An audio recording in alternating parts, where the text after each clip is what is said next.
Hey, what's going on, everyone? Welcome to day 5 of the PUBG Challenger Rumbles 2021. I'm your caster for today, Tash Bunny, alongside my super hype, super awesome co-caster, Math. Yo, what's up, guys? Hope you guys have a very good evening, very good weekend here. Despite some difficulty happening in some areas, but I hope everything is doing fine.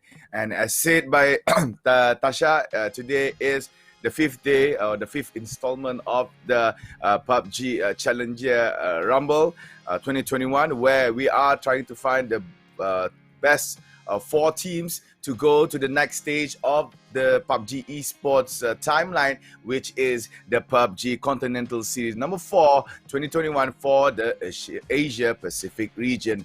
And for the teams that we are playing in our Challenger Rumble, it will be teams Victim Rise, Setna Esports, From the Future, Bahamut Gaming, Eagle 365, Archangel Predator, Extraordinaire, PMA, M2G, NIAN, Hashira, Friendly Fire Gaming, DK Esports, Colony PH, Bird Boys, and 4 Samurai. This is 16 teams from 3 countries. Yes, that's right. So for now, let's have a look at the placement points on how the tournament is based on. For first place, getting a chicken dinner, you'll be getting 10 points, and really far behind second place, you all get 6. And all the way to end is 5, 4, 3, 2, 1. And finally, places 9 to 16 get 0 points. So now, how are you going to get extra points? You have to get a kill, so 1 point is equivalent to 1 kill. So looking at the match schedule for today, it's opposite of yesterday. We will have 3 Erangel maps and 2 Miramar maps today. So I'm really excited to see how today will unfold, because we had some really interesting matches yesterday. Isn't that right, Amats? Yeah, quite interesting matches, especially for those in Miramar. And we can actually show you guys some highlights from yesterday. Starting off in game number 1, there is some awesome kills that has been done by members of Colin PH, especially from Alec. This is a double kill that has been done by him. Just by transferring his aim from one team to the other. And this is towards the end. Extraordinaire was actually trying to get the clutch on that chicken dinner. However, he was all alone. It's going to be hard for him to do so with the numbers on the side of NIAN. Extraordinaire Trick could not actually clutch it for his team. And lastly, as the closer, we were expecting that Colony PH could actually get this, but the sheer number of NIAN and the good position that has been done, and also the timing by Alec was the contribution on NIAN's first ever chicken dinner during the time yesterday.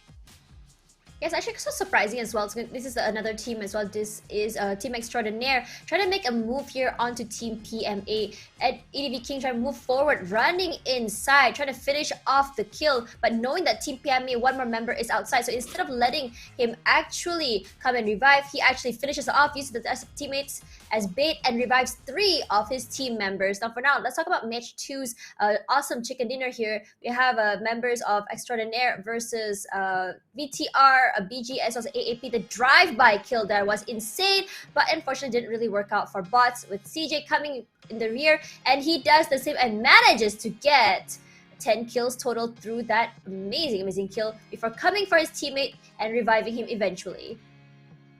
And lastly, this is the closer where during this time, Archangel Predator had all of the members still up and alive, even with ALGN bots playing around with the Dacia, and that was easy pickings. That was their 5th chicken dinner, if I'm not mistaken. Next off, we went to Miramar, and first things first, we see how From the Future was actually annihilated. But however, YQQ came in to save the day, as well as No Chill to actually avoid From the Future from getting eliminated. Victim Rise has shown some good highlights as well, especially from Gen Force. This is a 200-meter away kill that has been done by the best member of Victim Rise, and as well as TPMA showing some display of skill just a little bit, especially in this last few moments. However, PMA was actually overwhelmed by the good positioning that has been done by Hashira, especially after KMF1 was knocked down. Iron Pete was left alone with Circle on his back. It's quite a lot of pressure, and that was actually Hashira's first ever chicken dinner in our Challenger Rumble. Now for now, let's have a look at KMF1. This is a really good play by him. Rushed up, making sure that no one was up there. Knows like someone dropped on steps. Quickly finds him before he could revive his teammate. Finds him in the corner, just annihilates him. Deleted, goes back to the lobby. And there he is, almost dead, and he saves the day. For now, this is Zio just riding in full speed. And then Mastadin just comes here and just runs him over. No mercy. Takes his stuff and walks away. And meanwhile, Archangel Predator just makes a really great kill there. We're getting a double kill with his grenade thanks to CJ18. Really great kill here. And this is the final match here between, I think it was AAP as well as Free Fire Gaming, where they were trying their best. Friendly Fire Gaming. They were trying their best here, and it was a very, very slow closer. And thankfully, this works out, and Friendly Fire Gaming manages to get their chicken dinner for the day. All right, I believe this is second last or maybe the last game. I believe this is the last game of the day where NIAN managed to actually cut off team Bird Boys, and apparently NIAN managed to only kill 3. Lolba was the last member, managed to actually get away during that time.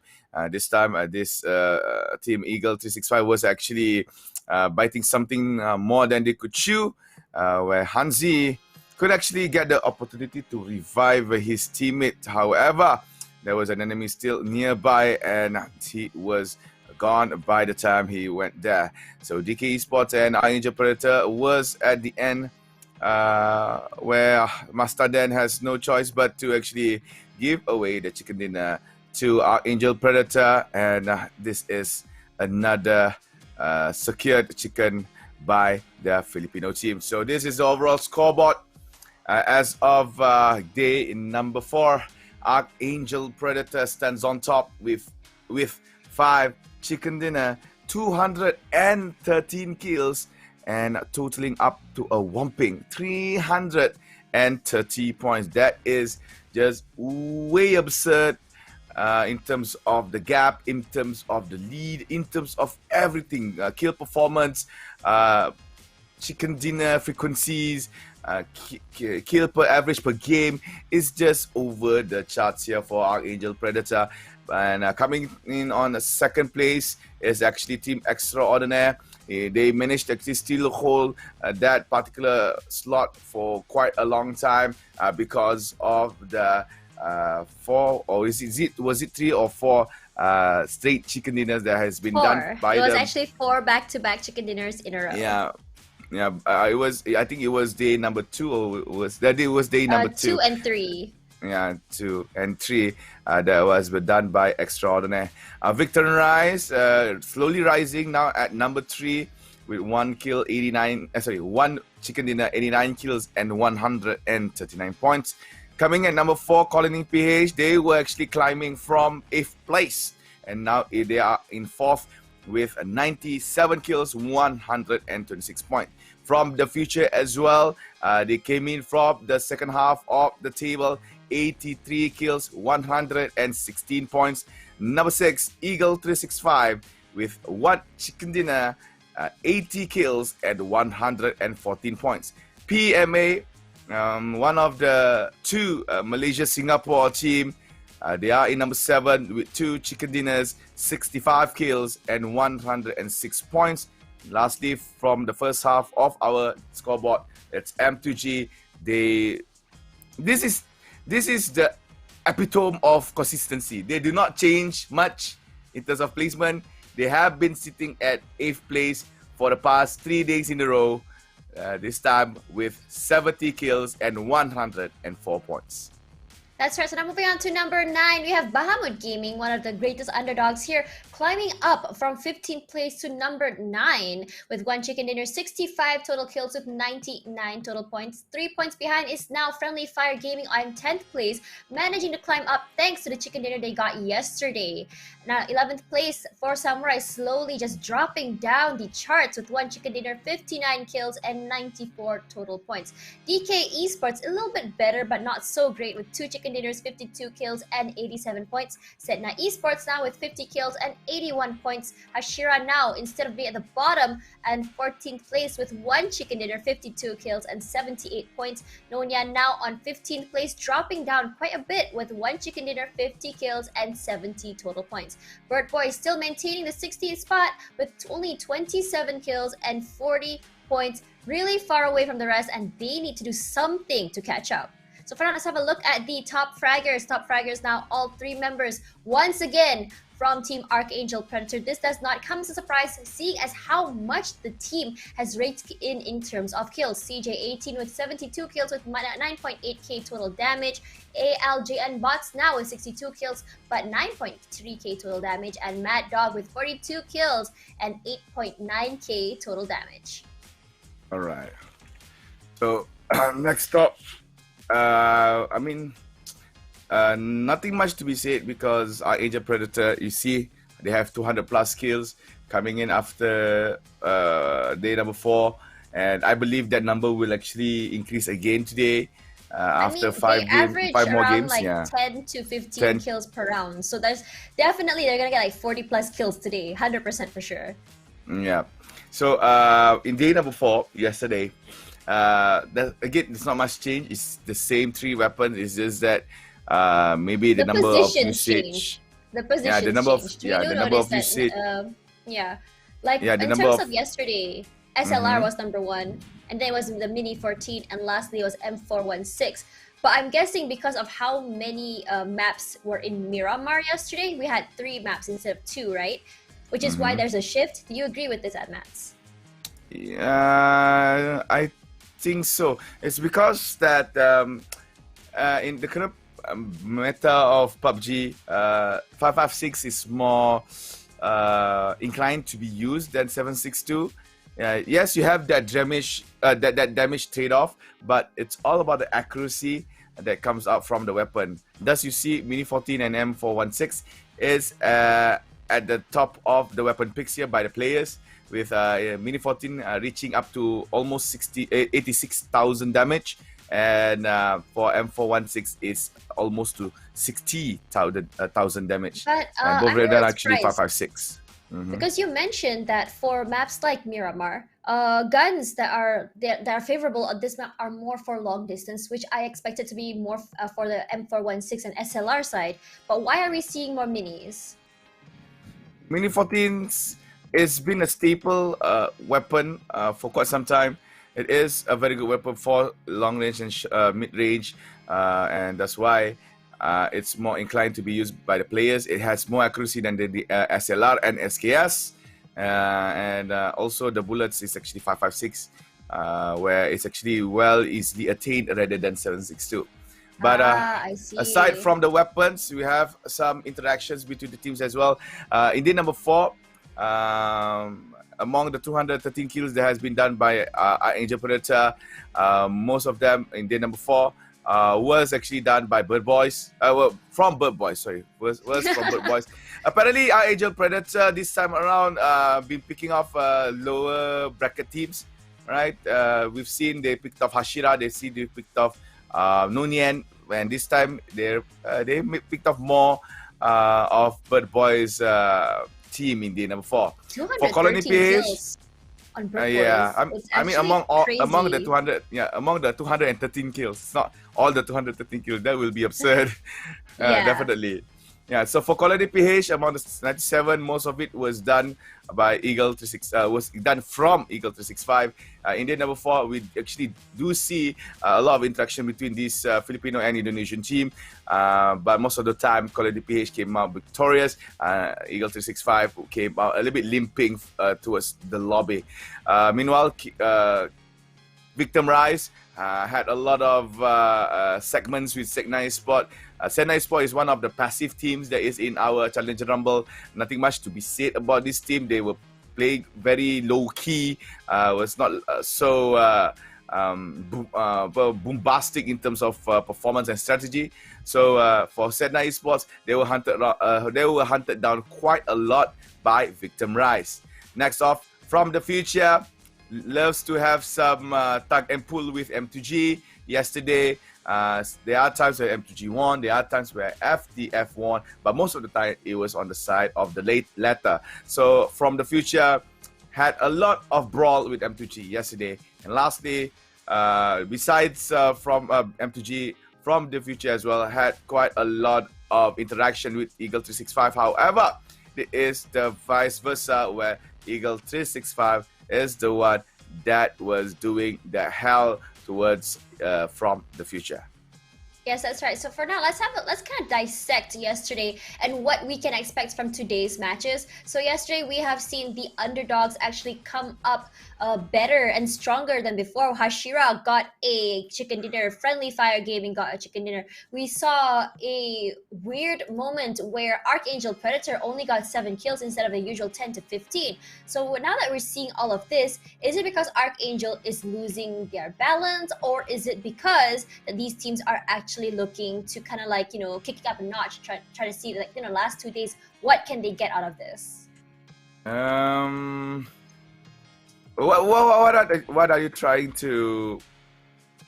What are you trying to? I'm trying to say is that, are these lower ranked teams finally showing the true colors, finally showing their true potential, or are the higher ranked teams tilting and kind of like dropping down in terms of performance? I think it's the latter. I think the top teams that is in our Extraordinaire Rumble maybe tilted just a little bit through the sheer number of games that has been played by them. In contrast to maybe the lower bracket teams were slightly more motivated, saying that, okay, we can't stay here for too long. We need to actually push something out. And that's why we see teams like Hashira, NIAN, and a few more, especially Colony PH, was gradually doing well as time passed. And coming into game day number 5, maybe we see again teams like this emerging from the shadows and slaughtering those who are at the top of the tables. And again, we are actually fighting top 4, and without doubt, our Angel Predator will always be at number 1. That goes without saying, because it's just way too hard. They're pretty much cemented. Yeah, they're pretty much there. The permanent Sharpie is already marked over there.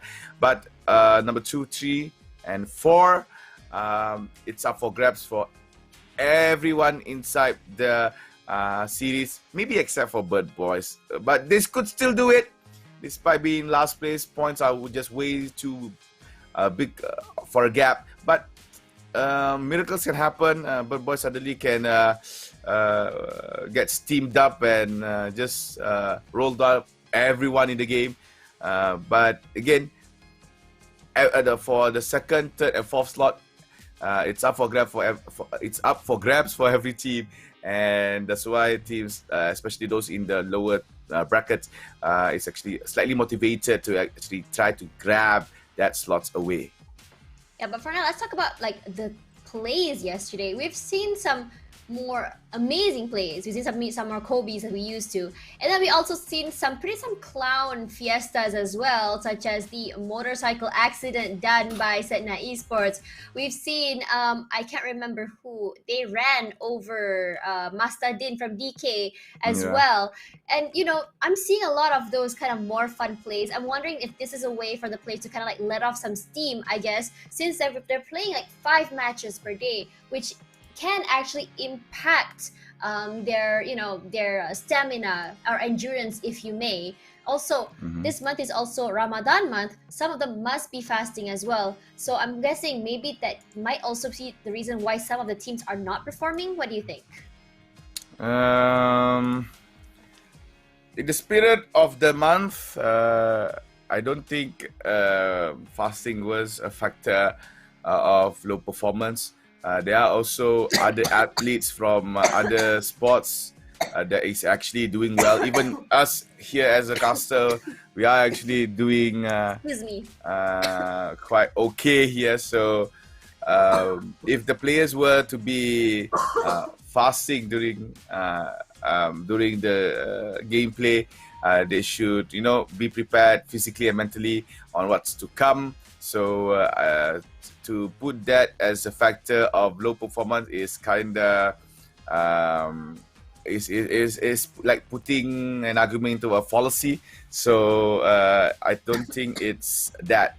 I believe it's just the human nature of the players. There are times teams are doing very well, but there are times they were just very bobo, So Yeah. I think what we can do is just observe and analyze from what they're gonna play. Right, so as we talk about plays, we are also seeing some really low-rank teams get chicken dinners. Hashira, Friendly Fire Gaming, and DK Esports, PMA. These are not the teams that are all the way up there. But yet, despite the 2 chicken dinners, 1 chicken dinner, they are actually ranking lower than some teams without any chicken dinners. And this is because, obviously, it's because they're playing too passive or they're getting knocked out too fast. Like DK Esports is one of the teams, they actually do want to do something. They actually go out and just actively look for kills. They actively look for a place to hunker down and actively try and protect the area. Unfortunately, it never really works on their end. It either they really survive or they really just get knocked out. I wouldn't say it's a 50-50 thing. I think it's more of a 70-30 kind of moment for them. And that's really unfortunate because I really think that if, say, they do play consistently, they're able to go far. So let's talk about teams that do have the potential to go far, but haven't really shown it this tournament. Which teams are those, Admats? I think Bird Boys. Bird Boys. Why do you say that? Yeah. I don't think they have the potential. I'm not trying to be mean or biased here, but in terms of how they play, it just doesn't seem like they're actually improving at all whatsoever. Yes, in terms of survivability, they have come in 7th place before, but in terms of how they play, their aggression, how they walk in, positioning, it's just not there. What do you think? Do you agree with my statement? Nah, I think we will see a time where Bird Boys would fly and soar high. But again, you are from yesterday. You have been very optimistic about them. Not only them, I'm trying to be optimistic for everyone. Oh my gosh. Yeah, but teams like Bird Boys haven't done anything yet. NIAN, despite having the chicken dinner, I believe they could actually do more. I don't know what happened to them. I feel like the only shining star in NIAN has always only been Button 9 and maybe a little bit of Risky, but the rest have not really kind of like shown their impact in the game. And I really feel like they really need to kind of buck up to help out their teammates for them to propel forward. Yeah, that's true, but you can't judge a team just by watching 1 or 2 members. You have to judge the team as a whole. And even though you see Button 9 and Risky, okay, we see them on the kill feeds, yeah. But as a team, they still look like a prisoner with some dumbbells. It's hard for them to pull the team together in trying to reach a higher limit of placement. So I think NIAN really haven't shown much of what they have. They came into the Challenger Rumble as the top seeding from Indonesia. All right, they came up from 1st place, and now I don't know what happened. Suddenly, I think they were either anxious or maybe overwhelmed, not ready, or anything, or any factor to be related. But they aren't actually new when it comes to tournaments. They have they are not in a few as well. So you cannot really say that being in a tournament is the reason why they could be shaky. But perhaps it is the pressure of going to an international tournament might be it. If you were to use your what do you call that? Your hypothesis, if you may. I mean, hypothesis, my hypothesis. Anyone can say anything. Even I can say anything, but it's all about the players themselves. So I think there might be something, or there might be a factor that actually undermined NIAN's performance. Right, so for now, let's have a look at Archangel Predator. One of the better teams this time round, definitely the favorites. Definitely caught my eye when they actually won the Acer Predator League recently, winning themselves quite a big chunk of prize pool. So knowing that and hopping into this tournament and seeing how big their skill gap is compared to the rest, it is actually just really kind of like cementing their reputation here in the PUBG PC community of Southeast Asia. But for now, we are going to go into our first match of the day. The first one will be in Erangel. The flight is going from the north all the way to the south. I'm calling it. We're gonna see PMA as well as for Samurai on Sosnovka Island as usual. But since this flight path is like this at Math, where do you predict the circle will be coming through?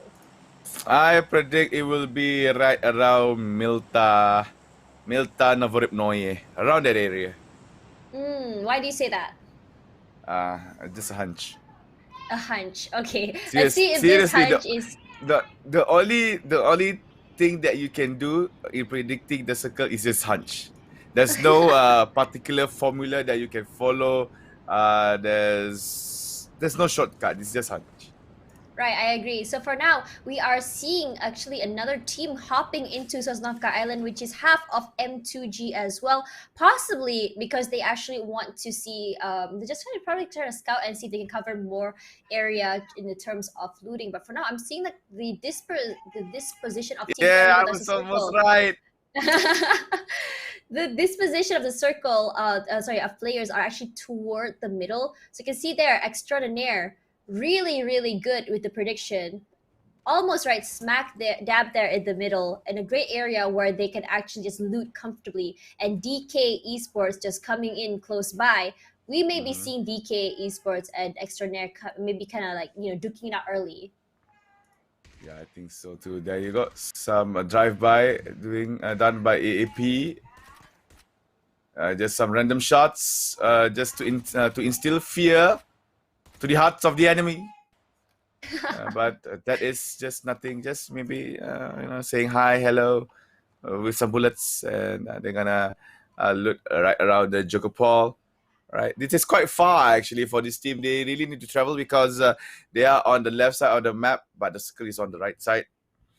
So yeah, Yes, it's gonna be hard. that's right. So for now, I feel like we're gonna be seeing a lot of action today. I'm actually expecting another chicken dinner from either Colony PH or Archangel Predator for this one, but it's still the first match of the day, so anything can basically happen because the first match of the day is always a little bit more unpredictable because the momentum isn't quite there yet, as opposed to go to match 2, 3, 4, and 5. Now for now, let's look at Team Extraordinaire. After their 4 chicken dinner streak, can they get it once more? I noticed they come pretty close, second place, second place, third place, fourth place, but never really clinching it. And I wonder, what can they do to finally get a 5th chicken dinner to catch up with Archangel Predator's chicken dinner count?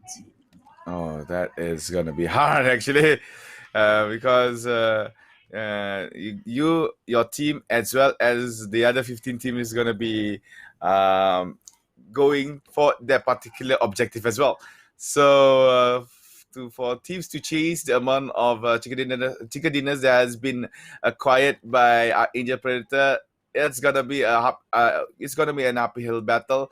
It's not impossible, but it's gonna be freaking hard. Yeah, for sure, for sure. Victim Rise is actually one of the teams that on day one caught my eye but didn't really shine. But now slowly but surely they're making their way up the ladder. And honestly, their whole team, even though Gen Force is actually doing a lot of the kills, but you can actually see the synergy between the team members, especially from Man. They're always in the back, making sure that the teammates are not being flanked and making sure that the teammates are able to rush forward without getting killed from the front, which is really good. So for now, let's have a look at BG with only 3 players in this area going on that side, with DK just moving to the left over there, missing them. That's not so bad over right now as well. So for now, Friendly Fire Gaming as well, still looting. But for now, let's have a look at the latest PUBG game that's coming out soon, which is PUBG New State, now available. Not now available, now available for registration actually on Android. Not available yet on iOS. Maybe soon, but it'll be out end of this year for sure. So if you want, you can check out, put your interest on the Google Play Store now. Yes. Try it out. Sadly, it's only Google Play Store, Apple App Store. You guys, might just be like Squidward in that Squidward, Punch Bob, and Patrick Oh meme. my god, he Yeah, actually you could see. You can see Okay, that. for now, You let's can have a look imagine the here. meme. Team Extraordinaire actually trying to see if they get any shots on to manage to knock a player. Asher going down. And now Kid X finally takes the first kill of this match today. Goodbye, Asher, the first player out. Kid, once again with the aggression. When he sees them, he really, really wants to make sure that they're gone. And this actually just proves it. Yeah. So, smoke. Let's get the looting in, and there you go. That is the first 2 kills that has been done. Extraordinaire was actually was satisfied. A little bit more. Oof. For now, let's hold on to that thought there. Friendly Fire Gaming Savior getting shot there by DK Limitless. Limitless is also one of the players. Wow, Downey actually accidentally knocked Dreams. If you see the kill feed over there, ooh, not a great look. But Limitless also one of the better players for DK as well. Very aggressive. But for now, if you look at the screen here, a lot of players have already started to make their way to the center of the circle. And there's like 1, 2, 3, 4, 5, 6, 7, probably 8 teams there in the middle. Just going crazy, going ham on each other. We're going to see some really early fights, some early bloodbaths as well as players trying to find their way to the circle. So for now, this is YQQ, just trying to make something happen. As usual, as from yesterday till today, the long range hits not really hitting for now. It's normal. Players are actually attempting a lot of these long range shots. Maybe they could actually get that, that single niche shot where they could actually be proud of. Maybe bragging, saying that, hey, bro, I managed to actually drop one down from this particular range. And, wow, is that really a thing? It is actually a thing. Okay, that's actually kind of cool. Never knew that, but TIL. Yeah, so that is something. That's why teams actually doing that. There you go, Groza for the first care package. It was picked up by a player. I think it was a PMA player. I can't see his name properly, but that is a Groza, very good one. Can't say it's the best weapon in the game. No, it's not actually the best weapon.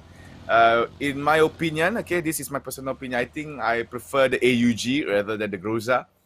But still, it can be used. It has a better accuracy than the AK, and but it outputs the same amount of damage. So having a Groza could be okay. Yeah, just a little bit better. Now you can see so DK Esports only have 3 members still standing. Master Den is the first one to be killed off. And this is the usual thing. Teams, when they get vehicles and when they see a garage like this, they actually hide their vehicles in so they will get shot. However, Bahamut Gaming, not quite doing anything. He still managed to get some damage onto the player of DK Esports, but not quite a lot, and they're just gonna like move aside, hide in the corner, and they'll be absolutely fine. Not too sure if Bahamut Gaming is actually going to follow up on this, actually gonna go in and actually kill them, but I don't think that's gonna be the case just quite yet. I think they're just gonna loot for now and stay safe, because I think that what they're trying to do is just trying to survive as long as they can, which is the problem with Bahamut Gaming, in my opinion. They often try their best to get some kills, they often try their best to engage, but the problem is they always get knocked out in return. So I think we may be seeing a shift here when it comes to how they're going to strategize, because if they were to fight early, they either win really, really well or they get kicked out altogether, and I don't think they want to risk that just yet. Yeah. So NIAN, button 9 in the open. I'm not so sure why he was there. Bax also separated from his teammates, playing the solo squad mode here in our Challenger Rumble. Meanwhile, we're looking at Bird Brains. For the time being, sorry, Bird Boys, my bad. They are actually, miraculously, they haven't died yet. They're still here. They're still in the game. So maybe what they need to do is just try to get a circle advantage, maybe. Yeah, I And think that they're just trying to play it safe for now. From how they're moving, is that they're trying to avoid as many teams as possible, looking for a place to loot. I don't know if they're actually gonna pick a fight, because whenever they do try and pick a fight, it always just it's a really, I wouldn't say even say it's a double-edged sword. It's like stepping on a rake, just hitting you in the face. Just not great for them, because I don't think they're really good when it comes to analyzing situations. That's what yeah. happened, because Zio, we've seen what happened to Zio a few times as well. So perhaps today we'll see a different sort of play, if you may, or strategy from their end. So this is Cell from Hashira, one of the team members for Hashira that actually was caught my eye as well, in my opinion. They're just taking, making sure the shelter, nothing's going on in the shelter, because one thing about the shelter, Hashira has also always been one of the teams that often dies in Oh, shelter, I noticed. Getting yep. locked inside by AAP once, if I'm not mistaken, as well. So for now, they're just gonna try and engage onto a team in front of them. I think that is NIAN, or I think it's Colony Esports. So, but not really doing anything. But Sazai dying in the circle. What happened there? Why are you there in the first place? It's so early to die from the circle, but okay, sure. All right. So now we see players are actually interacting with each other. Now we're looking at PMA. It's doubly spotted a few enemy players in vehicles. Yeah, he wanted to try, but due to the fact that he only has holographic scope, is going to be hard for him. Now, Bahamut Gaming, it looks like they're going to get rushed in by Colony PH. Little Bobby, nope, no bro, we're not going to let you heal. And there you go. Carl PS will get the first kill here for Colony PH. Meanwhile, other members of Bahamut Gaming will try to find cover. Mr. Chan is actually far apart from the apartments area. Backs from NIAN on the other side of the map, tries to throw a grenade, but it did not enter that particular window. Meanwhile, NIAN, Risky, is now on the floor, crawling in my skin. This wound will be not. These wounds will not heal. That is what he is trying to say to everyone. And now Archangel Predator. That's some creative parking over there. Yep, it's all about getting that short delay. But however, ALGN bots managed to be knocked down by Button 9. And ALGN bots actually go and kill himself rather than being revived, because the molly that has been thrown by him, I believe, spreads off towards his body. That's a good trade. That is not a good Yeah. trade, in my opinion, considering I how Archangel Predator is just so crazy. Go. For now, let's look at that. Evil Patrick now gone thanks to Button 9 and Bex. And for now, there's only 2 members of Archangel Predator left. Not a great game for them. Consider how early right now. Only 12 minutes in, 2 members left. For now, Mad Dog trying to figure out where the heck the rest of the members of NIAN is, but manages to get a knock onto Button 9, and Button 9 will be following the rest of AAP back to the lobby. CJ now hears sounds. I'm not too sure where exactly it's coming from. Has to try and find a position where he can effectively move around, reposition, and find the rest of the team. Alright, so Archangel Predator CJ remains outside. Mad Dog on the opposite building. Yeah, try to spot NIAN. However, NIAN is actually positioned towards the back and inside of the building. Mad Dog peering towards the window. The pixel is there. He sees a pixel, but it was too early for him to shoot. The trigger discipline was a little bit loose here for Mad Dog. CJ could actually go in. Risky, readying the grenade. Wants to throw from afar, but missed. Nope. Nice. It was a lackluster attempt there to throw that grenade. So CJ has to fall back, however. And Archangel Predator now playing it slightly defensively against NIAN. Yeah, they only have 2 players as opposed to their 3 players. So they're gonna have to be able to watch any angles they could possibly come in and come from them very, very carefully. But for now, Vespa Mira, I think he knows that Mad Dog's up there. Just making sure that he's watching angles, trying to see if he could get some pre-shots in if he ever decides to peek. But I don't think they're gonna actually commit. I don't know why, but the thing is, despite knowing that they have the 3-man advantage over 2-man advantage of AAP, I still feel a lot of hesitation coming from the side of NIAN. Yeah, I think so too. So we still haven't seen the final outcome for the fight between Archangel Predator and also NIAN. You can see that Archangel Predator readying their weapons from outside. Yes, for now, CJ now taking position outside, trying to see if he can actually flank or catch anyone trying to rush into the house toward Mad Dog. But the thing is, I don't think, yeah, there we go. I don't think they'll be actually finishing off this fight. I think they'll be backing off for now, from how it looks like. Vespa Mera actually moving away for now. Let's have a look there. Limitless taking down Extraordinaire, Trick, and Novus now half life, getting shot at. Brojack's having a look there, knowing that players of Bird Boys are actually in the corner over there, trying to see if they can do something about it. Mad Dog finally rushing inside, gets a kill onto Bex. Goodbye, Bex. Finished off by CJ. And there we go. Great kill by them, trying to make the best out of the situation and making it fair. So for now, AOT Friendly Fire Taping finally knocks two. Extraordinaire, Daniel, and Trick now gone. And in the kill feed as well, a member of Eagle 365 gets knocked by another player in the distance. Alright, and Savior MY approached towards Eagle 365. I believe he was trying to go for a flank. There you go. An attempt there by Savior MY. Meanwhile, members of Eagle 365 looking very very bad in terms of positioning and also condition of the team. Out there in the open. Why are they here? I think they were cut off in terms of their path. And there you go. Chibarit with a very accurate shot towards Savior MY. And they are Chibarit is actually pushing towards the Friendly Fire Gaming. There's only one member from Friendly Fire Gaming still alive here. And Savior is finished off. Molly was thrown at the same time. The zone is actually closing in.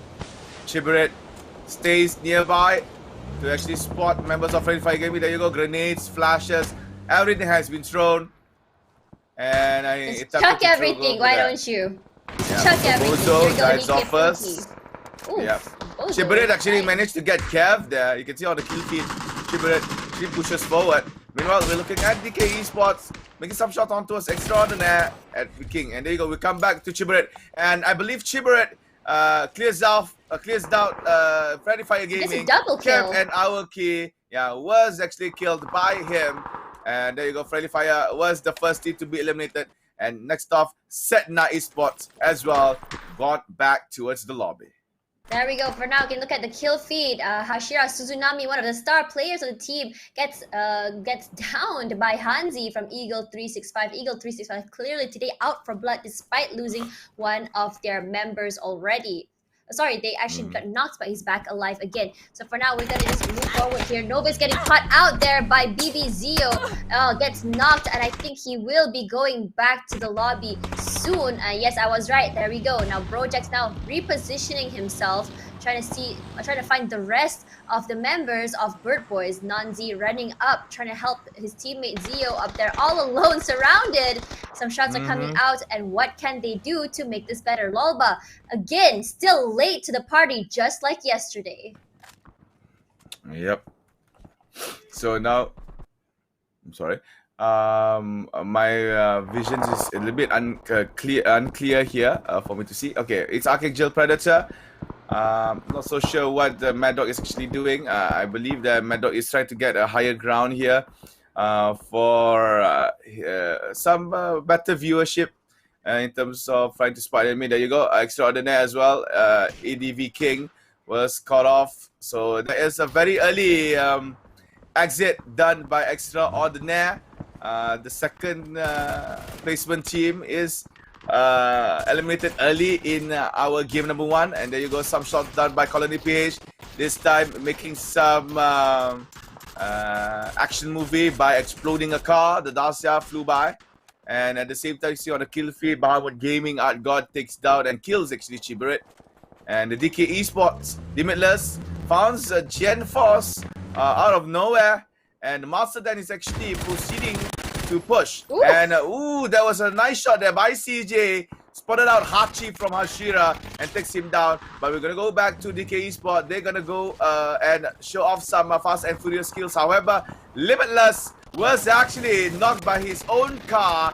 And things I'm not so sure what happened to DK. They had the advantage, but it's fine. They're still alive. They're pushing forward. And there you go. They have taken down Team Eagle 36. However, they as well will be knocked over towards the lobby by another team. On the other side of the map, Hashira, I believe, takes down Angel Predator. Hashira as well has been eliminated. Angel Predator still have one more. It's the other way around. Yes. Yeah, it's the other way around. It's so surprising how Archangel Predator, despite only having 2 players, still manages to make the best of the situation. What they're doing is they're still going around, still getting as many kills as they can, trying to make sure that at least they don't go back to the lobby empty-handed. At least they go to the lobby with some placement points, with some kill points, and I have mad respect for them for that. Yep, that's. I think they are still A-okay.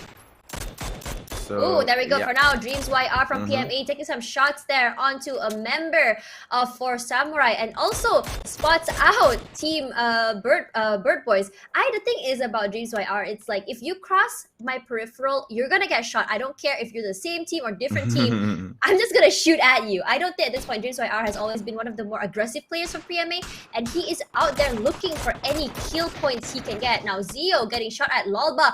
Ooh, Lolba gets down there by Downey. And now Astro Boy tries to finish the job, get some shots in, and I think he'll be going back to the lobby thanks to KMF1.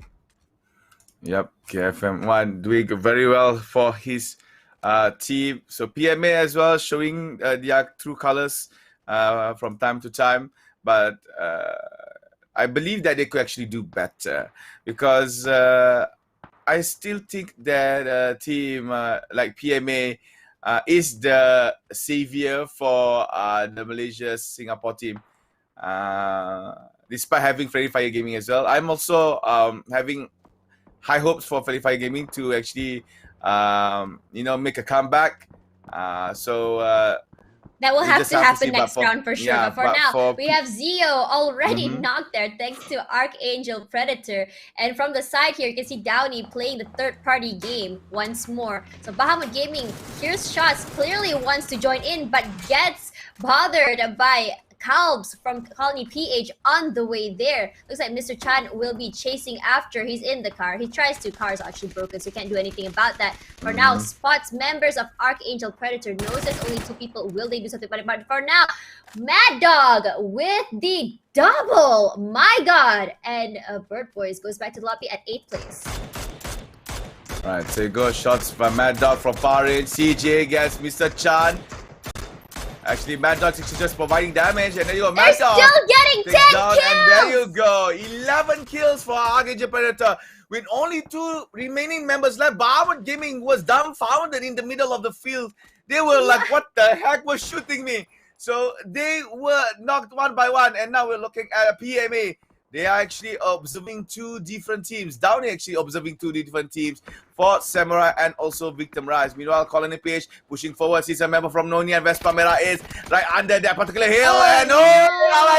Was overwhelmed by NIAN, the Vespa Merah. And Nalek was killed off. Meanwhile, NIAN lost his key. And now Mad Dog sees a small pixel of Victim Rise, and there you go. Chima was caught up behind his own Dacia, and Mad Dog is now pushing forward. Meanwhile, at the same time, you can see Victor Rise has been eliminated as TD, and also Man was caught off by Colony PH, and now we are left with 5 teams and 14 players. I mean, if you look at how AAP is playing, they're playing it so smart. They're going back and forth the circle and making sure the big teams are busy with each other before they start anything else. They're just on the way playing the third-party game because they know in terms of number, they cannot do anything. But in terms of playing the sneaky deaky, they can do absolutely anything at this point. And they managed to get 5 and 12 and 7 kills each. And that is absolutely crazy right now. Even Colony PH only Calbs with 2 kills and Momonji with 1. Maestro just trying to make something happen at this point, but he's actually struggling, as you can see there, because this is actually such a hectic game. It's hard to see what is going on at this point. Yep. So for Samurai, slightly passive here in our game. It's very inside quiet. Prison area. Yeah, very quiet this time around. And I believe that they might be the next candidate here for the chicken dinner. The hopes is still there. Yeah, the hopes is still there. But in terms of So positioning, look how all these teams are positioned. You see here, PMA still holding on to the high terrain, so they're able to observe and back off whenever they can. They can still get long range kills here. Dreams IR with the scope there. He's actually just looking to see if he can actually do that. But for now, calling PH, Calves gets another kill, and there goes Vespa Mera back to the lobby. So Vespa Mera is now no more. We're looking at Momonji making some shots. Sorry. From long range. Oh, you okay there, sir? For now, I am Pete still is holding on to the area. I don't think we'll be seeing PMA moving around anytime soon. Will he make a move onto Calves? Yes, he did. One shot was shot out, but not necessarily hitting anything. And a shot was sent back to him by the player of Colony PH. Okay, so can see that PMA is now having better placements here.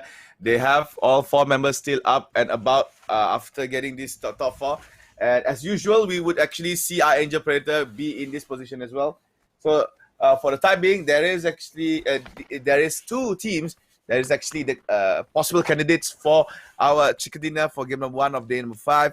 There you go. Circle is now closing in, and everyone is actually outside of the new zone. So for Samurai and PMA, really needs to make a move. Angel Predator can actually stick by on the sidelines. Colony PH as well might do the same. So Mad Dog might follow the slow end of the circle. But however, in the kill feed, you can see KMF1 takes down Carl BS, and Colony PH now is in a rumble here, being spotted out by Team PMA. And Archangel Predator CJ will drive the Dacia into the new zone. Will be used as cover while being on the circumference of the next circle. However, CJ was found out by his fine. It was used. This is the main reason why he brought in the car, is to be used as a shield, to be used as cover from bullets coming in. And one of the team that has been baited by this strategy is actually team for Samurai. So CJ managed to actually get the wall that he needed. So for Samurai, with only 2 kills in hand, tries to push forward, sees quite a number of vehicles right in front of him, assuming that there might be someone behind.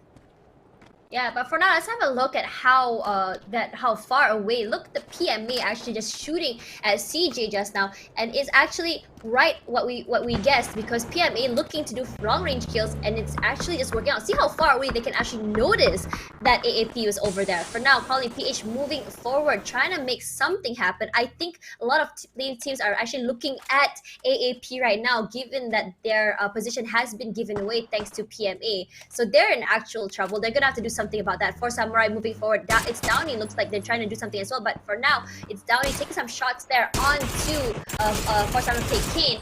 And now some shots are coming out from 1G toward players of PMA. PMA forced to hide behind the vehicle for cover. Some shots coming back out. He's gonna have to move away. But for now, from the side there, you can see 4 Samurai slowly going toward the area of where PMA was. And for now, it's Downey managing to get kill onto UDSC. He's down, but maybe his teammate manages to use his teammate as bait, and KK now goes down as well. Another one is going to follow. Will he? Not really. He takes cover under the terrain, but for now, it's done. You're gonna have to move unless you're eaten by the storm. CJ now noticing another player from 4 Samurai. Oh, nice down, CJ. There. Astro Boy now going down. A lot of players from 4 Samurai now slowly just bleeding to death, and there we go. 4 Samurai takes 4th place. A mixture of death between AAP and PMA. Never mind that. Look at that. CJ takes down IMP. He was proning behind the vehicle. 15 kills. Oh my god, Angel Predator. They're crazy. Only 2 members. They can still do the usual kills that they've done. But however, CJ was spotted out by now. Momonji. So Angel Predator is down no more. Now it's going to be a standoff. Wait, could this be the moment where Colony is going to get it? Could this be Colony PH's first chicken dinner? I'm not so sure, but PMA is actually eyeing over towards that roasted chicken. Now you can see some shots being fired here by Momonji. He is trying to attempt to take any members from Team PMA. But however, Colony Page now is in trouble. Maestro had to reposition away as KMF1 manages to find some shots towards his leg. Kalbias actually firing over, I believe it was towards Downey, and Downey has actually hide over towards the side. Some sprays towards the vehicle. Kalbias is attempting to actually explode that particular car. And now Kalbias, Kalbias was caught up by KMF1, and he will be killed instantly. And now Momonji as well. By the hands of KMF1, now only left Maestro behind one particular tank here. And Maestro, bro, say your prayers, bro, because they're gonna push towards you. PMA is actually eyeing towards this chicken in a grenade by Maestro. Maestro eyeing towards the enemy team, but a grenade! That's it! Yabuya! And PMA takes up that chicken dinner! There we go. And look at the damage. 2,000 damage. Quite higher than the usual average when it comes to getting the chicken winner teams. And the thing is, looking at the play, I feel like Colony had a good shot, but they were just so separated as opposed to PMA, who are a little bit more close together. So it's easy for them to come close to each other in case something were to happen. Once Momonji was down, once Kalch was down, Maestro in the middle, unable to do anything. But for now, let's have a look at the highlights. Admats, take it away. Yep. All right, so starting off, we see how DK Esports was actually... It looks like they could win this fight, but there was some mishaps here and there between them and also Colony PH. So the outcome was that the DK Esports was eliminated during that time. And AAP, despite having only 2 players, Mad Dog and CJ, they still managed to rake in kills after kills after kills. You can see how Mad Dog decimating towards the Bahamut Gaming. They were all so confused onto which direction they were shot at. And this is the last final kill. I love this. This is the real definition of KOBA. You can see how Maestro is actually covering behind that tank, but the moment he went up, the moment he aims towards KMF1, here comes the Kobe. Boom! Right in front of his face. And PMA secures the 3rd chicken dinner for their team. Yeah, it's actually insane how they are managed to get so many chicken dinners, but yet they're ranked so far down. But now, right now, they're actually up 18 points thanks to this. How far up will they be now compared to the other teams, considering that how close together the gap between the points between the teams are? But for now, let's have a look at AAP. 15 kills with just 2 players, because by the time their first 2 players were killed, I think it was Evil Patrick and who's one more? Wasn't Mad Dog. I cannot remember. But the thing is, they had 0 kills. No kills yet. All those kills were done solely by CJ as well as Mad Dog. That is how crazy it is seeing them play in terms of gunfight. I feel like the biggest advantage Archangel Predator has is their ability to position, their ability to hold a gunfight. And that is what makes them really, really unique when it comes to the PUBG teams here in this tournament. Yep, but again, that is the opener. We still have a lot more for everyone right here in our tournament. So, but again, that was a very good performance there by Team PMA. The closer was actually very nice. They managed to put their team members in their particular circle nicely as well in order to accept teams like Force Samurai and also Team Colony PH. And Colony PH, they almost get their first ever chicken dinner, but sadly PMA is much stronger in that point. However, in game number 1, Archangel Predator was the team that gains the most points in that particular match. Reason being is the 15 kills that has been done by that Filipino team. Definitely Angel double Malacas, than the second. 15 kills. Yeah. Yeah, definitely Angel double Malacas, than the 15 second points, place. yeah. Oh my gosh. Definitely. Almost doubled. Now PMA second place. Chicken dinner, 8 kills, 18 points. Colony PH sadly could not get their first ever chicken dinner at number 3 with 12 points. Number 4, Eagles 365. managed to actually gain quite a lot. 7 kills, 7 points. No NIAN, number 5, 3 kills, but placement helps them to have 6 points. Same goes to 4 Samurai with 2 kills. They were actually at number 4 in our match just now with 6 points. DK Esports, quite early eliminated, 5 kills, 5 points. Friendly Fire Gaming as well, same case as DK Esports with 3 kills, 3 points. That's right. So now moving on to number 9, surprisingly not at the bottom of the barrel this time round, is Bird Boys, managing to get 2 kills and 3 points total. Victim Rise now on number 10 with 1 kill and 3 points. Team Extraordinaire still maintaining their 11th spot, always around here whenever they're playing this time round, with 2 kills and 2 points. Hashira at 12th place with 2 kills and 2 points as well. Bahamut Gaming, so unfortunate once more, on 13th place with 1 kill and 2 points. From the future, M2G, Sedna Esports taking 14th, 15th, and 16th place, respectively, with 0 kills and 0 points. So for now, guys, let's just have a look at the this chart here. Talking about Archangel Predator, I feel like they're the kind of team that don't need a chicken dinner in order to be getting the points. I know you said that chicken dinners is considered a bragging right per se when you end a match, but to me, I feel like the biggest bragging rights is getting first place without a chicken dinner. How? If I were the person to get a chicken dinner and someone else takes first place, you know what I would feel like? I would feel pretty disrespected. I would feel like, what the heck is this? You died at fourth place. Why are you here? I mean, IJ Predator is in another level, but however, we can save our talks for later on. So, ladies and gentlemen, we're gonna take a short break. But next up, it's gonna be game number 2, Erangel here, for the teams in our Challenger Rumble 2021 PUBG series. The new rollout of Survivor Passes, updates to Erangel's infamous bridges, improvements to reputation, match history, and performance, and more as we dive into the Update 11.2 patch report. Welcome back, Survivors. First up this patch, we're rolling out the Survivor Pass changes we've been chatting about. Starting with 11.2, the Survivor Pass and its theme will no longer be linked to the new season. This allows us a little more freedom in what we put in the passes while not being forced into a full season duration. Our first pass is a little less serious than the lava-filled highlands of Paramo. With Survivor Pass Pajama Party, you can unlock several different nighttime looks. You'll have 4 weekly missions available, and a total of 6 challenge missions that offer free and premium rewards, along with some G-Coin. The max level of this pass is 50, and like before, you can grab level up packs separately or as part of special bundles that include the pass itself. Pajama Party only runs for 6 weeks, so don't sleep on this one. Next up, Erangel's infamous bridge to Sosnovka Island is getting a small rework. Our goal here is to tone down the choke point aspect of the bridge slightly, offering survivors an alternative means of crossing, once the explosions stop. To do this, we've widened the bridge slightly and added new catwalks. We've also improved cover a bit by adjusting the dump truck cargo box.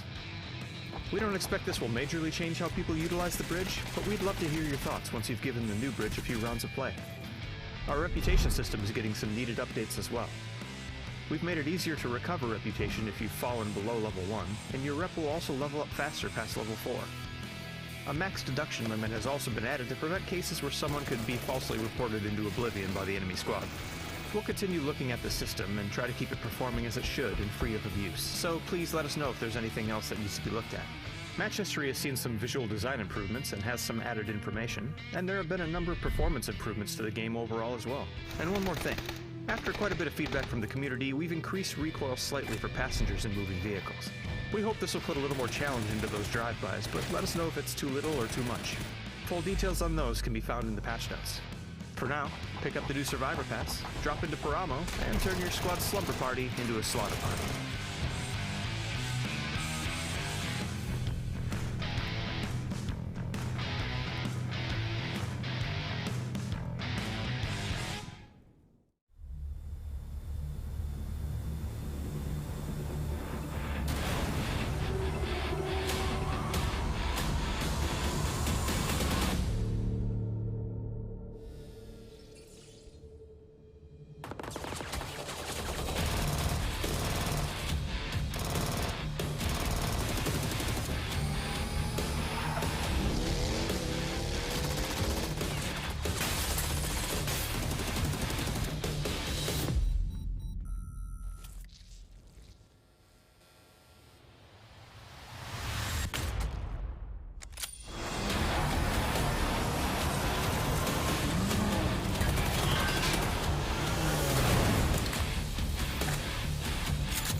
The new rollout of Survivor Passes, updates to Erengel's infamous bridges, improvements to reputation, match history, and performance, and more as we dive into the Update 11.2 patch report.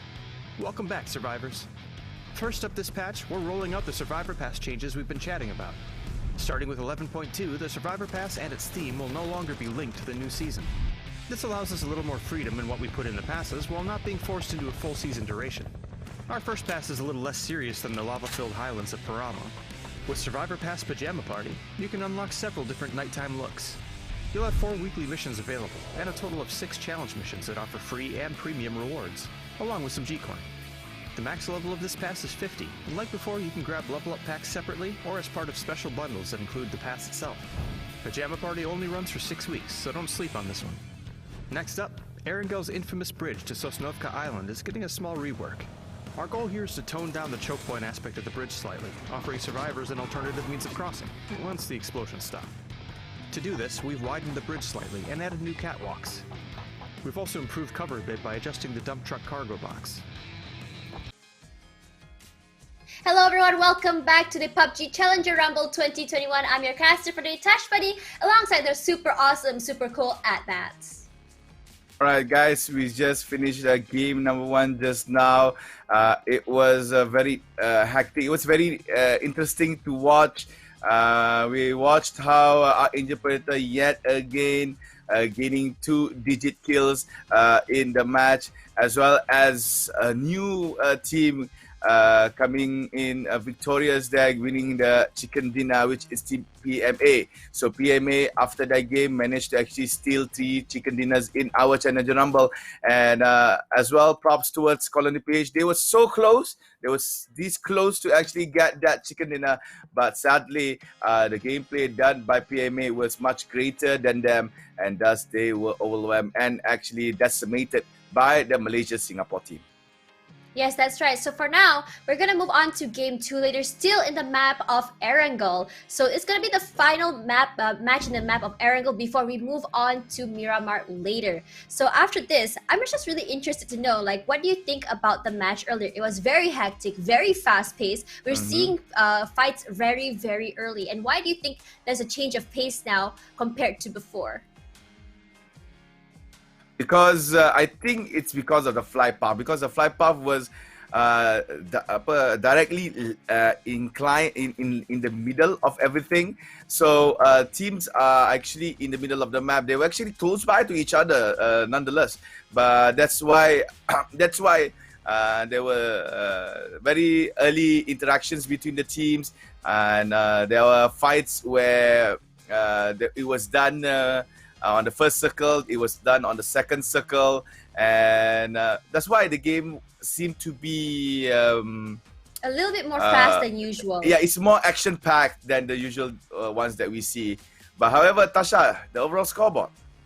Yes, that's right. So let's have a look at first place today. Overall, 228 total kills so far with 5 chicken dinners and a total of 350 points is Archangel Predator. I don't think we're going to see them move from the first place top and spot anytime soon. So moving on is Team Extraordinaire with 4 chicken dinners, 79 kills and 149 total points. Victim Rise now on third place, taking over Colony PH spot with 1 chicken dinner, 90 kills and 142 total points. In fourth place is our Beehive Colony PH. Still no chicken dinners, getting so close just now with 103 kills and 138 total points. PMA now on 5th place, 3 chicken dinners now, catching up so closely to Team Extraordinaire and Archangel Predator with 73 kills and 124 total points. At 6th place is Eagle 365 Esports with 1 chicken dinner, 87 kills and 121 total points. And at 7th place is From the Future, 83 kills and 116 total points. And on 8th place, still maintaining, not going anywhere, glued there forever, is M2G with 70 kills and 103 total points. M2G is the real definition of being consistent. They never changed much from 8th place. So number 9, Bahamut Gaming, still quite okay, 101 points. Number 10 is Fort Samurai with 100 points on the dot. Friendly Fire Gaming rose just a little bit at number 11 with 99 points. Number 12, it's DK Esports with 92 points. Sedna Esports, 81 points at number 13. Hashira at number 14 with 79. NIAN at number 15 with 74. And Burp Boys enjoying their time of the time of their lives at 16th place with 43 points. Yes, that's right. So for now, this will be the overall scoreboard. It doesn't seem like Bird Boys is actually getting any points anytime soon. I think they only managed to get 3 points so far today. I'm really hoping that they can at least get some more to catch up a little bit more to NIAN, because it seems like they're a little bit too far behind us compared to the other teams, especially at 15th place. But for now, really excited to see how if Victim Rise can come up to number 2 today, because they're only 7 points behind Team Extraordinaire, and meanwhile Colony PH can easily take third place again because they're only 4 points behind Team Victim Rise. Yep, and having a bigger gap would definitely help those teams that are in the top 4. So it is possible for Victim Rise to actually cut off Extraordinaire. And not only Victim Rise, even PH Colony and even PMA who actually drop Extraordinaire down towards the 5th place. So we just have to see, Tasha. And I believe that game number 2 is going to start pretty soon. So for those who are watching, I hope you guys are ready. Hope you guys like and share our live, because this is here. Game number 2, Erangel from Primorsk up to 70. That is the flight path of our game. Yes, for now, we are going back to Erangel. For now, still the same M2G now. The whole team dropping onto Sosnovka Island alongside PMA as well as Force Samurai. As usual, Force Samurai is not going to move anywhere else and still going to drop at the military base. And PMA taking one of the towns on the outskirts of the island. For now, it seems like the teams are all scattered very, very consistently throughout the map. No one is too close by, but it seems like Sedna Esports very, very scattered out compared to the rest. Same goes to VTR actually. For now, so I was right. Oh, it looks like M2G as well. Very separated. I wonder what they're trying to do here. Very risky if they were to get caught out. Alright, so looting as usual. The circle will put Yasnaya Poliana as the mid-section point. So it is a very accessible circle in my own opinion. Teams could actually enter the zone quite easy.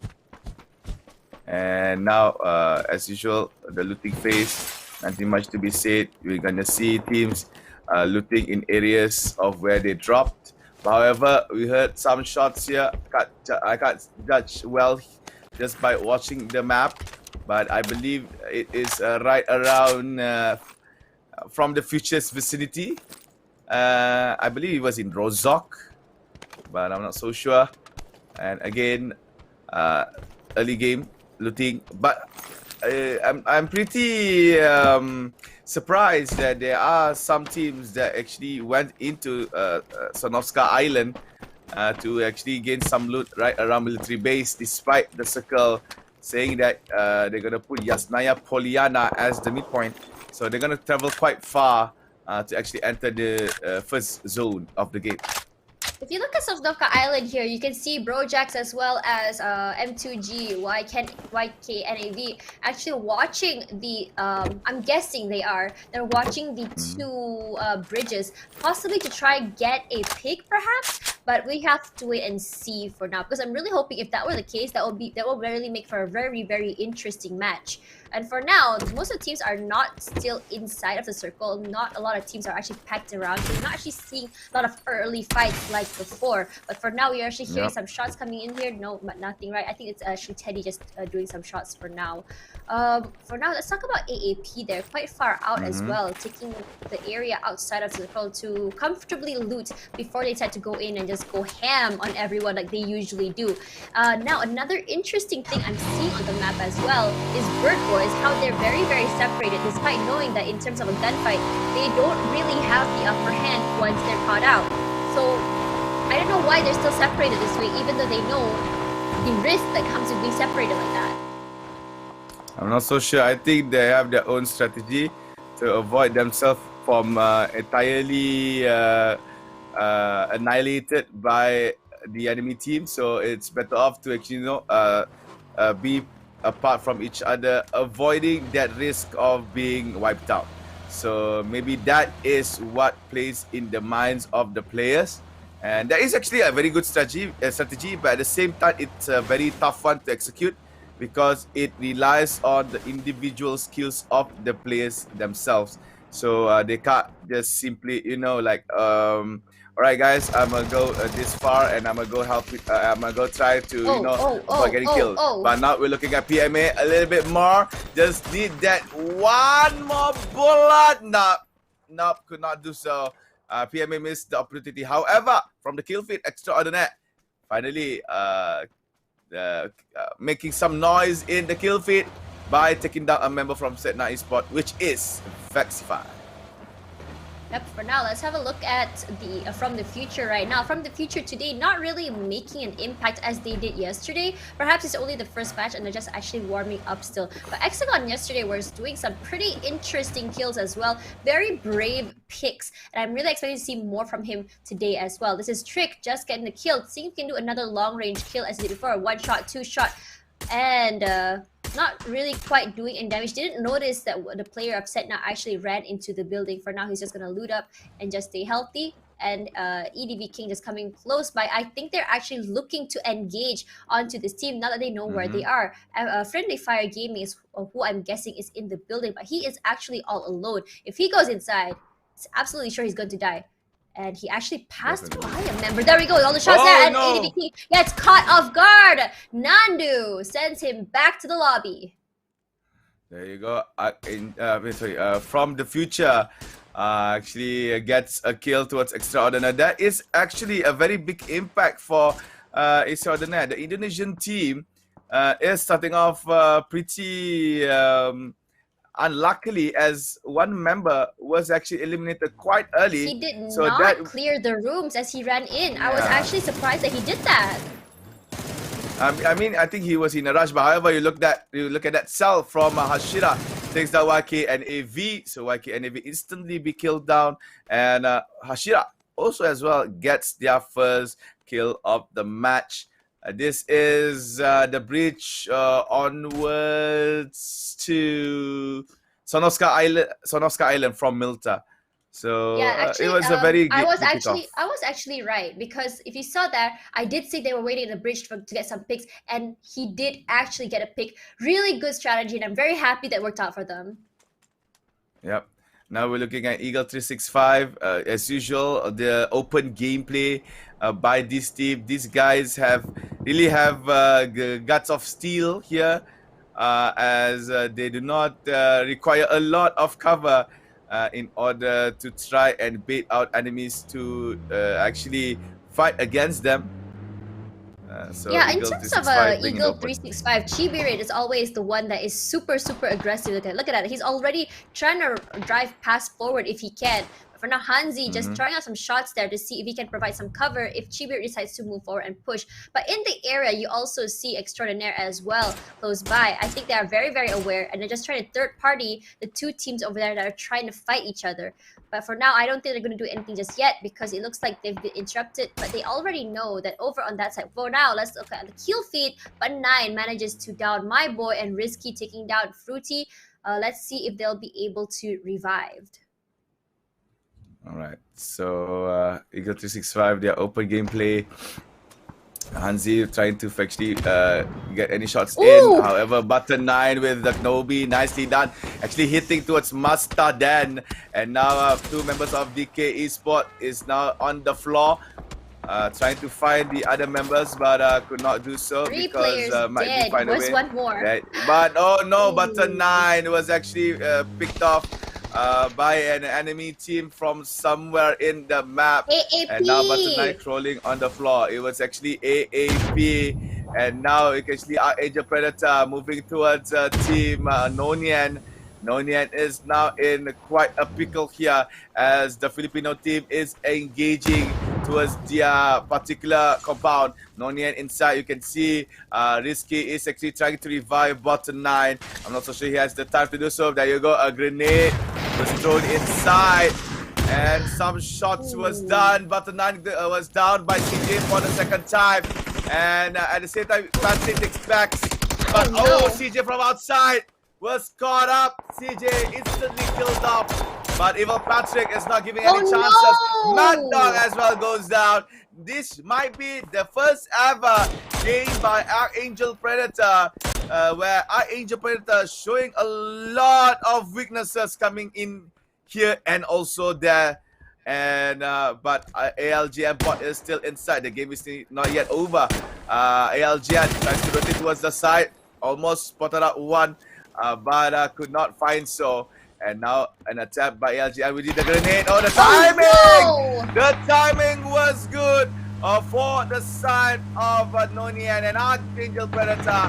Last remaining member, Evil Patrick, has to actually retreat away. And there you go. NIAN apparently has won that fight against Archangel Predator. That's actually a really good pick, knowing that Archangel Predator is out of the picture. Only Evil Patrick is left, and you know, I think all alone he's gonna have to play it very, very safe, and he just has to survive at this point. Very, very unfortunate for them, but this is a really great victory for NIAN, knowing that these giants can actually bleed. They're not untouchable as everyone thinks they are, and definitely NIAN can actually move forward into the match with some greater morale, a really good feeling, knowing that they can actually do these things and possibly maybe even win the chicken dinner if they keep up this momentum. But it's gonna be quite hard here because team NIAN is down 2 members. So yeah, that's right. Unless they could find a miracle to actually, you know, get some sneaky kills, sneak over towards the end of the zone, and hoping that it might be one person left, then maybe there is a possibility. I mean, speaking of being sneaky, Archangel Predator tried to play the sneaky play just now. I was about to congratulate them because they were actually third-partying really, really well. But unfortunately, once one player, CJ, gets caught out by button 9, that was when everything started to fall apart. But for now, let's talk about DK Limitless over here, just trying to get some shots there onto Extraordinaire, but not really hitting anything yet. So he's gonna have to move aside because some drive-by shots are being shot back at him, and they're gonna get away just fine. So as I was saying earlier, in terms of Archangel Predator, I think they were just a little bit too aggressive just now. CJ just moving forward a little bit too greedily. I feel like that match, that particular fight, they were just super greedy for kills, and that was just the kind of like the double-edged sword that they had to face. I mean, if you are Archangel Predator and you know it's quite impossible for team to catch you at the on the scoreboard, I think a scenario like that is something that they don't pay too much attention to, because they know. I understand. What I'm trying to say is that despite their usual gameplay, they always try to give their best. This is very different than usual. Not too sure why it's different, but I feel like they got really greedy right there, you know? Yeah, I understand. Maybe they're just trying to lax a bit or trying to try something new. Now, looking at something new, Friendly Fire Gaming actually, their pace game, the pace of the game is actually differs this time around. However, you can see Xavier and Bozo was knocked down. Aoki still alive, but not much HP left. Oh, Aoki just got Kobe'd by Jetski. Eagle 365 is slowly decimating the Friendly Fire Gaming. Only Cab left. Cab was found not by Eagle 365, but by Colony PH, and Friendly Fire Gaming is the next team to actually go to the lobby screen. Yes, that's right. For now, we're going to have a look at Maestro here, Colony PH, the team that came so close last round, but didn't quite make it just yet. In his sights is Eagle 365, and they actually hear them actually shooting out in the distance, and they are gonna try and see if they can third party safely. But for now, I can look at SE Karn Poppy managing a knock onto FTF No Chill. Not too sure if he'll be revived, but we'll be able to know in just a little while. For now, Maestro is still having Eagle 365 in his sights, but not really looking to actually finish what he started at this point. Alright guys, 13 teams, 41 players still alive. And Colony PH really wants to try and get that first ever chicken dinner. But it's going to be quite hard here. Victim Rise. Yeah, that's right. TD.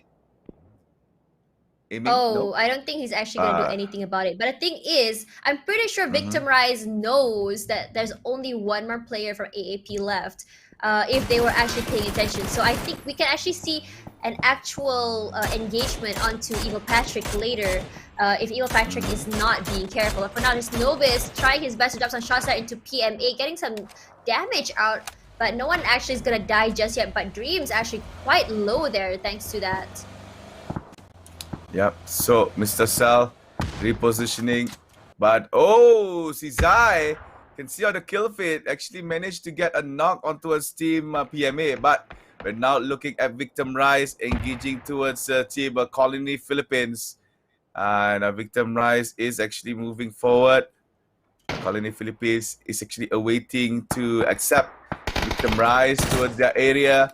Man making some shots, but actually did not dare to move forward, overextend, because it will be quite hard for them if members were to go down. GenForce so almost got caught out. Luckily, he had managed to find cover.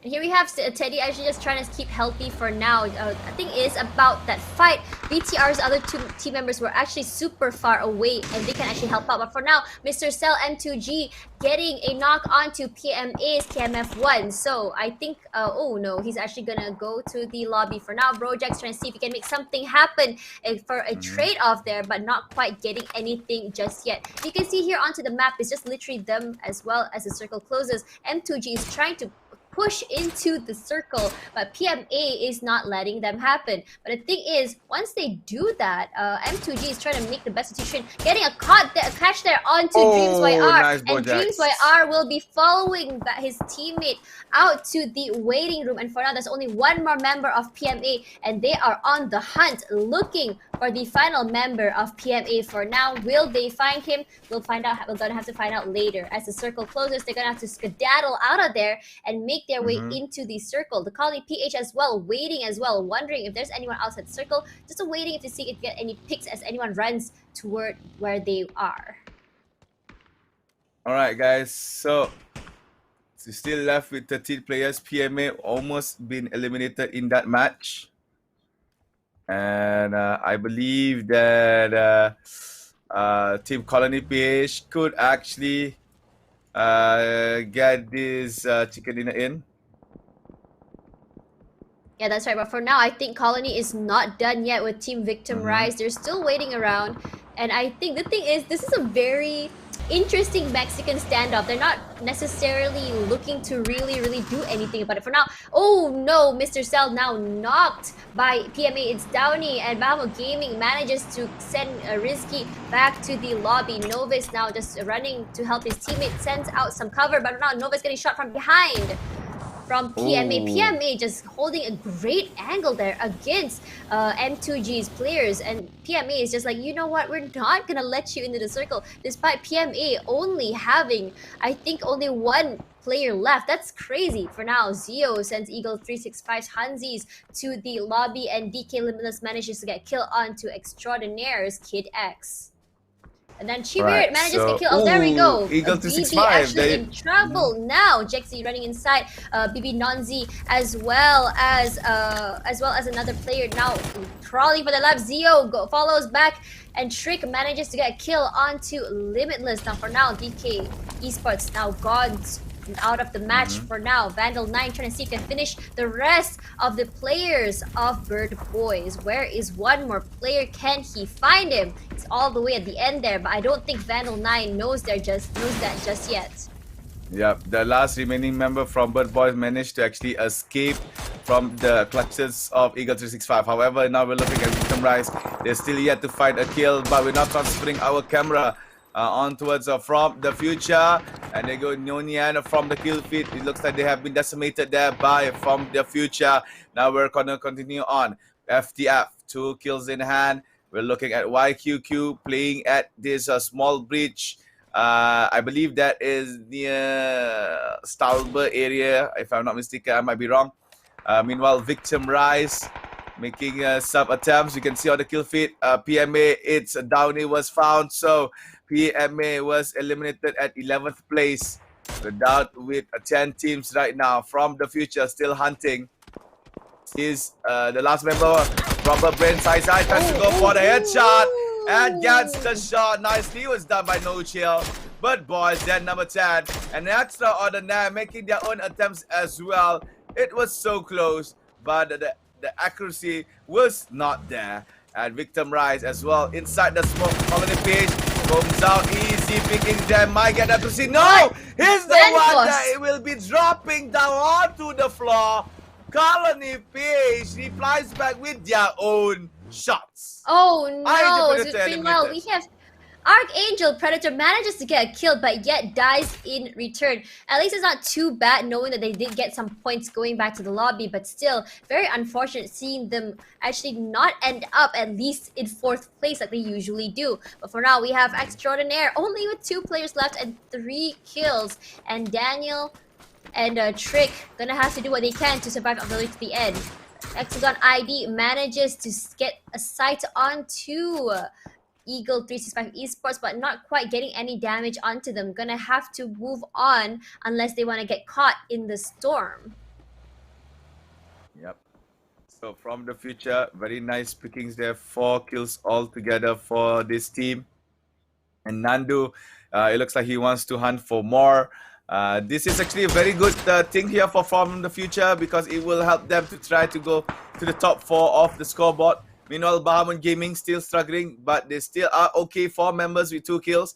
And we've seen time and time again where Bahamut Gaming slowly making that surprise comeback in order to get maybe that final sprint or final spurt towards the top 4. So this is one of the times. Similar as well towards team From the Future. And now we can see that is a 3-way done on our map. It's Eagle 365 shooting towards team From the Future, which is shooting towards team Sedna Esports, which also has been shot by Victim Rise. Basically in this area, team From the Future is actually opened up to get shot from multiple areas because apparently there are 3 teams right around them. We can see how team From the Future is now handling Team Eagle 365. They are still pushing in. 365 Jaske was dropped down towards the floor for Vandal 9 as the only one left. And Vandal 9 was found by Nandu, by No Chill actually. And there you go, From the Future securing kill number 6 and taking down Team Eagle 365. It's actually crazy how all the teams are submerging, and the thing is everyone is so close together. There is nowhere you can run where you won't get shot at. Look at M2G's player Brojax just smack dab in the middle of the circle, just hiding there all alone, just trying to survive. But for now Victim Rise finds a shot there. F2F No Chill will be his next victim. Another one on to another member of FTF as well. YQQ goes down. Can he get a third? Looks like Hexagon ID just waiting over there as well. He's just trying to finish it off. There we go. YQQ goes back first. Now another teammate just throws some grenade, get some cover there from the smokes as well. The rest of the team is actually pretty healthy now. He just couldn't manage to finish them off quite too fast. So now Esports now just struggling with 2 players, trying to see if he can get a pick there onto Team Bahamut Gaming. Oh, gets one shot there. Asher knocking Lil Kobe over there. Now, Mr. Bahamut Gaming definitely knows there's someone over there and trying to see if they can manage to get picked back in return. But I think that Asher isn't going to get a pick just yet from Mr. Chan. It's quite rare for a player to actually use the MK47, the mutant. So I think it's actually nice to see that was an added variety. Yeah, and it was an attempted grenade. Extraordinaire. So Extraordinaire is now facing off against Colony Page, but Colony Page is within cover. So They are Team so far in the Extraordinaire outside. open, Extraordinaire. Yeah. So dangerous. Look at that. VTR actually coming in now. Oh, they What could is go for going the to run. happen? Hit and run. Oh, No, but Trick goes down trick to down. Timo, however. And also the other member, Daniel. That's a wipe. He's taken down. And then you go Extraordinaire. Was killed off by Team Victim Rise. DK means Leroy Jenkins. They were and like... actually won that particular attempt. Yeah, I mean, they were already out there in the open. It was something that you can already anticipate. When I looked at the map, I saw and I was like, okay, this is gonna happen. And it actually did. For now, the Victim Rise team will actually shift their position onto Colony PH. But Colony PH now busy with FTF. Nandu now gone from the team, leaving FTF with only 2 members left. For now, Asher trying to make something happen, Oh, no. but gets knocked in the process by Hexagon ID. Corn Poppy tries to retaliate, and yes, manages to get the revenge kill, knocks down Hexagon ID. Corn Poppy looking to finish off the team. But will he be able to? Doesn't seem like it for now. Oh, he's getting shot there from the side by VG. Mr. Chan, he's just tanking all that damage. But now he's in trouble because Mr. Chan is actually able to just push forward if he chooses to, knowing that Bahamut Gaming still is pretty... oh, actually, no. Mr. Chan is actually left all alone. Ooh, by myself. Can join Brojax there, seeing that actually in the middle if he wants to. Mm-hmm. So now Colony PH playing it Oh, a little bit more safer. But however, Corn Poppy again showing how it is to play PUBG as a solo squad. Takes down 2 players that was actually pushing towards him. And there you go. Be rewarded, boy. Kill number 5 for Team Sedna Esports. And we are now we are now with 5 teams left, 7 players. This is actually a very rare outcome where we could see only small amount of players that are left in the final few circles. Yes, that's it for now. Chimoy, 15G, he has his sights onto Mr. Chan. He knows Mr. Chan is there, definitely. Some shots are coming out toward him, but I don't think he's going to hit anything just yet. Chimoy tries to even get a headshot, but he just cannot see through that smoke. Meanwhile, Man has his attention as well up to the other team, which is Colony PH, still stuck there. Maybe the 1, 2, 3, get some hits there onto Mr. Chan. It's Corn Poppy. Mm-hmm. Corn Poppy. I feel so sad for Mr. Chan. There was 2 teams shooting at him from 2 different angles. There was nothing he can do. And for now, he'll be joining his teammates back in the waiting room.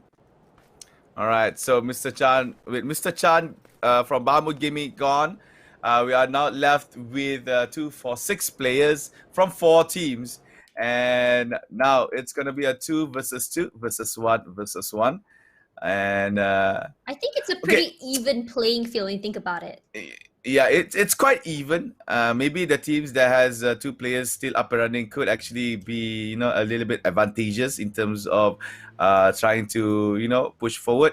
So but among in this terms of how much brave, look at how brave Victim Rise is playing. They're not scared to move. From how they played across the big map all the way to the smallest circle, they're not scared. Look at them. They're just easily moving around while everyone is still hiding behind cover. So in terms of how M2G, Brojax, and SE's Corn Poppy is playing, they're saying, okay, we're solo players. We're going to have to wait this out. But look at Colony as well. Usually they're the more aggressive team, but it seems like they are not looking to initiate as well. This is going to be a very, very slow ending if nothing is going to happen. Yeah, that's true.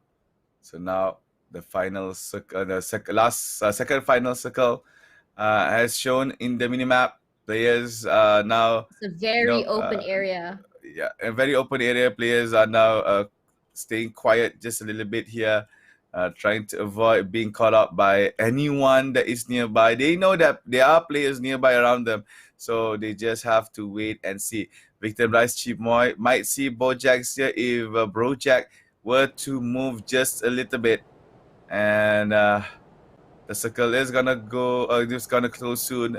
Bojax is actually outside of the zone, so he really needs to move just a little bit to the side in order to be inside of the circle. So among the four, it looks like Man is actually trying to make some moves there toward Colony, trying to play some sneaky deaky kills, but not really jumping in with both feet in. I mean, you have to actually toe up the water to see the temperature before diving in.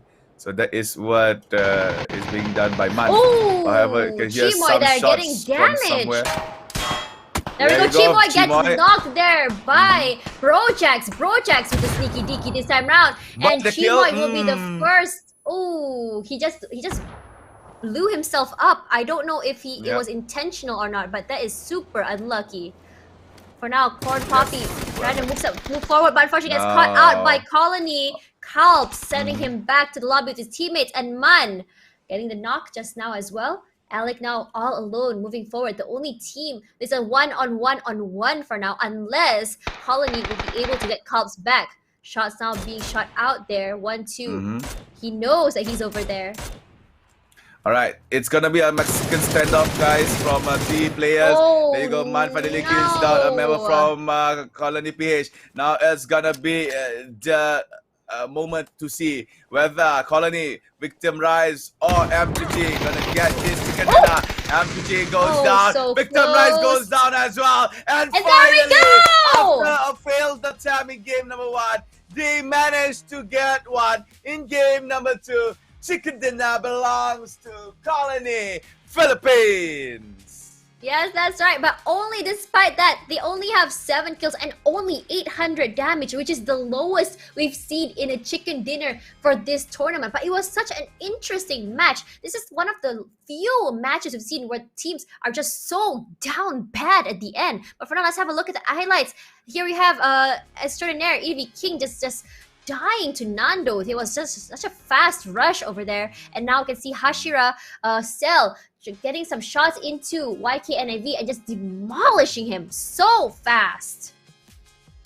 All right, so many times you see highlights here. I think there's a lot of interesting highlights we can see from this game. One of them is this Chimoy Victim Rise, slowly together with his teammates, taking down a team from the future. Was trying to actually, sneak through the slow part of the circle in order to enter the circle. And this is the final one. Bojax almost, get a clear shot on towards the member of Victim Rise. But due to the fact that he was actually throwing a grenade, the timing was not right for him. Man from Victor Rise can just simply move, and at the same time, Colony PH comes in with the third party and managed to get that winner chicken dinner. And I think that is the reason why Team Colony PH does not have a lot of damage, because most of the kills, I assume, I might be wrong, but most of the kills that I assume were done from third parties who were picked up from... Yes, I actually agree with that. Yeah, members that was knocked down, that was heavily damaged by the enemy team. So it's a good... you can't say it's a bad strategy. It's a good strategy. It's a very unique and very naughty strategy per se, because you're actually stealing kills rather than earning the kill on your own. But again, it's as long as it can still be used, as long as it's allowed, go on for it. And that is what has been in the mindset of Colony PH. And finally, after 4 days and 2 games, they get their first chicken dinner.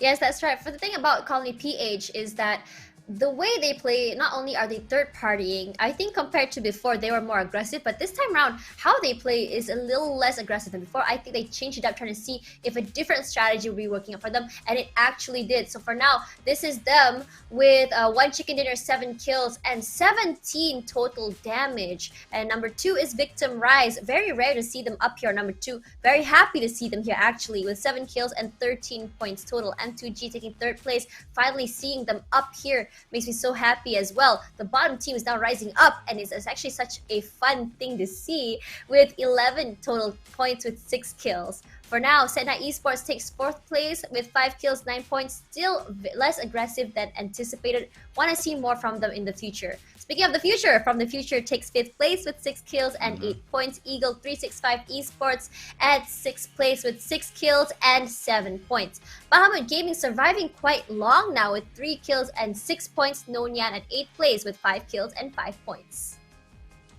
All right, for number 9, Hashira, 4 kills, 4 points. Number 10, Extraordinaire, 3 kills and 4 points. Number 11, Archangel Predator. This is the first time we see they do not actually manage to get double-digit kills, as well as on the second half of the match result page here, 3 kills, 3 points. Number 12, Bird Boys as well, 3 kills, 3 points. Number 13 for Samurai, 2 kills, 2 points. Similar as well to DK Esports at number 14 with 2 kills, 2 points. PMA, 1 kill contributes to 1 point. And Friendly Fire Gaming, sadly, for this time around, could not acquire any points at all. And with that said, game number 2 has concluded. Next up, it's gonna be game number 3. But before that, we're gonna give players some room to actually prepare. So don't go anywhere. Game number 3 gonna come soon, right to you guys right after this. The new rollout of Survivor Passes, updates to Erengel's infamous bridges, improvements to reputation, match history, and performance, and more as we dive into the Update 11.2 patch report. Welcome back, Survivors. First up this patch, we're rolling out the Survivor Pass changes we've been chatting about. Starting with 11.2, the Survivor Pass and its theme will no longer be linked to the new season. This allows us a little more freedom in what we put in the passes while not being forced into a full season duration.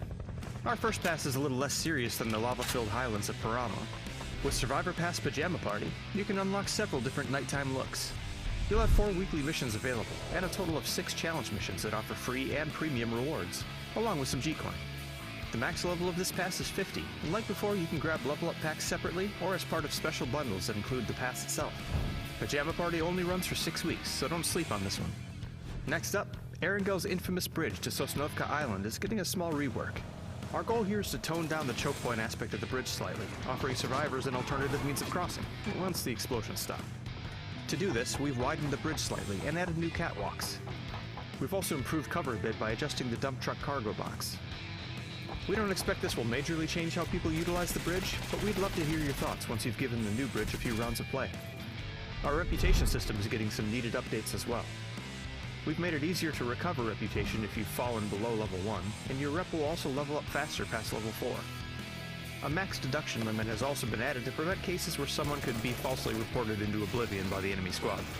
We'll continue looking at the system and try to keep it performing as it should and free of abuse, so please let us know if there's anything else that needs to be looked at.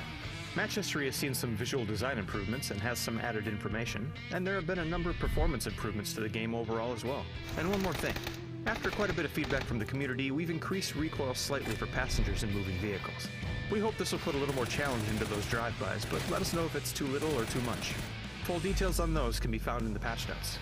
For now, pick up the new Survivor Pass, drop into Paramo, and turn your squad's slumber party into a slaughter party.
The new rollout of Survivor Passes, updates to Erengel's infamous bridges, improvements to reputation, match history, and performance, and more as we dive into the Update 11.2 patch report. Welcome back, Survivors. First up this patch, we're rolling out the Survivor Pass changes we've been chatting about. Starting with 11.2, the Survivor Pass and its theme will no longer be linked to the new season. This allows us a little more freedom in what we put in the passes while not being forced into a full season duration. Our first pass is a little less serious than the lava-filled highlands of Paramo. With Survivor Pass Pajama Party, you can unlock several different nighttime looks. You'll have 4 weekly missions available, and a total of 6 challenge missions that offer free and premium rewards, along with some G-Coin. The max level of this pass is 50, and like before, you can grab level up packs separately or as part of special bundles that include the pass itself. Pajama Party only runs for 6 weeks, so don't sleep on this one. Next up, Erengel's infamous bridge to Sosnovka Island is getting a small rework. Our goal here is to tone down the choke point aspect of the bridge slightly, offering survivors an alternative means of crossing, once the explosions stop. To do this, we've widened the bridge slightly and added new catwalks. We've also improved cover a bit by adjusting the dump truck cargo box. We don't expect this will majorly... Hey everyone, welcome back to the PUBG Challenger Rumble. I'm your caster today, Tash Buddy, alongside the super awesome, super hype Mats. Guys, so we just saw 2 games that has been concluded by our teams, and teams were made here just now for day number 5. We have seen Colony Page actually acquire their first ever chicken dinner in our Challenger Rumble, and as well PMA acquiring the 3rd one for their team as well. So we also see Archangel Predator in game number 1 doing miraculously well with only 2 members, but apparently in game number 2 the circumstances was a little bit different and they were eliminated quite early in the game. And teams like Bahamut Gaming, Force Samurai showing better performances, M2G as well showing a better gameplay here in comparison to yesterday, and also from teams like again Colony PH and also as well from Team Eagle 365. Teams as teams such as Extraordinaire, DK Esports, and as well as Sena Esports not showing anything that is good in comparison to yesterday. There is a stagnant performance on the side of Friendly Fire Gaming, as well as NIAN and also Hashida, and also include as well in that pile is actually Bird Boys. So I think coming towards the 3rd game of the day, teams should be looking forward to change up their pace. Maybe what Friendly Fire is trying to do now is actually a good thing, because they were a passive team previously, but now they have become slightly active. Alright, for now, let's have a look at the scoreboard. For now, we have Archangel Predator still very comfortably ahead with 5 chicken dinners, 231 kills, and 353 total points, with Colony PH coming down in the 2nd place now, securing their place there, tied with Victim Rise, with both with 1 chicken dinner, 110 kills for Colony PH, and both with 155 total points. But Victim Rise here with 97 kills, not too far behind. On 4th place, dropping down, is Team Extraordinaire with 4 chicken dinners, 82 kills, and 153 total points. I was right. It was possible for Team Extraordinaire to drop, and given their performance are still the same, they're no longer going to play as aggressively or as well as they did in the first few matches of the tournament. They may be dropping some more. Now in 5th place, Eagle 365 Esports with 1 chicken dinner, 93 kills, and 128 total points. PMA now in 6th place with 3 chicken dinners with 74 kills and 125 total points. Only 1 point behind is Far From The Future at 7th place with no chicken dinners, 89 kills, and 124 total points. M2G still maintaining 8th place with 76 kills and 114 total points. Meanwhile, Bahamut Gaming stays at number 9 with 69 kills and 107 points. And for number 10, it's actually Force Samurai close by with 102 points and 63 kills. Number 11, Friendly Fire Gaming, 62 kills, 99 points. Number 12, DK Esports, 94 points, 59 kills. Number 13, Sena Esports, 90 points with 55 kills. Hashira, 83 points with 58 kills. Number 15, NIAN, 79 points with 58 kills. And Bird Boys, 32 kills, 46 points at last place. Yes, that's right. For now, we can see a little bit of improvement coming out from Bird Boys, actually managing to last up to 7th and 9th place in the last 2 matches. In terms of survivability, they're doing better. Not too great still when it comes to just managing to hold themselves in gunfights as well as positioning. They need to know that. They need to know when is the right time to actually initiate and when's the right time to actually just back off. Yeah, that's true. I think the same advice should be given towards Extraordinaire, right? Because I know that the gap between Extraordinaire and also Eagle Esports is still quite far apart, right around 25 points. But still, we have 3 more games to go. Game number 3, then game number 4, alongside to game number 5. So Extraordinaire must not be too comfortable in their spot. I know they are in the top 4, but still, teams like PMA from the future and also Eagle 369, as well as M2G and also possibly Bahamut Gaming could actually just cut them off from the top 4 placement. I mean, in terms of Team Extraordinaire, I feel like the one big boost they had was the 4 chicken dinners. After that, it seems like it's gone downhill. They're not able to maintain themselves or play as, I wouldn't say they played as well as they did. It's more like other people just adapting, other people just managing to catch up with them. And they are not able to actually just maintain, just adapt to the other team's play styles, which is actually the reason why they're not doing so well, in my opinion. It's not because they're not doing so well, it's because they're not looking to improve themselves, and they really need to. There are some moments where they are actively trying to find kills, they're actively looking to actually fight and do gunfights, but they need to do way more than that in order to maintain and just lock in that 4th place. All right, so game number 3 is gonna start in a few more minutes, so I hope that we would see better gameplay from the teams here. Game number 1 was a little bit hectic from the start, and actually gives out quite a spectacular performance from every team.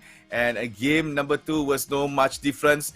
Team was doing very well, as you know, teams like Victim Rise and Colony PH finally showing what they got in game number 2, up to the point where we see a very classical Mexican standoff from 3 individuals from 3 different teams. So that is a very rare occurrence to happen, and so having that in one of the games of the Challenger Rumble is actually adding some more spice and variety for the viewers at home. Yeah, for now, a little bit surprised to see how Archangel Predator was actually taken out so early. Not into the performance. They were still the same, but rather just how they rushed in. But the thing is, they did what they didn't realize is that them trying to third party kind of like blew back in their face, with NIAN actually taking them down, which is a big deal in my opinion, because NIAN is actually one of the teams at the bottom, and being taken down by a team at the bottom actually just shows that they weren't being careful. They were either too cocky or they were just too greedy. Either that or NIAN actually just playing it very smart that time around, instead of, I think what happened was more of like Archangel Predator kind of like what's the word, underestimating Team NIAN at that point. So once CJ was down, it was just like a downhill from there. Sorry, go on at Math. No, definitely, because when you are at the top and you see teams like NIAN tries to engage you, maybe you don't. You just assume that, okay, we are now currently the best. Maybe we should try something new. Why not we try this particular strategy where we do that to the enemy team, and success or not, we will see the outcome later on, because the damage to us is not so bad because the gap between us and number 2 is actually very big. So maybe that is what the current state of mind of team Archangel Predator when they were engaging NIAN. And I don't believe that they actually know NIAN was inside there. So it was just maybe AAP trying something very new. Alright, but for now, let's move on to match number 3, still in Erangel. And for now, the flight path is actually quite a nice one, I believe, from the northeast coming down to the southwest. And teams are already flying out there. You can see PMA, the first one to hop out all the way on top right there near Stalber, as well as I think that is Kaminsky. Honestly, I don't really know what to say. Kamishki. Kamishki, yeah, Kamishki Yeah, over it's there. Kamishki. But yeah, Kamishki. You're gonna see some same players gonna come down. Sonovsky, Sonovska military base. Island, Same yeah. 3. Yeah, gonna be the same 2 teams. Not sure if M2G. No, actually the M2G not going there. Actually looking to go toward Lipovka. I think that would be the place. Either that or Milta. We'll see. For now, I think like everyone's very, very separated. We're not going to see some early fights because of the flight path, but we'll have to see where exactly the circle is going to come out. KMF there looking to cover a very large area, if you can see there, with one player, KMF1, just standing there at Stalber all alone, just trying to see if anyone will be around. I don't think anyone will be around them. They're actually perfectly fine. The only team that's close enough would be NIAN, but I doubt they'll be going that side. But toward the middle of the map, there's quite a lot of teams. That's actually VTR already releasing some shots toward AAP, but AAP just seems so unbothered, looking to drop a little bit further away from them. I don't think they're eager to fight so early, especially when they haven't looted up themselves. For now, here's the circle. Where is that at, Mats? Sorry. I'm having some audio problems for the time being. Sasha, I can you see. go on? So for now, I think this is Getka, which is where the area is going to be Getka as well as Pochinki as well, being the middle of the circle. And a lot of teams are already inside. AAP actually very comfortably in the smack dab middle of the map. And again, Bird Boys still doing the strategy where they are very, very separated to cover a large area when it comes to looting. So close by to the 2 players, Nanzi and Sazai, is actually 4 Samurai as well as Hashira on the side. But to the right of Hashira is actually Bahamut Gaming. Okay, I kind of dislike this shelter tunnel strategy for early games because you're setting up a place, a gameplay where you might get trapped inside. Yeah, we've seen that happen so many times. Yeah, though maybe in the early stages of the match, people don't bother to actually do that because vehicles is actually very high value in the early games because being used as transportation rather than cover. So, but still, I kind of don't like the shelter gameplay. Maybe it's just me and my own self-preference. Anyways, I see. I'm actually very glad to see the first circle is on the left side of the map. We haven't seen that for today just yet. So, the first circle is putting the fork road between Jogopol and Rozok as the midpoint of that particular zone. So we're going to see quite a lot of high ground and low ground gameplay here, especially right around Gatka's area. So Okay, I'm ladies seeing and gentlemen, some random buckle up. shots We're gonna see coming very up good. from Victim Rise, but I'm not sure what exactly they're shooting at because there's not anyone toward the left of them where they are. But for now, right behind, the thing of Genfor so close by to AAP. And now you can see their Eagle 365 as well looking to engage to AAP. AAP is completely surrounded by 1, 2, 3, 4, 5 teams if FTF decide to move forward. This is actually really scary, seeing how everyone's just trying to converge there in the middle. And you can see their SE as well looking to come forward as well across the river. Alright, so Bahamut Gaming also making their move. You can see that our god is trying to scope to see, not scope to aim. You know, he was aiming the floor, so that the vision above his scope could be seen much nearer, rather than the scope being the obstacle for his eyesight. He could actually get a clearer picture of the Ooh. vicinity in front of him by just scoping the floor and maybe alternating to tilt the head towards the top. For now, I can see there Archangel Predator looking to reposition themselves as so many other teams are all around them. But CJ is so far away from his other teammates. He actually notices there's a player from Sedna Esports that does not engage because not knowing where the other teammates are going to be. He's all alone, as I said before, in case something were to happen. His teammates are now finally caught up with him coming from the right side, and we may be seeing an AAP versus Sedna Esports fight happening very, very soon, as AAP has been the more aggressive team and they are very fearless when it comes to engaging. Yep, that's true.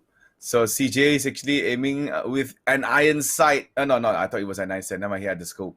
With the M16, it's quite rare for players to use M16. But if one were to master the single taps of the M16, it will be proven deadly.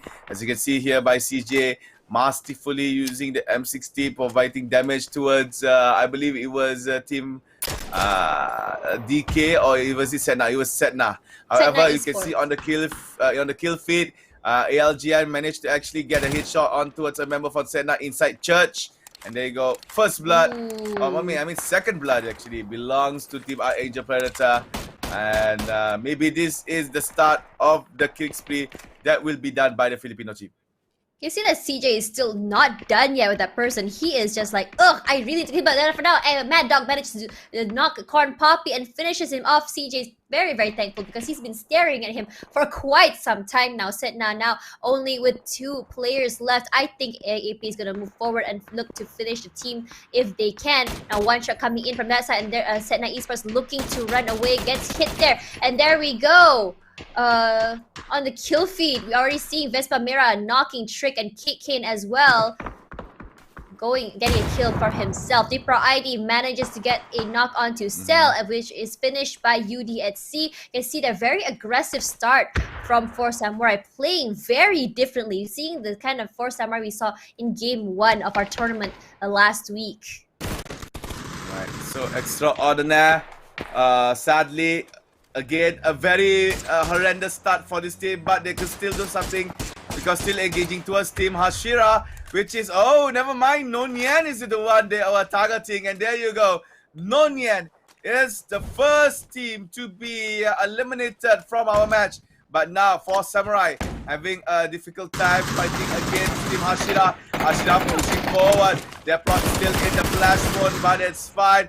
Almost taking down that member from Hashira. Aisu managed to get aim on towards the Prod ID. Now Astro Boy moving forward. Might want to revive UD, but has to be careful with Aisu that is actually nearby behind the tree. Behind this particular structure. Astro Boy fighting, and Astro Boy actually won that fight. Hashira goes down, and Team 4 Samurai still survive and will continue into our game number 3. If you saw that Astro Boy just 1 hit away from going back to the lobby, must be having a heart attack right now, but is actually a good thing as well, because for that he manages to save 2 teammates with him, still not having to play alone till the end, which is a great thing at all. For now, you can see PMA Dreams YR sends Daniel back to the lobby as well. KMF1 looking to do something to follow up his teammate's kill. So you can see here as well now. Sorry, yeah, go on. No. KMF1 is actually traveling towards his teammates Downey, so that Downey will not be left alone. However, KMF1 does have a vehicle just in case they have to make a quick getaway. So as I see from Friendly Fire Gaming now sending the Calvary to the side there. But Brojax, what is going on? Where did you fall from? Oh, gets knocked over there, but I think he'll be able to be picked up by his teammates so easily. But I think they're from Friendly Fire Gaming not getting stalked by anyone at all, just like cruising through super easily, not shot by Bahamut Gaming, not even shot by Colony Esports. Not Colony. Oh shit, yes, Colony actually shooting at them. Mamonji and Alec getting some shots into them, damaging just quite a bit, but it doesn't seem like Friendly Fire Gaming is looking to fight back. That's some quite high damage that coming to the team, knowing that they're just so far away. And now you can see that in the distance as well. Eagle 365, Eagle 365 also over there. Are they going to join in on the fight? I don't think so. Alex still trying to get some shots in, not hitting anything just quite yet. So speaking of that, Colony now in higher spirits for sure after winning that really close chicken dinner just now, showing everyone what they're made of. Even though they came from the bottom of the barrel, still crawling up very quickly. And I think they're really looking forward to being up there on the top 4 to represent APAC there in the PUBG Continental Series 2021 soon. Right, so now we're looking at ALG Embark on high ground. This is the Backbone Mountain of Gatka, and there you go.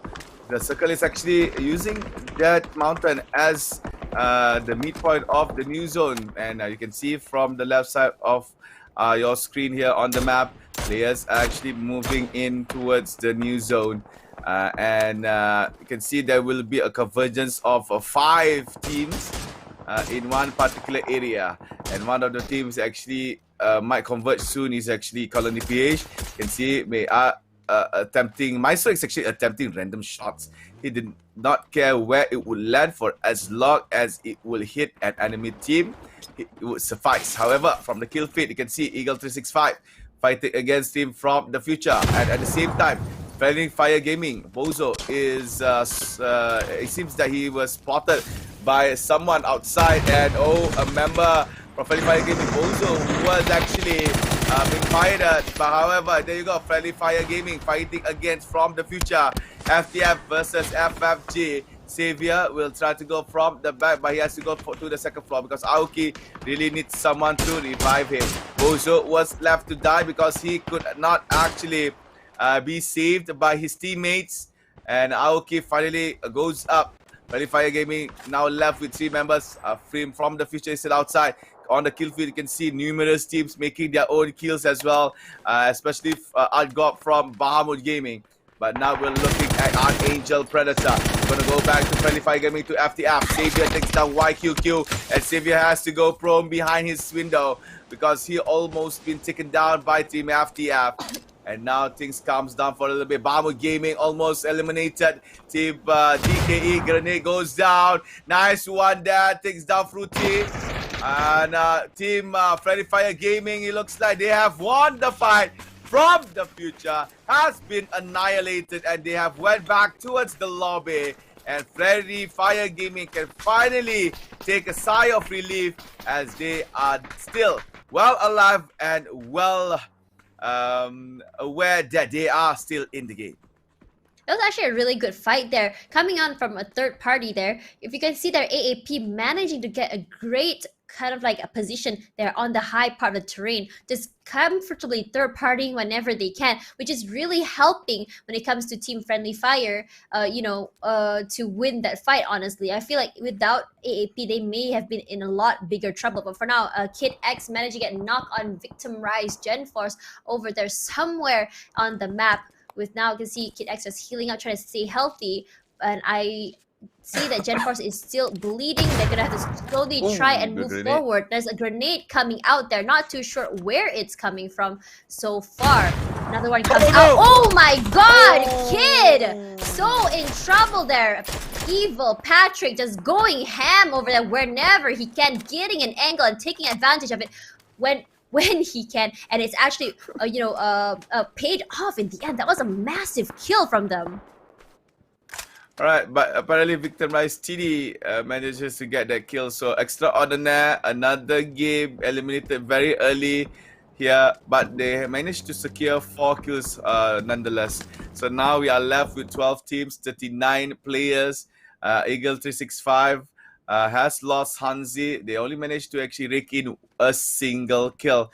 So I think Eagle 365 could actually find a new strategy here, because time and time again we see Eagle 365 using the same strategy where they will be standing right in the open and scattered apart to find any enemy team, maybe riding a car and in attempt to actually enter the circle. There you go. Some shots was done. It was hurt by ALGN, but it was done by Senna Esports, Vexify, and also Asha. You can see Vexify see ALGN on top of the hill, but he knows that the accuracy will not be so great. Yeah, Vexify using the barrel now, SLR in hand, attempting to actually get the head of ALGN. So ALGN firing back to Vexify. Asha giving backup from far in, sees a vehicle and sees a player as well. You see the Dacia will be moved out by, I believe that was Colony PH. And the car can still be saved and be used by that team.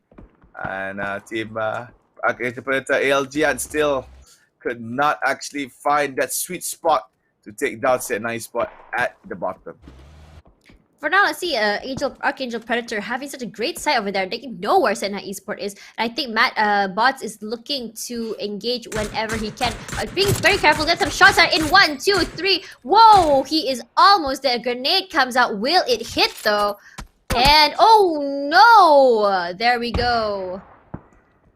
Nothing really hit so far. Bots have to reposition because he's getting shot there from the side. For now, Bots is going to be bandaging, trying to stay healthy for now, making sure that because they already know that VTR coming to flank them over there as well. Very dangerous spot there for Senna Esports, and because they're not only going to be caught out by someone on high rise area, which is AAP. From the side, it's going to be VTR. They're just sandwiched. They're going to have to skedaddle out of there as fast as they can. Not a great spot to be in, especially since they only have 2 players left. Yep. So ALGN bot again still attempting using that M24. Another grenade being thrown by LGN just to try and this position. But never mind, it's actually hit. It hits Vexify at the bottom there. So another attempt there, maybe for a final Kobe. Nope. Oh, so actually, close. It's just 1 hit away. Asher is just saying, nope, I'm getting out of here. You're on your own, bud. Goodbye. I need to get out of here. And there's Vexify all alone now. It looks like Archangel's gonna have to quickly try to finish it off. They're trying to see if they can use him as bait, but it's not gonna happen because Asher is out of there. If they're not careful, VTR can easily steal the kill. But for now, Evil Patrick managed to get knocked onto FFG Aoki. So Aoki goes down as well. ALGN finally gets the kill that he has done. Knocked over M2G. Finally showing something in our game. Mr. Cell almost gets that knock. However, you can see on the kill feed, Eagle 369 is engaging towards Friendly Fire Gaming. Savior is now no more. M2G, however, playing it safe. Just, handle what they can actually in that particular area that they are at. And Friendly Fire Gaming, however, finally lost to Team Eagle 365. So Friendly Fire Gaming is at number 12 for game number 3. So we are left with 11 more players, 35 players still alive. And M2G finally, I can see that YK and AV was knocked by Team PMA. PMA gets Novice as well. So the Malaysian Singapore team, they still haven't give up. They already got 1 chicken dinner today, and maybe they are aiming for another one. Yeah, that's right. For just now, let's talk about like that team earlier, Senna Esports. Sorry, not Senna Esports. Team AAP as well as Team Senna Esports. Actually, such a great spot because not only are they going to be attacked by another team, they're actually being assisted by another team when it comes to killing. But for now, PMA looking really good this game, getting so many kills so early. Mr. Cell now struggling. PMA pushing up. And there we go, M2G. Mr. Cell now gone from the game. Meanwhile, Brojack is running for his life as the rest of Team PMA is looking to not only just trap him there, but possibly get the kill. 1, 2, 3, and he is gone. That is 3 grenades to annihilate Team M2G, giving them 10th place. That is actually very good stuff coming in for Team PMA. they managed to actually squeeze through to anything that they come to them. And I believe that maybe as well there's a slight possibility that this game they could as well get Oh their my own god, chicken look dinner. at the Oh, kill look at feed. It's that. going crazy. Mhm. If you can see here, so close there. We have 3 teams. We have Bird Boys with AAP. We have VTR. We have Eagle 365 just going back to each other. Now, Mad Dog manages to drop Zio, and CJ finishes off Lolba. Lolba possibly gonna be going back to the lobby. And Mad Dog pushing forward, trying to see if he can save his teammate that's bleeding out currently. Drops the smoke, gets the revive, while over there just hoping that no one shoots from behind. Now we can see here Victim Rise. Actually, here that I am Pete now going back to the lobby thanks to Victim Rise Chimoy. TMF1 as well knocked. BTR knocked as well. It's a cluster clock there in the middle there. Teddy going on the aggressive, eliminating PMA, and there just one fell swoop. Victim Rise just makes the great game PMA was having into a horrible one. There you go, our Angel Predator finally takes down Bird Boys. So we are left with 7 teams, and finally AAP came back online here. 10 kills again for the side of Archangel Predator. Victor Rice doing not too shabby as well, 7 kills, but sadly only TD and Chimoy left up running in our game. So they really have to be careful in terms of where they are treading in our match. So ladies and gentlemen, 7 teams, 20 players.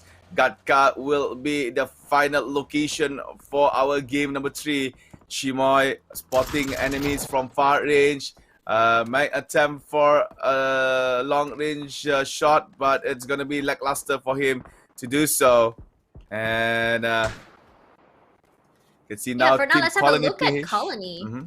Yeah, Colony PH actually looking really good this time around. He's still very healthy with 4 players. Despite that, they only have 1 kill. I think they are trying to make something happen, but for now, they are trying to engage onto Team Bahamut Gaming, not quite landing the hits they wish to hit so far. For now, 4 Samurai, Astro Boy getting a kill there onto DK Limitless.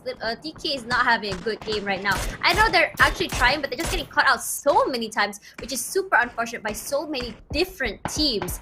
Over there on the side there, you can see Bahamut Gaming still with 3 players, 4 Samurai 4 players, Eagle 365 only with 2 players left, Colony and AAP the only ones, as well as 4 Samurai the only ones with 4 players still staying very healthy. For now, the circle is slowly shrinking. You can see Victim Rise still trying to stop anyone from moving forward, and in the kill feed, AAP managed to get 2 kills onto Dipro ID and UDSC, but Teddy manages to steal the kill onto UDSC, securing them an extra kill point over there, giving them 8 kills in total. Alright, so Bahamut playing it passively this time around, but they are still outside of the circle, and I believe that there is a player that has spotted them wide in the open at the edge of the zone. So I think Bahamut Gaming really needs to reposition themselves. It's quite dangerous for them to be here, and if they continue, I believe they could actually be annihilated by an enemy team. Meanwhile, Chimoy, I'm not so sure if it's either he got hit or he exited his vehicle slightly earlier than he should, because there is actually the circumstances where he exited his vehicle too early, that he got dragged by his own vehicle. That's why he got fallen down by his own vehicle. So yeah. For now, let's have a look at Archangel Predator now moving down the terrain, looking to move into the circle. For now, Eagle 365 Esports already comfortable in the middle. Now Archangel Predator is going to have to carefully move inside, because to their right is actually Bahamut Gaming. If they're not too careful, they're going to be taken out right here. But I don't think Bahamut Gaming is too much of a threat to them when it comes to difference in skills and gunfight. But for now, I think they actually know what's waiting for them on the other side. It's actually AAP. So what are they going to do to be able to counter that? Nope, they're just going to turn around and go the other way. They're not looking to fight, but for now getting shot by Momonji. but I don't think they're too phased about it, not taking too much damage at all. They're going around the other side, ignoring the care package altogether, not willing to risk it as they go toward the other side. And I think they may be doing something against Colony soon. They're actually just going in, going ham, going crazy. Parked in there, rushes in. What is going to be the outcome for this? 1, 2, 3. Argon finally get knocked there by Colony. Maestro gets grenaded by Mamonji. Mr. Chan now gone. Now there we go. Done. 3 players from Bahamut all gone at once. What were they thinking? Just going in like that. Clearly, we already know that Colony was already expecting them because of how loud their vehicle was and how loud their parking job was. And because they were already inside the building, close quarter combat is already favored to the side of Colony Esports. Just got Kobe by Teddy from Victim Rise. Now Archangel Predator fighting against Victim Rise. LJ bot dies to the fire that has been thrown there by Chimoy. And now Archangel Predator, their decision whether to fall back or push forward against Team 4 Samurai. Oh no, Patrick!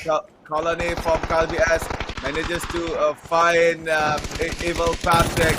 And now you can see Mad Dog making some sprays together with CJ to the side. Smokes, oh no, but could not get Evil Patrick. Evil Patrick actually dies off towards the zone. So Archangel Predator only left with the two, I believe, the best 2 players for their team, which is CJ and also ALG, not ALG, but CJ and also one more. I forgot. I'm a very forgetful person. But anyways, for Samurai against Victim Rise, 1 more member to go. Yes, that's right. For now, for Samurai, just going crazy over here. But unfortunately, Kick King gets knocked and Astro Boy so low, but yet not really making it. Yeah, VTR just going crazy this round, just going crazy. And now you can see there's CJ just going crazy, trying to get any kill they can, while VTR and 4 Samurai are engaged with each other. There we can see as well Alec trying to make something happen over there as well. You see that CJ still going for it, not quite hitting anything just yet, but Alec managing to get a grenade kill onto Teddy, getting his revenge for his fallen teammates. There's another one by CJ as well, getting Chimoy, and there it is, the end for Victim Rise for this game. For now, they're going crazy, but unfortunately, Archangel Predator gets knocked out by Colony. Colony is saying, we want revenge for that game just now, and they are just going for it. And now they already know we're down to our last 2 teams. Yeah. We might see another chicken dinner be picked up there by Colony Philippines. It's gonna be 4v1. Grenades goes in. Oh wow! And the Eagle 365 remain last remaining member inside the smoke. Go in! Winner with the chicken dinner for the 2nd time in a row belongs to Team Colony Filipinas. Yes, that's right, with 11 kills and 1.4k total damage is quite high here. A very big difference to their game earlier with only 800 damage. Now let's talk a little bit about this match, how Archangel Predators seem like they were having a really good game until Victim Rise comes to the picture and decides to just stop them in their tracks over there. Victim Rise was also the reason why PMA was knocked out so early. So there's a highlight here for now. This is where ALG and Bots manages to get some kills onto Senna Esports. Such a beautiful positioning here, where Senna Esports cannot even respond because of how high the terrain is. Their heads are exposed, they cannot find any cover, and if they were to be able to get shot at, they can just move backward. And this is as well where TD was actually aiming towards the team that was entering the circle, but however at the same time Mad Dog and ALGN was the one that is getting that knock. But TD was like, okay, I'm gonna try to get a kill or 2. I don't have to actually put some effort in that kill.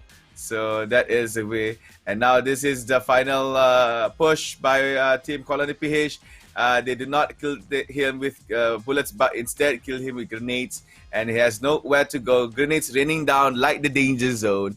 And chicken dinner belongs to Colony Philippines. And there you go, ladies and gentlemen, Colony Philippines. As we celebrated their first ever chicken dinner in game number 2, we celebrate their team yet again for the second consecutive chicken dinner.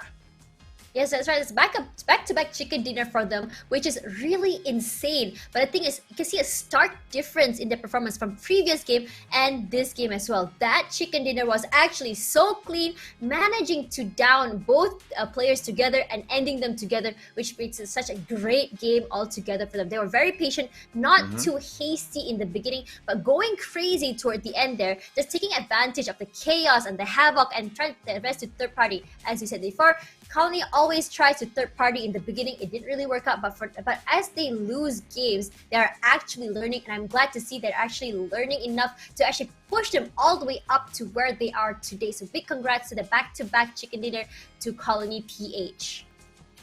All right, guys. So it's gonna be a change in the leaderboards, nonetheless. However, this is the match result of match number 3, which is the last we see of Erangel for today. So Colony Philippines gets the chicken dinner, and not only that, alongside with 11 kills, which amounted to 21 total points altogether. So that is quite a lot that has been raked in by Colony PH. Definitely will give them some cushion in the top 4 spot. At number 2, we see Archangel Predator, no chicken dinner, but 12 kills, 17 points. Number 3, Victim Rise with 10 kills and 14 points. Number 4, Samurai, 6 kills and 9 points.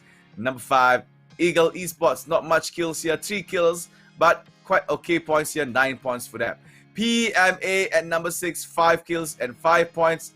Bahamut Gaming at number 7, 3 kills and 5 points.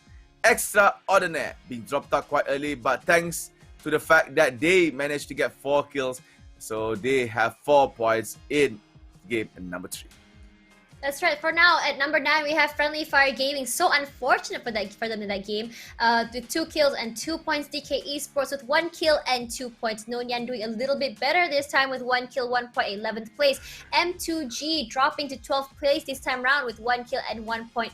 Birdboy is doing a little bit better than the rest this time round, managing to snag 1 kill at 1 point at 13th place. From the future, Hashira and Setna Esports are the big disappointments of this time round with 0 kills each, as well as 0 points in 14th, 15th, and 16th place. But for now, let's take a quick break before we head on to match number 4, which will be in Miramar. So stay tuned, and we'll see you guys later.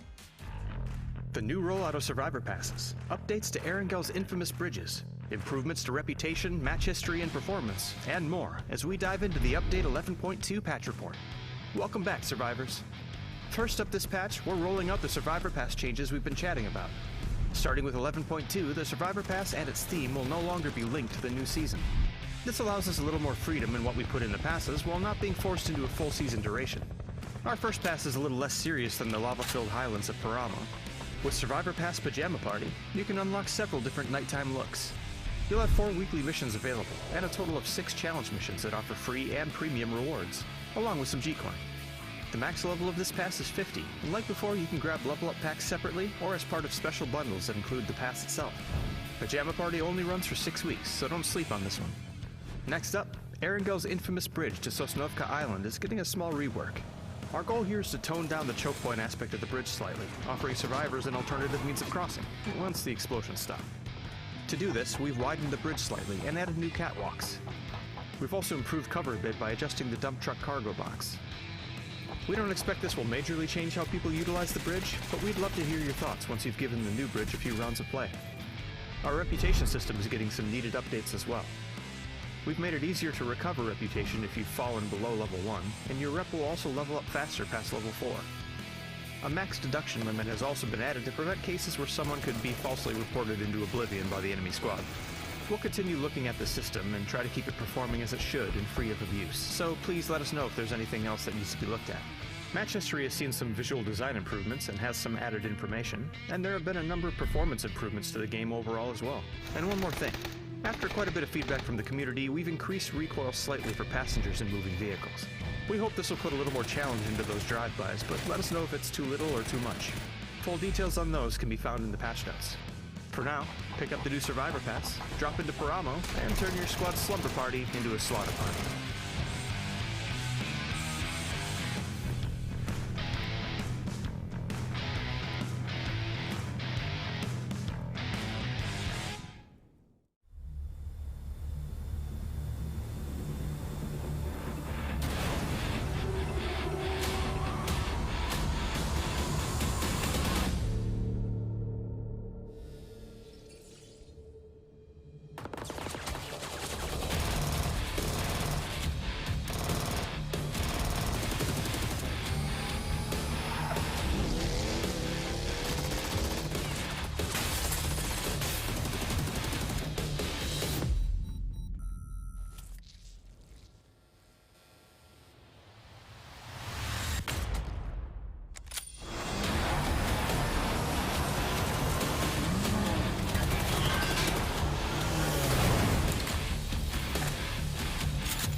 The new rollout of Survivor Passes, updates to Erengel's infamous bridges, improvements to reputation, match history, and performance, and more as we dive into the Update 11.2 patch report. Welcome back, Survivors. First up this patch, we're rolling out the Survivor Pass changes we've been chatting about. Starting with 11.2, the Survivor Pass and its theme will no longer be linked to the new season. This allows us a little more freedom in what we put in the passes while not being forced into a full season duration. Our first pass is a little less serious than the lava-filled highlands of Paramo. With Survivor Pass Pajama Party, you can unlock several different nighttime looks.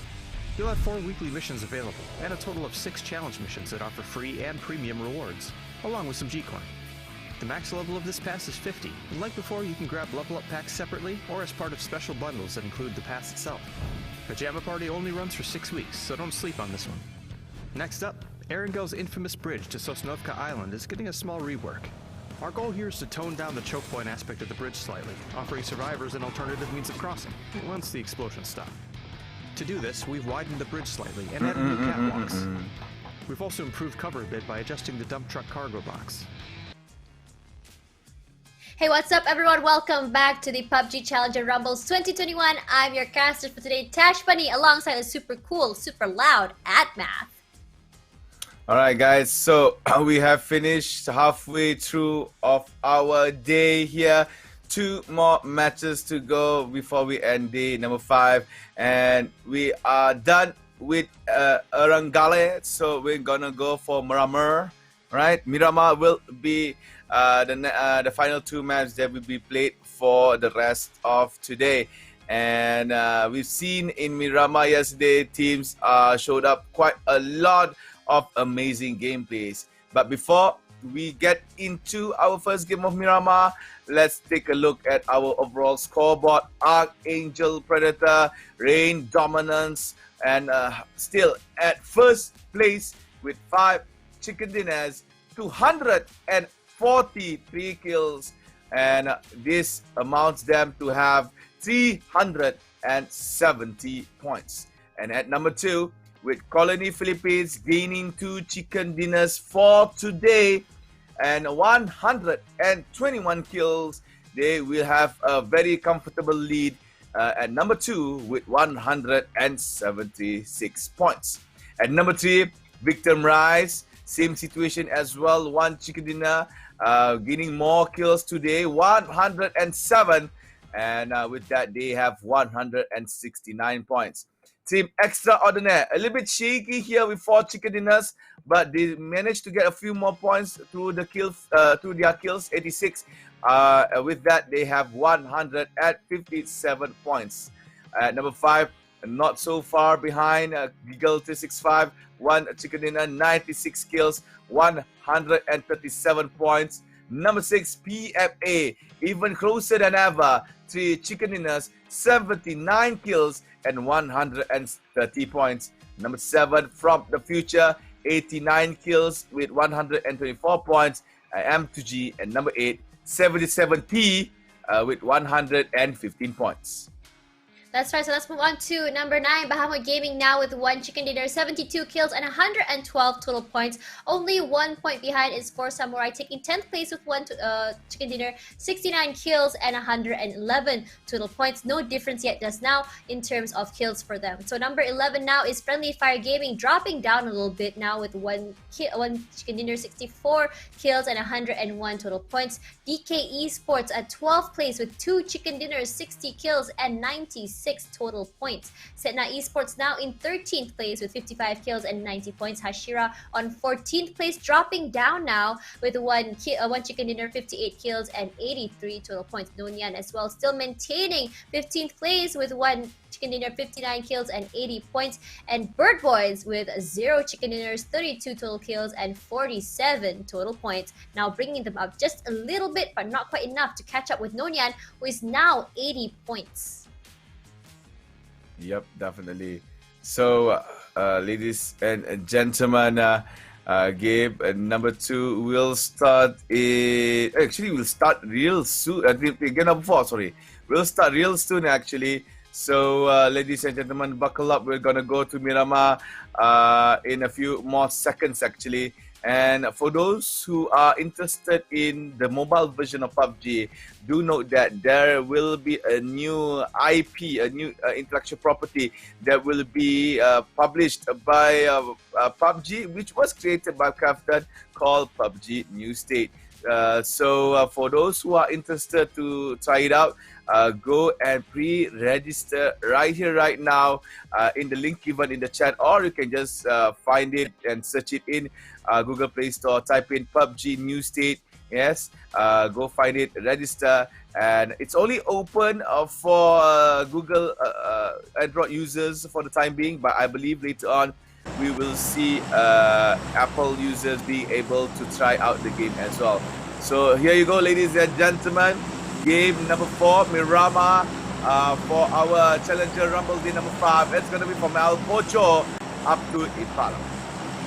Yes, for now, let's have a look here where they're going to drop. I'm guessing that still Fort somewhere will be dropping at Low Leones, but I really want to see someone drop by a little bit close to each other. I want to see some early skirmishes if possible as well. So for now, we're going to see the first team to drop out is actually FFG, just dropping into El Pozo right over there. So going to the crater area over there will be KNN with Colony just coming so close behind. Will we be seeing them fighting early in this particular map? That is the question for today. You can see there as well, Art God so far away from the rest of his teammates as Hashira is just following at their lead, and I feel like AAP will be happily dropping by at Shumasera. No problem there, no one dropping so close to them. So now, speaking of that, after the action-packed matches at Erangel earlier, I cannot really predict what will be happening in the map of Miramar. Consider that this map favors more of an open area with barely any terrain. So the teams that actually are more familiar with playing long-range fights, I noticed would be players like ALJ and bots who love playing the sniper. You have also team players like who was that from M2G? Extraordinaire as well. Yeah, Extraordinaire. Yes, that's right. So those are the teams to look out for this match. But as I said earlier, well, as Matt said earlier, anything can happen. So I can see everywhere that oh my god, the circle at Matt's. Are you seeing this? I know. I'm looking at that. I didn't have the time to actually comment over it. Oh my god. Okay. Roughly 35% land, 65% water. That's a very small area. Yeah. This is the dumb luck of Miramar Circle. Even though Miramar does not have a lot of body of water in comparison to Erangel, but they frequently, I see, even I experienced it. The circle loves to go to this bottom right hand corner of the map. And yes, they are up to point where the circle is actually right in the smack middle of the ocean, located at the 4 boxes at the bottom right hand corner of the map. Yeah, that's right. So we're gonna see some multiple times actually. It's gonna be some jam-packed fights there because there's not a lot of space to actually move around. You can actually go between Puerto Paraiso to Impala only and a little bit half than Low Leones. So for now, let's have a look at the other teams who are on the middle side of the map, so close together. VTR is actually taking the top side of the terrain, shooting out at Chibirin and Hanzi over there, but I think that'll be gonna be okay. And on the other side of the terrain is actually Bird Boys, who are actually favoring a top terrain as well, which is something that I've never seen them do yet this tournament. So now you can see there, Eagle 365 is actually separated 2 teams on that side and 2 teams on the other side, which is a little bit interesting. You can see there the teams that actually are already inside the circle is Trick as well as for Samurai. I think why they're moving forward to it is because at Puerto Paraiso, there's actually a care package there already. So perhaps they're looking to see if they can get a really good gun out of that. So now we just have to see what will be the gameplay here for our teams, because as said by Tasha, the circle will force the players to be playing in a very jam-packed area, and I believe that we will see a lot of bodies dropping dead right around Puerto Paradisos area, and coincidentally, there is a car package inside that town. So I think the fight to gain influence over Puerto Paraiso will be up for grabs real soon. Right, for now, let's have a look at Hachi. They notice that Eagle 365 is in front of them, but doesn't look to attack just yet. Because from what we can see here, Hachi's actually following. But Ooh, for nice now, shot. Novice getting a good shot there onto Corn Poppy, dropping him, knowing that he's all alone, and just yeeting it out there. Don't want to stay around and see if the rest of the teammates are actually over there. But he's going to be running into another team right in front of him, actually. But for now, let's have a look here at Pete getting shot. For now, where we go? Novice in trouble, getting shot by FTF, and now Novice has been downed. There we go. Perhaps it is karma for taking advantage of the other teammate. And Novice just goes down as well. So DK, my boy, trying to see if he can do something against PMA in front of him, get some damage in, but not quite enough to actually do anything against the player. All right. Again, I think Novice's problem was the car was taking a lot of time to actually, climb up the hill, which gives a clear sight for him to get shot. So M2G loses one of their members, Novice. Despite Novice managed to contribute a kill in the early stages of our match. Now we're looking at I think it's YNKAV.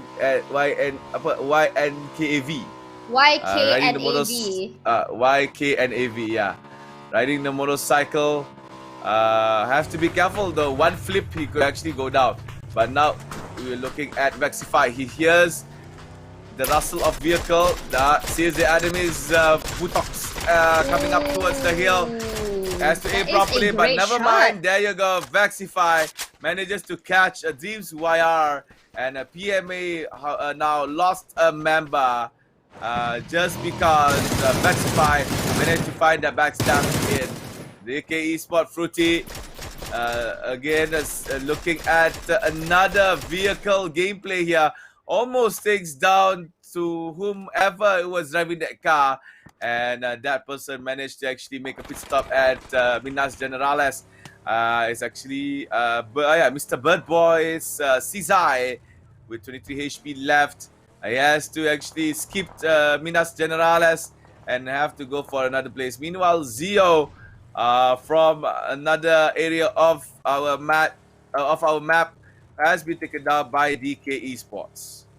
Okay, for now, I can see Lolba actually meeting up with his teammate, going onto the other side of the graveyard, and Evil Patrick now just going around trying to see if he can get any picks. But you can see here how AAP is moving. They're not separating too far apart like they were before, preferring to play a little bit closer to each other and playing closer to the edge of the circle. So I try to see if we can do any picks instead of going into a full all-out fight so early. So one thing about AAP about that is because I think they learned from the match where they got knocked out early as well, that they were just way too aggressive, and they're gonna have to change that up, and I'm glad they have learned and they actually did that corner. So now let's see a replay of what happened earlier. 1, 2, 3 shots. Novice gets really lucky, manages to catch a stray Corn Poppy there in the ground, but tries to run away. But for now, this is I Am Pete climbing for that side there. I can see there FTF notices him, kills him off as soon as they can. As I said before, possibly Karma. And for now, here's Vexify just shooting out to a member of PMA, knocking out Dreams YR from the match and quickly moving away before the other members of PMA could catch him out.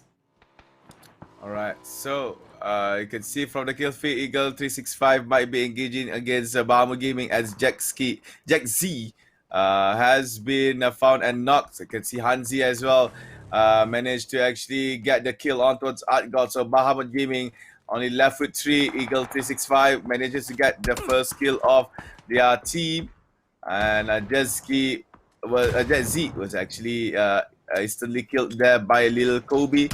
And Vandal 9 was found from the side by RCM. Bahamut Gaming might win against Eagle 365.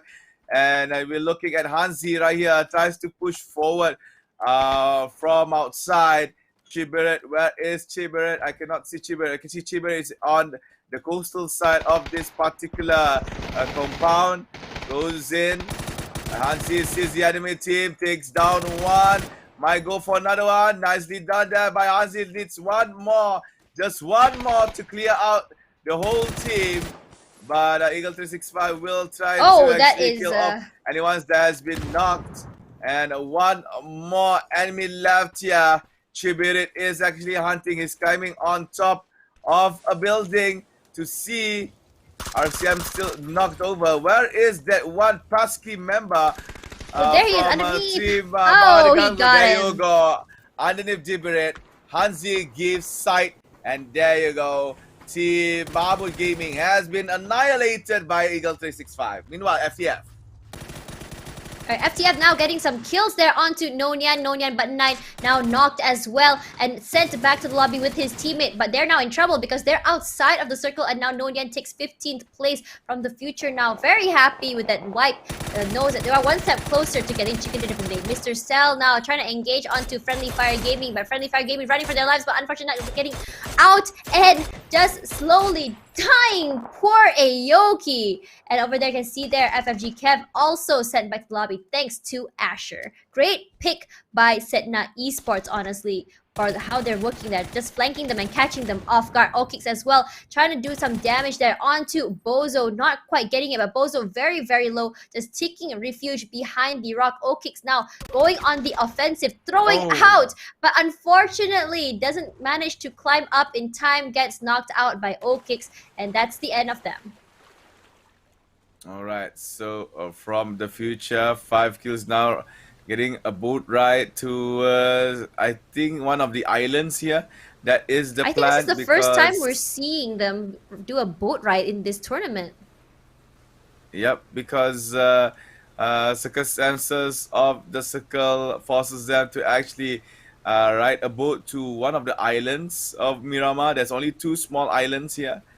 There are no names for the particular islands, so players who spotted out the circle that should be closing around the area, predicting the circle to be closing around that area, has to acquire one of the islands in order to have some landmass to actually play and make some shots towards the enemy teams. You can actually still play inside the boat, but you are wide open from every angle, so it's much better to play on the landmass of the islands.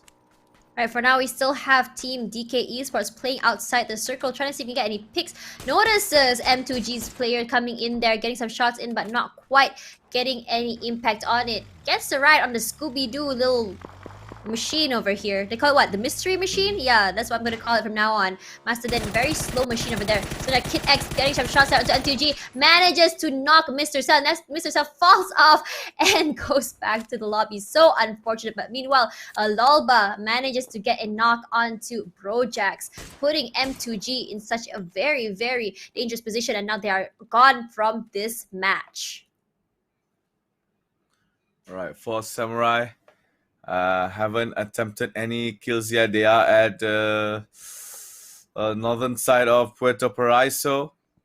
Alright, this Prot ID watching the enemy from super far range. I can assume that it's a very good 800 meters away. And, right, I don't think Mad Dog... Oh, Mad Dog definitely knows now. Gets a shot onto Mad Dog from here, but I don't think Mad Dog's very, very worried. He's just like, oh, I'm just gonna get this car. I'm just gonna come closer to you. You just wait. You can come catch these hands, sir.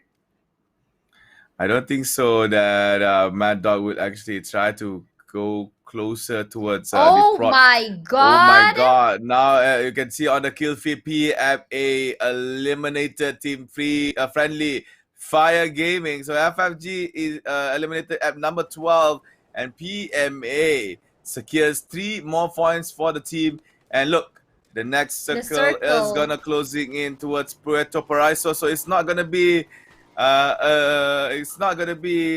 marine warfare for the teams. It's still gonna be guerrilla / modern warfare for the teams playing. And now Colony PH moving forward.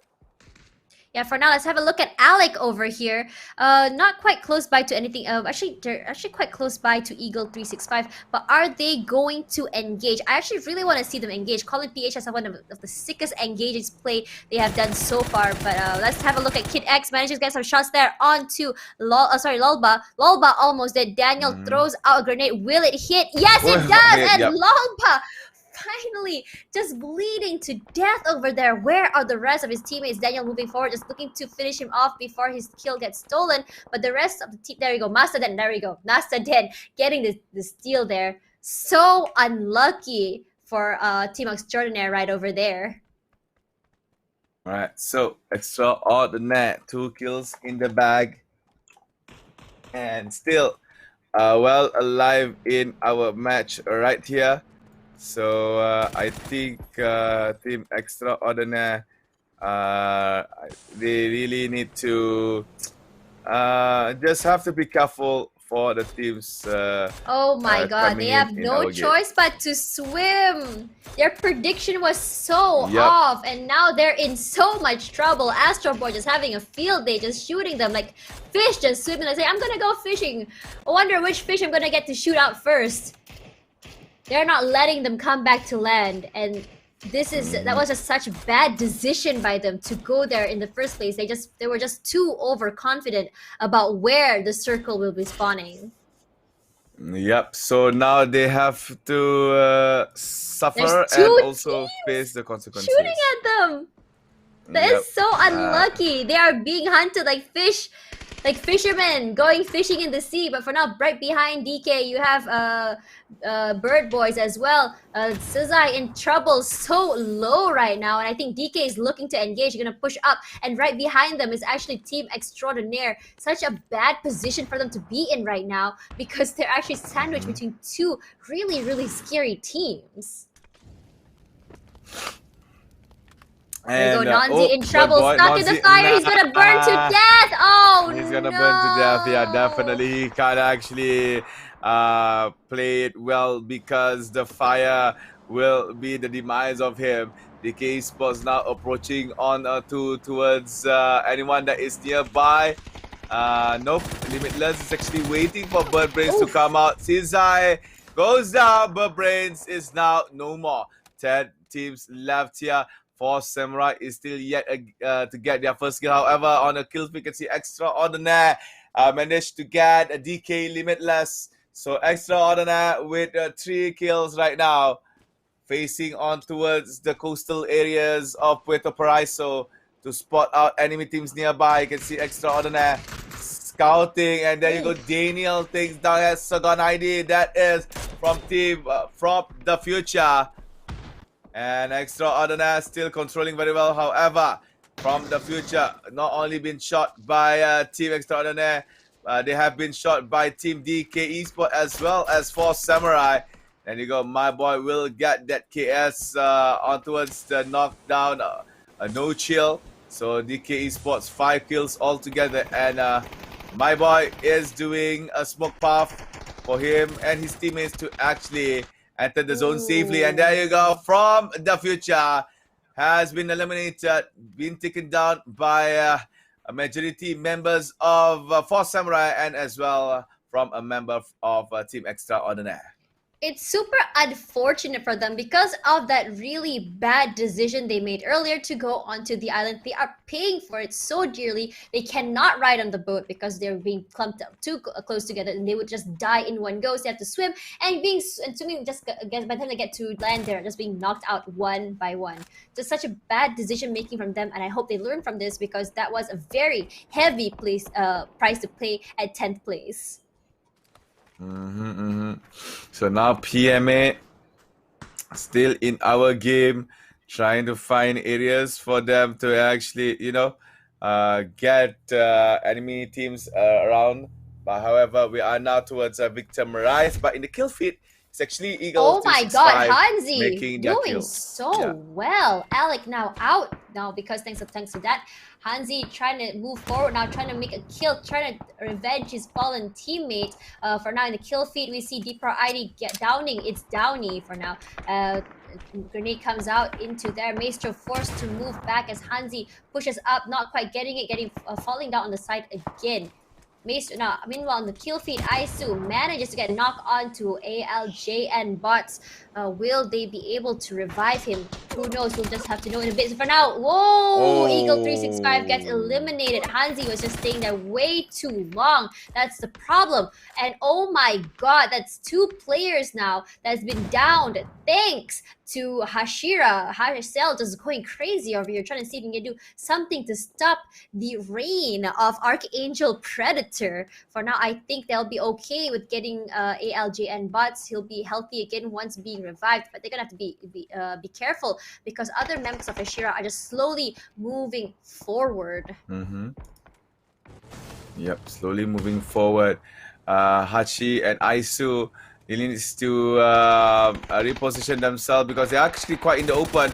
Meanwhile, on the kill feed, you can see teams are actually doing a lot of kills here. Aisu attempting to get a knock by Angel Predator, and as well as Cell actually managed to get a few members dropped from the view of Cell of Aisu right now. Now Cell actually making some shots towards a very confused Angel Predator member. I believe that was Mad Dog or DJ CJ, but the damage has been done. Hashira from Cell alone managed to get triple kill and 4 kills all together for Team Hashira. Angel Predator is now no more in our lobby. 7 teams, 22 players still well alive. You can see how Cell actually rotated on the side there, making sure that he was not spotted as the rest of the team was busy with his other teammates. Now for now, let's have a look at Pete here in trouble, getting shot at, but he's throwing some shots there onto Colony, but for now, Pete manages to get a kill onto Maestro, and Extraordinaire EDV King manages to drop out my boy. So Pete now staying very healthy, still okay with 3 players. So could this be another chicken dinner in the bag for them? Who knows? We'll have to wait and see, since we still do have another 6 teams alive down out here. So for now, they're just going to rotate real quick, not looking to push into the circle from that side, knowing that PMA is waiting from them. Now, it's now only just left with Fruity on the side of DKE. He's just trying to stay healthy, just trying to stay alive. Actually, if I were him, I would be terrified. So for now, let's have a look at this replay where Aisu manages to get knocked there onto a player from AAP, and Aisu just moving forward. Cell just going crazy from the back there. Aisu dropping a grenade. Cell there from the side. Then they were so confused. They're like, where is this person shooting me from? I can't tell! But there you go. So, talk about shooting. DK Fruity has been shot towards the lobby by Kakane from 4 Samurai. So now we are left with 5 team. Haisu is now making shots towards KMF1 from PMA. PMA loses another member. Hashira haven't given up despite being at bottom of the tables here. Grenades was thrown towards Aisu, but Aisu manages to actually avoid the grenade. Now he throws back 1 flash in order for him to actually push forward, or maybe to the side. Meanwhile, Victim Rise making their way towards into the new zone. Aisu managed to get the grenade on towards its downy, and now PMA only left with 1 member outside of the zone. Cell is not allowing him to actually push forward, and there you go. PMA has been eliminated by Team Hashira, and Cell will actually hit some fire for the time being before he'll be revived. Meanwhile, you can see 4 Samurai engaging on towards Victim Rise and also Extraordinaire. That is a 3-team slugfest in one small particular area. Victim Rise has to actually prone in order to avoid any kind of stray bullets coming in between Victim Rise, 4 Samurai and also Extraordinaire. Extraordinaire left with only 1 member. So, I believe it's going to be either Hashira, 4 Samurai, or Victim Rise that is going to get our chicken dinner. For Extraordinaire, it's going to be a miracle for him to get a chicken dinner from these other 3 teams in our top 4 here. So that's why I eliminate that possibility for the candidate of becoming the chicken dinner eater. So now I believe that Hashira has the better ground here because they have spread it out quite a big area for them to cover. So I think what Hashira needs to do is just to get a position inside the zone and possibly they might get their chicken dinner in this game.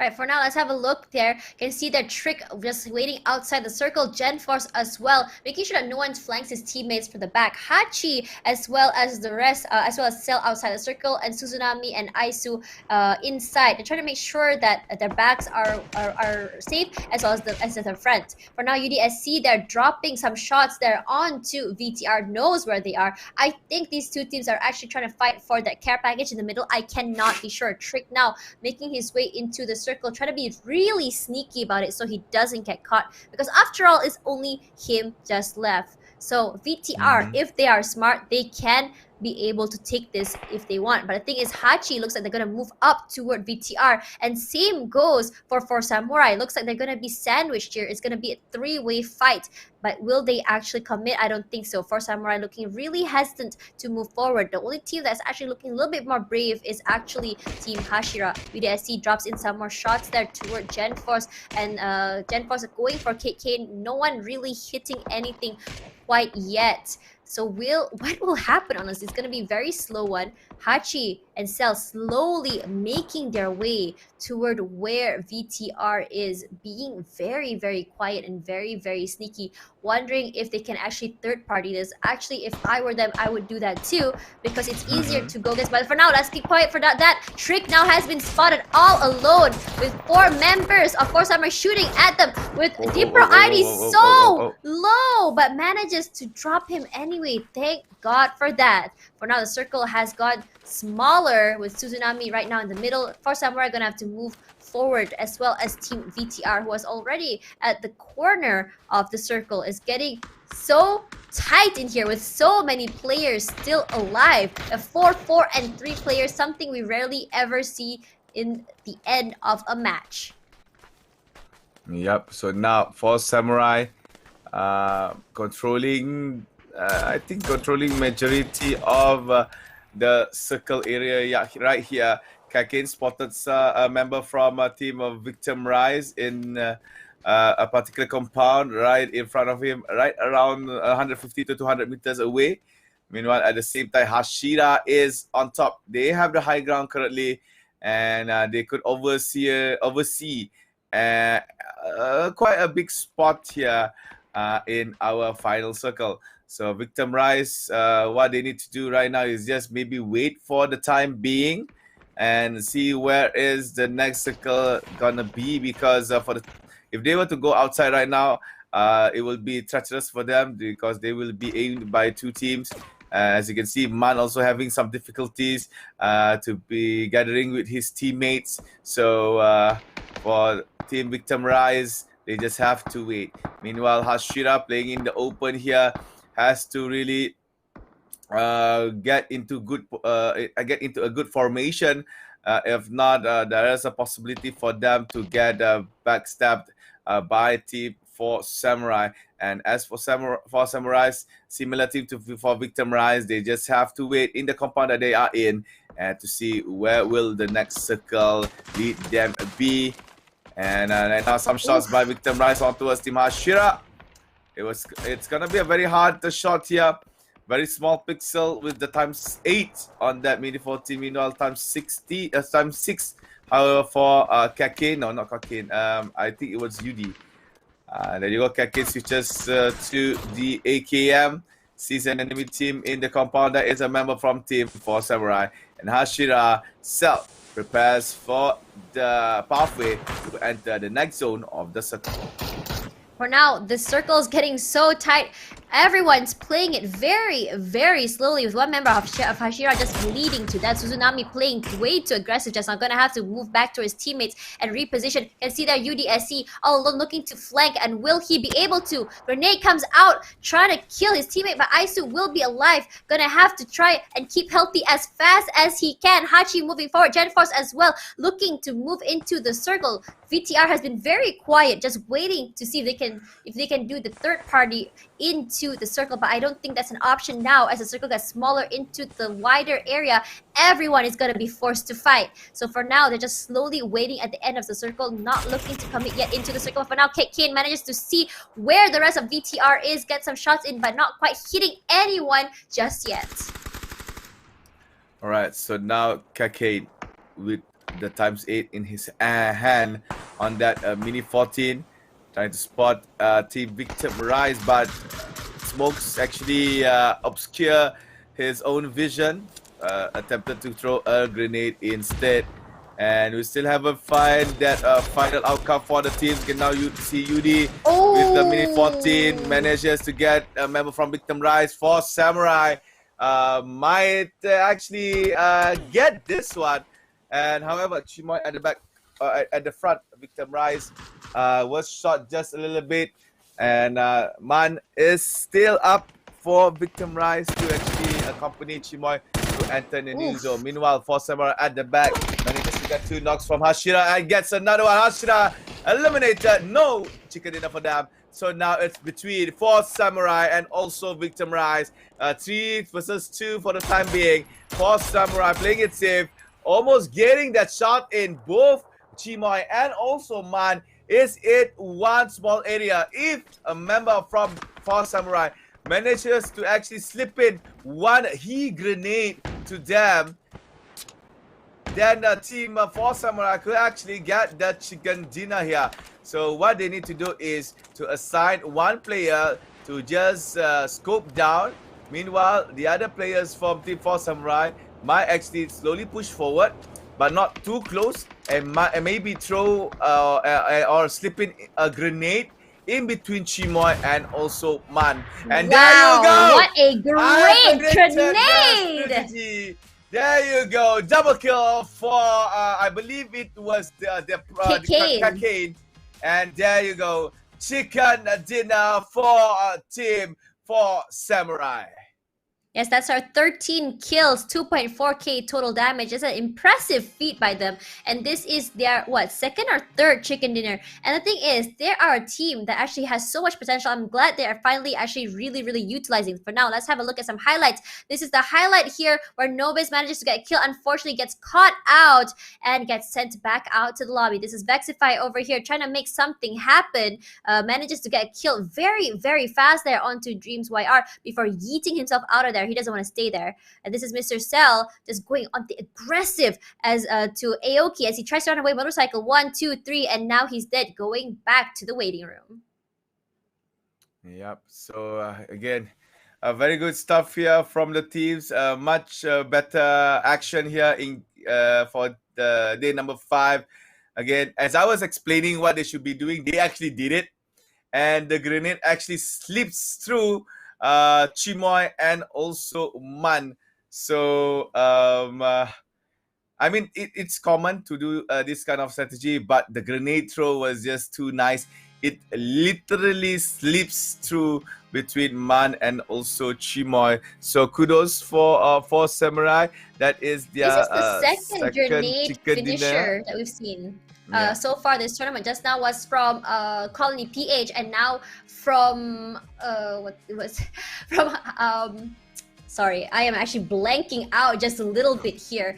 Now the second one as well. We've seen some really good Kobe's this tournament. I just want to see it again. But for now, let's have a look at the match result with 4 Samurai taking the first place spot here with 1 chicken dinner, 13 kills, and 23 total points. And now from the depths of the overall result, Hashira manages to get second place with 7 kills and 12 points. PMA as well, not bad. Third place, 6 kills and 9 total points. Team Extraordinaire doing so much better in this match with 5 kills and 9 points. Victim Rise not too great here, but still managing to get 8 points and 2 kills, with DK Esports coming in at 6th place with 5 kills and 7 total points. From the future with 6 kills, 6 points. Eagle 365 Esports 5 kills and 5 points. You can see here the top teams like Archangel, Predator, Colony, PH are all now on the bottom half of the scoreboard. Just the match result of the scoreboard, however. Colony PH 3 points, Bahamut 2 points, Friendly Fire 2 points, MGG 2 points, Setna 2 points, 1 point, but Boy and Angel no points at all. So this is a very disappointing round for those teams who are on the top half of the overall scoreboard. However, it gives room for the lower half to actually catch up. Therefore, we might see a different outcome, however, for the last match, game number 5. Again, we're going to go to Miramar So, ladies and gentlemen, we're gonna take a short break. Don't go anywhere. We'll be right back for more PUBG Challenger Rumble. Next up, game number 5 in Miramar. The new rollout of Survivor Passes, updates to Erengel's infamous bridges, improvements to reputation, match history, and performance, and more as we dive into the Update 11.2 patch report. Welcome back, Survivors. First up this patch, we're rolling out the Survivor Pass changes we've been chatting about. Starting with 11.2, the Survivor Pass and its theme will no longer be linked to the new season. This allows us a little more freedom in what we put in the passes while not being forced into a full season duration. Our first pass is a little less serious than the lava-filled highlands of Paramo.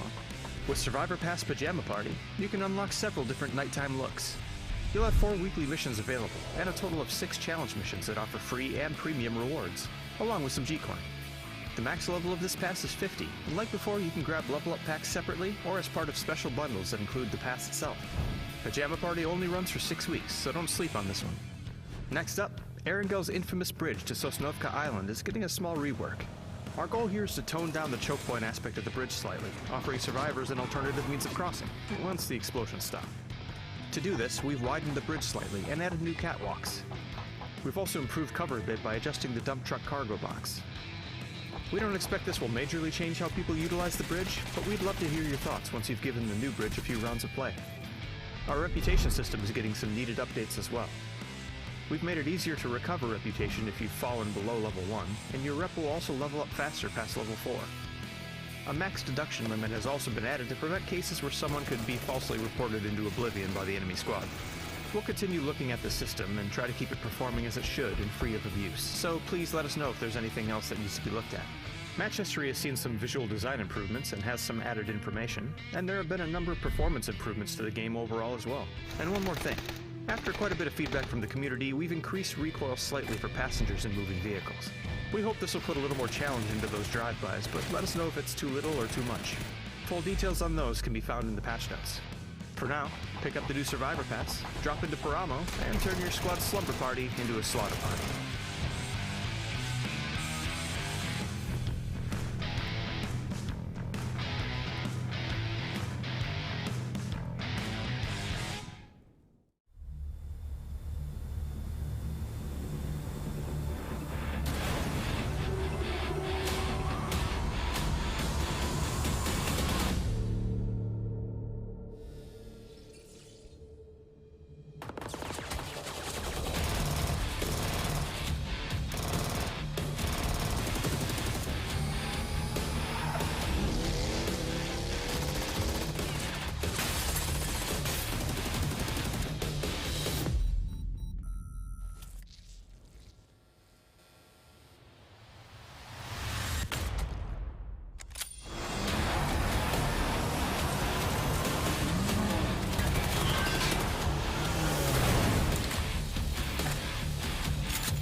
The new rollout of Survivor Passes, updates to Erengel's infamous bridges, improvements to reputation, match history, and performance, and more as we dive into the Update 11.2 patch report.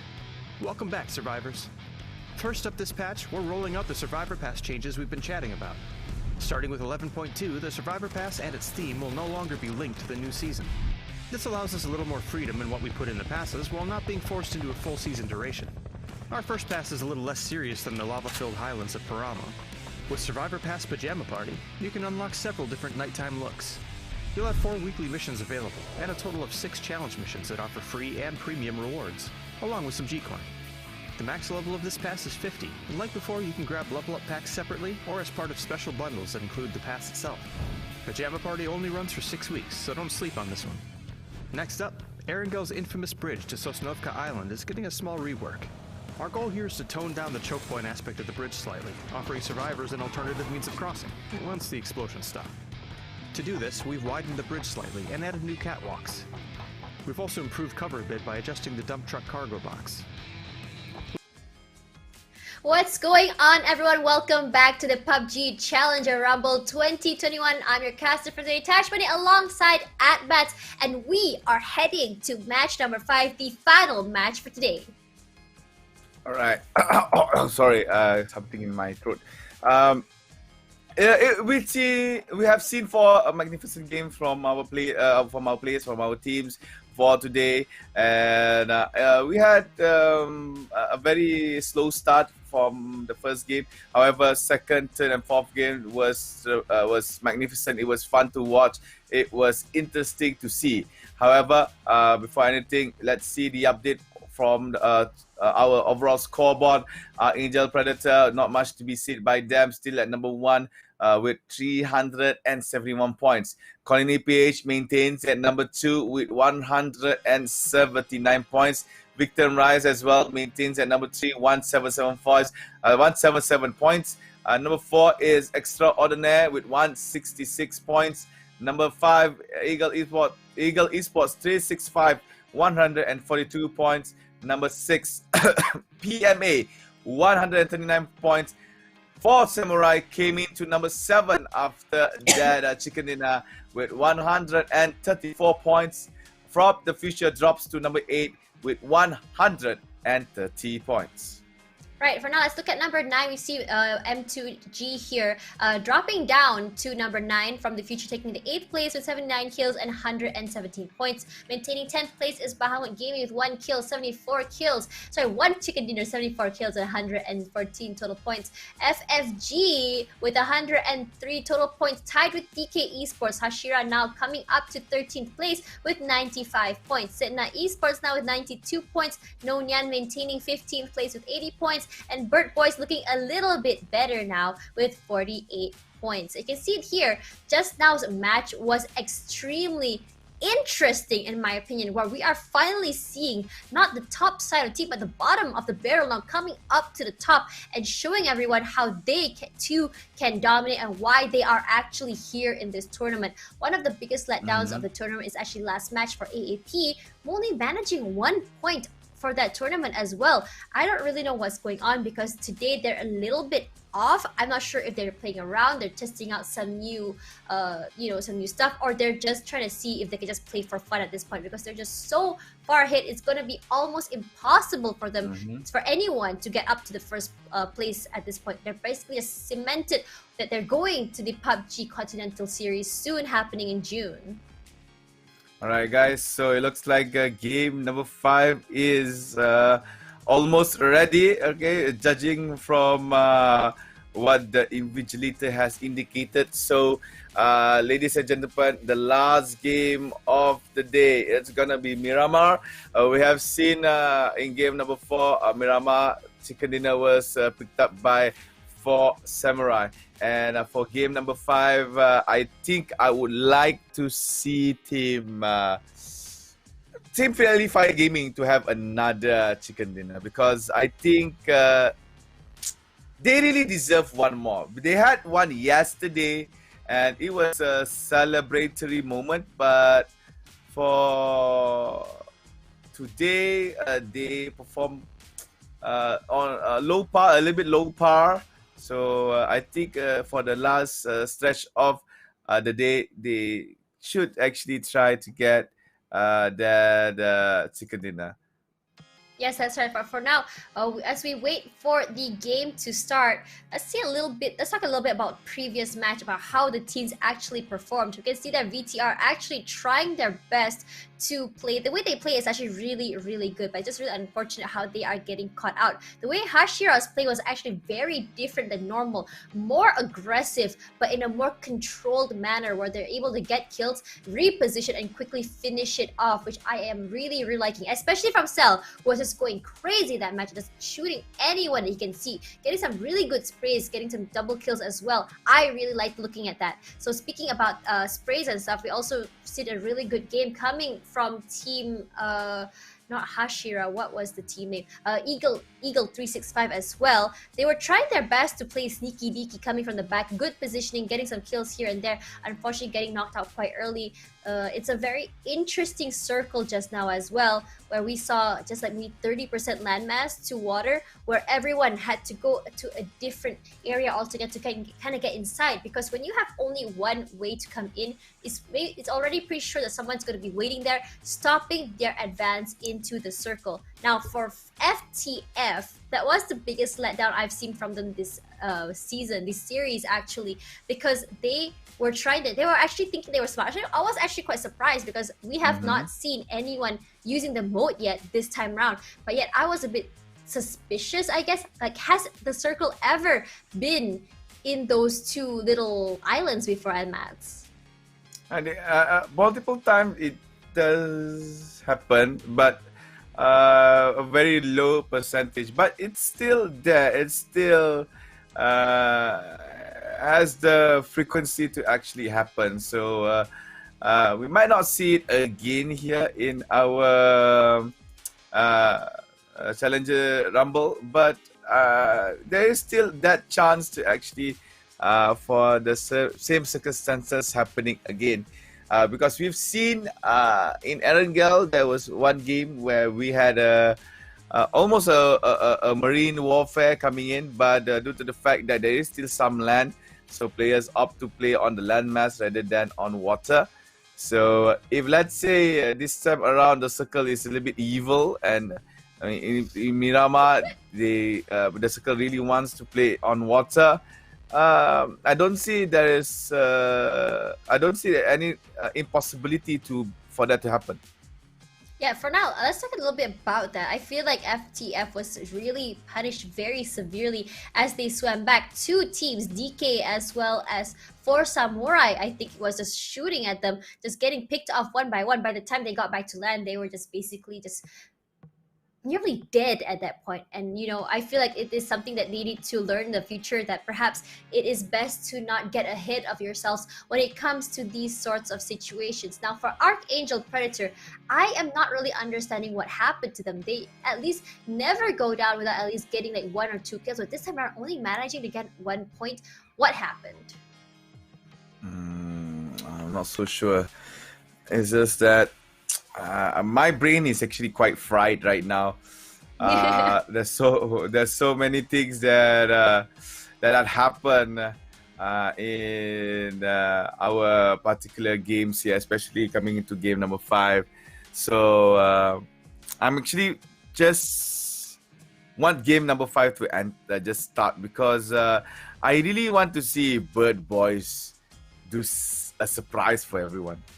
Speaking of surprises, I was actually so surprised to see, 4 Samurai do a comeback like that. We have not seen that kind of gameplay, that kind of attitude back until day 1 of the tournament. And I had high hopes for 4 Samurai as well because of how they played. I actually realized, that for some reason after that day, they played a little bit more cautious and started getting caught out. And I think from there, it was just downhill for them. But seeing them come back playing the same way again gives me hope that they may be able to climb up a little bit better, a little bit more, not to the top 4, but just a little bit better to where they are, because I feel like right now where they are is just way too low from where they should be compared to other teams.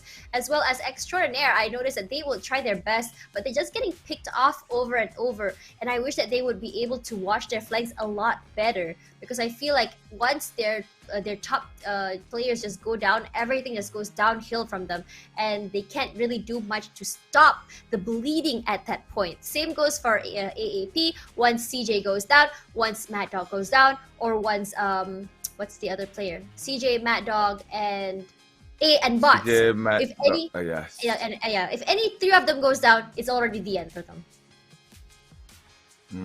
True.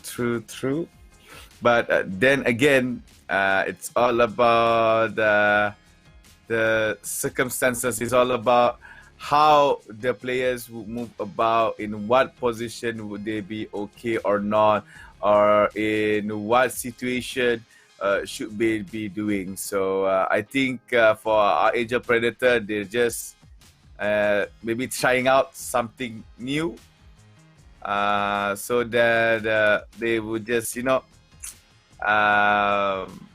just relax and not worry. If they found something new and it works, maybe they will try that instead later. Yeah, for now, let's talk about another team that caught my eye just now. Let's talk about team Friendly Fire Gaming. They were actually having a good start. What came out on top when it comes to a fight, but unfortunately, despite coming out on top with the fight against AAP, they lost 2 players in the process. So the thing is, yes, it is very much worth celebrating that you did make a god bleed, or so to speak.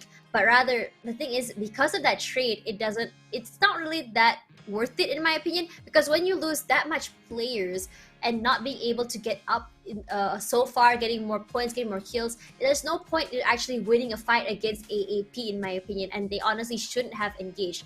Seeing how other teams play, there will always be an advantage when it comes to AAP and how they shoot. I think from the advantage that the FFG managed to get against them was that they managed to catch AAP off guard. And that is something that AAP needs to also be careful, because they've been caught off guard twice now. Not once, but twice today. Yeah, I think we have faced some problems here for game number 5. But I believe that the problem is going to be diminished soon. So I hope that everything is okay for the players here. So, ladies and gentlemen, again, you're watching the PUBG Challenger Rumble. This is day number 5. We're going to come to game number 5 here, the last game of the day. And we are actually finding the top 4 teams to go to the next stage of this PUBG Esports timeline, which is the PUBG Continental Series number 4 2021 for the Asia Pacific region that will be happening right around June. So we've seen in the overall scoreboard that one of the 4 slots is definitely has been occupied by a team. So the other 3 could still be up for grabs. Now we're looking at the scoreboard again. The teams that is now currently at the top 4 besides Archangel is actually Colony PH, Victim Rise, and also Extraordinaire. All right, the gaps between these 3 is not so big. All right, so there might be a shift happening. However, if we have to see number 5 till number 8, the gap as well is not that far. All right, one chicken dinner could actually displace each other. So teams from number 2 and number 8 still has the chance to be on the top 4 of our selection to go to the Continental Series.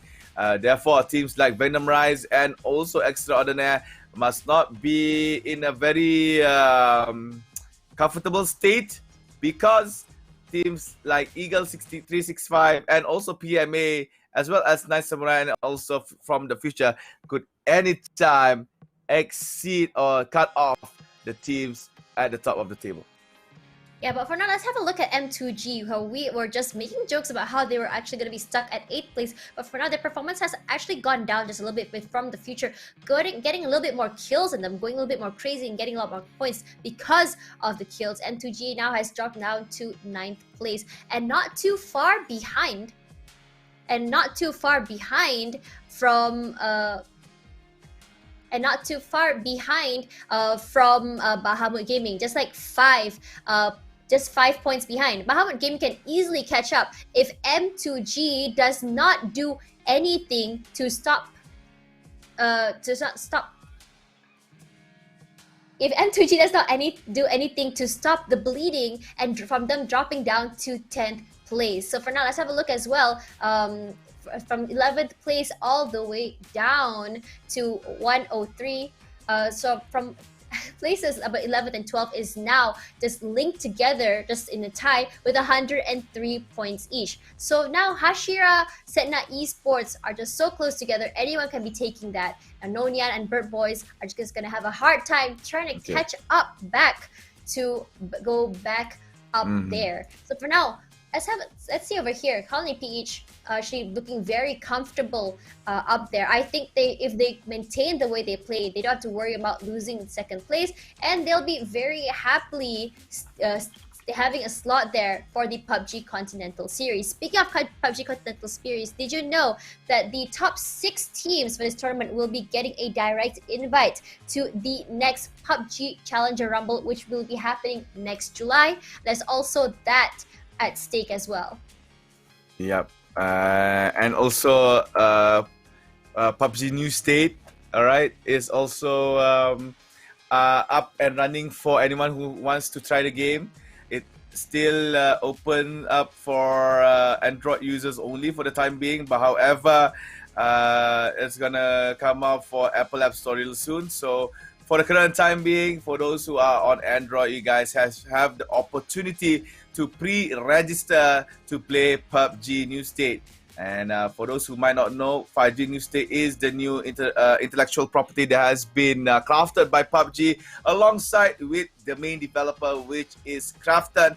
And I believe it will come out real soon. So again, guys, don't forget to go and pre-register if you want to play. If not, you might miss out some bonuses that might happen when you pre-register. Yes, but for now, let's talk a little bit more about the highlights of the play just now. We're seeing a lot less vehicle-related plays, as everyone seems to be looking to more into like walking, I guess. I guess everyone's trying to play more sneaky deaky, but we did see a team just like, I don't know, I don't want to say they did harakiri, but it seemed like it when they just ran into and tried to rush into the enemy team. That's Team Bahamut Gaming. What were they thinking? Just rushing in, crashing over there, notifying Team Colony that they were coming. Team Colony ready to get them, pretty much ready to fight in close quarter combat, just getting annihilated. What the heck happened there? What was Bahamut Gaming thinking? I mean, when they tried to engage towards Colony, I believe they were trying to go for an element of surprise, because they were thinking that, hey, we're gonna just rush, and any team that is inside, we just make them startle and then go in like, you know, go in ham, go in guerrilla, and see what will be the outcome, and maybe we could win. But apparently Team Colony PH were actually well prepared to receive Bahamut Gaming. They were in positions where anywhere Bahamut Gaming enters, there will be at least one member from Colony PH actually defending from the inside.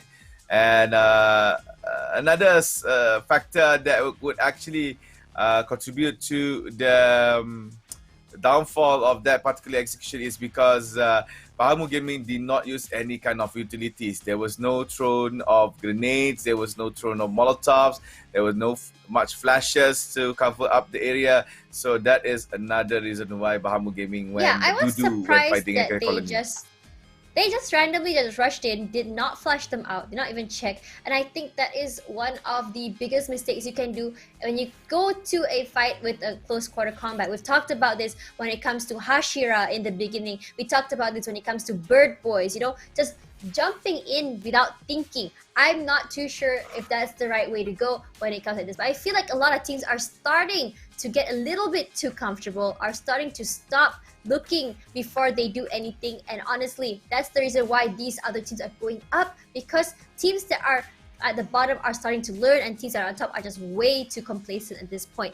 Now that Archangel Predator is already cementing at the top spot, who do you predict will be taking place number 2, 3, and 4 at the end of the day at Mats? I think it will be the same team that we are looking right now. I think it's gonna be Archangel Predator going on to the next stage, Colony PH, Extraordinaire, and also Victim Rise. I think these four teams will go, yeah. If teams like PMA were to try, they should get 2 chicken dinner with the hopes that Team Extraordinaire being dropped early in the next 2 games. So with that, then only PMA could stand a chance to actually squeeze through to the 4th slot of the top 4 of the scoreboard. Okay, speaking about top fours, let's talk about top fraggers that we can predict for today. So as usual, we had for several days in a row, Team Archangel Predator just gracing all 3 of the slots over there. But today, with Archangel Predator not doing so well, do you think we'll still be seeing them up there? I think we're still gonna see them up there because Archangel Predator is just too good. I believe there's someone at my house. I'm sorry, Tasha. Can you continue on? I'm sorry. All right, so for now, let's have a look at that for Archangel Predator. I feel like for this week, for today, actually, we won't be seeing them like that for now. That's the problem here, which we will actually, I actually think that we may just be seeing Hashira from Cell from Hashira up there, maybe, or even someone from Colony. PH Cult was doing really good. Momonji was just going crazy, and that would be a really, really good thing to actually see happening from their side.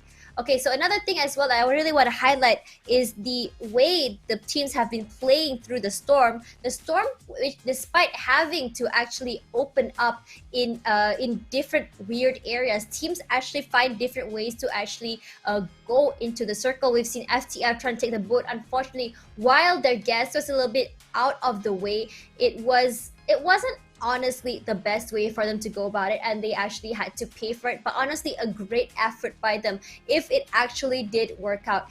Also love the rotations coming in from Victim Rise, never really going in straight, playing at the side of the circle, coming in from the back and making sure that no one flanks them, but as well as stopping anyone from coming in, while meanwhile trying to backstab anyone they can, which is the same kind of thing that Colony PH was also trying to do.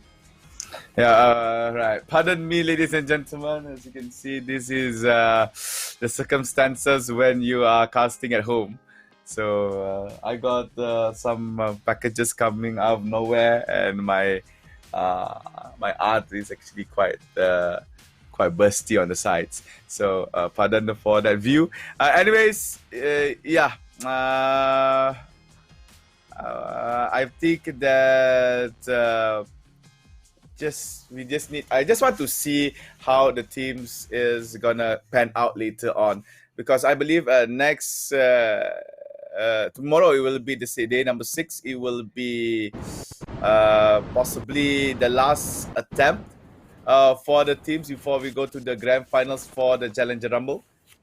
Therefore, I think this is the pinnacle game for every team here. Finally, after some problems that had occurred, solution was made. And here you go, ladies and gentlemen, the last game of the day, game number 5. That's going to be at Miramar. And let's see, for Samurai. Oh, yo, look at that. Oh my god, what is happening? Bird Boy's so fast, just eliminated over here. What the flying fire truck was they doing? And what happened to what was this? Hello? Oh, I think this is a restart now. We are having another technical difficulty. That is why they were messing around. Yeah, so for now, you're going to have to bear with us once more. So for now, guys, be sure to like and share the live stream, and be sure to send some words of, you know, some kata-kata semangat, as you say in Malay, to your favorite teams for today, because this will be the final match and their last chance for today to get as many points as they can to make it to the top 4 slots. All right, so the previous VT that you saw was actually a game that they had a problem with. So, but that was fixed, and this is the new particular. Or is it the same one? Is this that because we have delay? I'm not too sure what's going on. No, but let's just have a look here. Yeah, I think because we have the delay of observing the game has passed. It's just that to us, maybe it was delayed 10 minutes. So that is the mechanism we use actually. Oh no, okay, this is a different game. Okay, we got a word from Invigilator. This is actually a different game. So, well, I was actually surprised to see why Birdbrain does that. But there you go, ladies and gentlemen. The first circle is on the left-hand corner of our map, putting in El Pozo as the pinnacle point of the zone. Yeah, for now, let's have a look here. The circle has actually come up to the left side once more. So we're actually going to see a pretty safe, not too crazy gameplay because there's so much areas for players to play throughout the circle. For now, this is no NIAN coming up the terrain over here, just running up, trying to find. I actually noticed that Colony is up there. Are they going to pursue? Looks like Risky is looking to do that for now. Bex trying to look from far away, and Risky just playing a very risky play here because he can't really see what's happening on the top of the terrain. It might be a setup done from the side of Colony, but there we go. Maestro already coming to the rescue for Kalbs, and Kalbs there just waiting for his teammates. But what will happen over here? Risky trying to play safe, looks downward, actually catches to see them right over there, but they're already too far away for him to be doing anything. Yeah, so literally an uphill battle for Colony PH, but Kalbs BS managed to actually stay true to his. What is that on top of the hill? Oh no, I thought that. Okay, never mind. I thought there was a vehicle on top of the hill coming down for Kalbs BS, but never mind. It was my imagination. So Colony PH will have their spot somewhere near El Pozo, Mutual Caterfields. Is for known. I think that for Colony PH they were at Creative Fields. NIAN was in a different place. Meanwhile, Eagle 365 making their drive-bys towards the stables inside Miramar, looting as much as they can in these particular places. And through more minutes, till we get the circle to be shrunken down. So we still have yet to see anyone die in our first leg of our match. And there you go. I believe that was the truck was trampled just a little bit, but it's fine. It could recover back if it's actually on top of its own head. So that was driven by one of the players in our tournament here. Can't see the name tag properly, but now you can see early game. Players are actually far apart, not much interaction can be seen now. And I think that maybe on the fourth circle, that things will start becoming more havoc.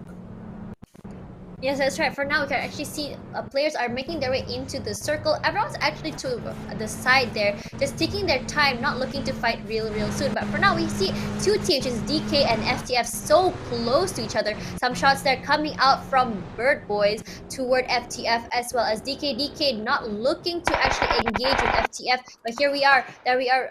Hashira managing to get a kill there onto Xavier Mai, which was knocked by Hachi. So for now, they're gonna have to be careful. So Zai just taking their time there with the whole thing. So moving on there, we're hearing some shots that are coming from the outside where Bird Boys was, presumably coming from on top of the terrain there. Yeah, as you can see over there, FTF is actually right there. So for now, I've just been told that there is a network problem happening in the game, so they're gonna have to restart the game once more. But for now, let's take a look there at what's happening. Aoki moving forward over here and looking to get into the building, trying to loot as best as he can. So FTF now in our camera is gonna loot. I'm not so sure what is this network problem coming in. It's either the game network problem or we gonna have network problem. So hope that everything will be all right here for our program, because we are actually at the end of our show here, and it's gonna be a bummer if major problems would actually sink in. But it's okay. Eagle 365 was making some shots that Hanzi saw an enemy team. There you go. Network lag. It was the network lag.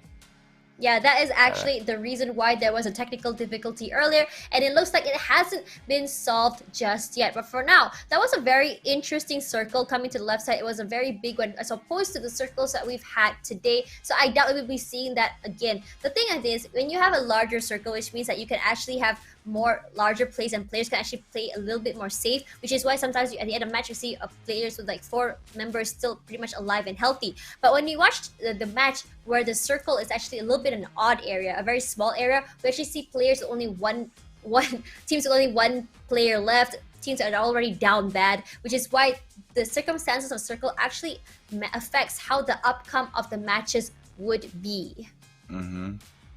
Yeah. So now we just have to wait for the network lag detection to suffice, because I think that matter is not so major, because it's just the connectivity between the PC and also the network port towards the server. So it could be fixed anytime soon. It's not a major thing. And okay, for the last game, Mirama, we saw that players actually dropped far apart, and also the only interaction we see is an attempt from players to actually go for a long shot. So what I think we could see is that thing to actually maintain further out until circle number 4. And ladies and gentlemen, we are back to our game, Miramar game number 5, and we apologize for any inconvenience that have been caused while that network issue had happened.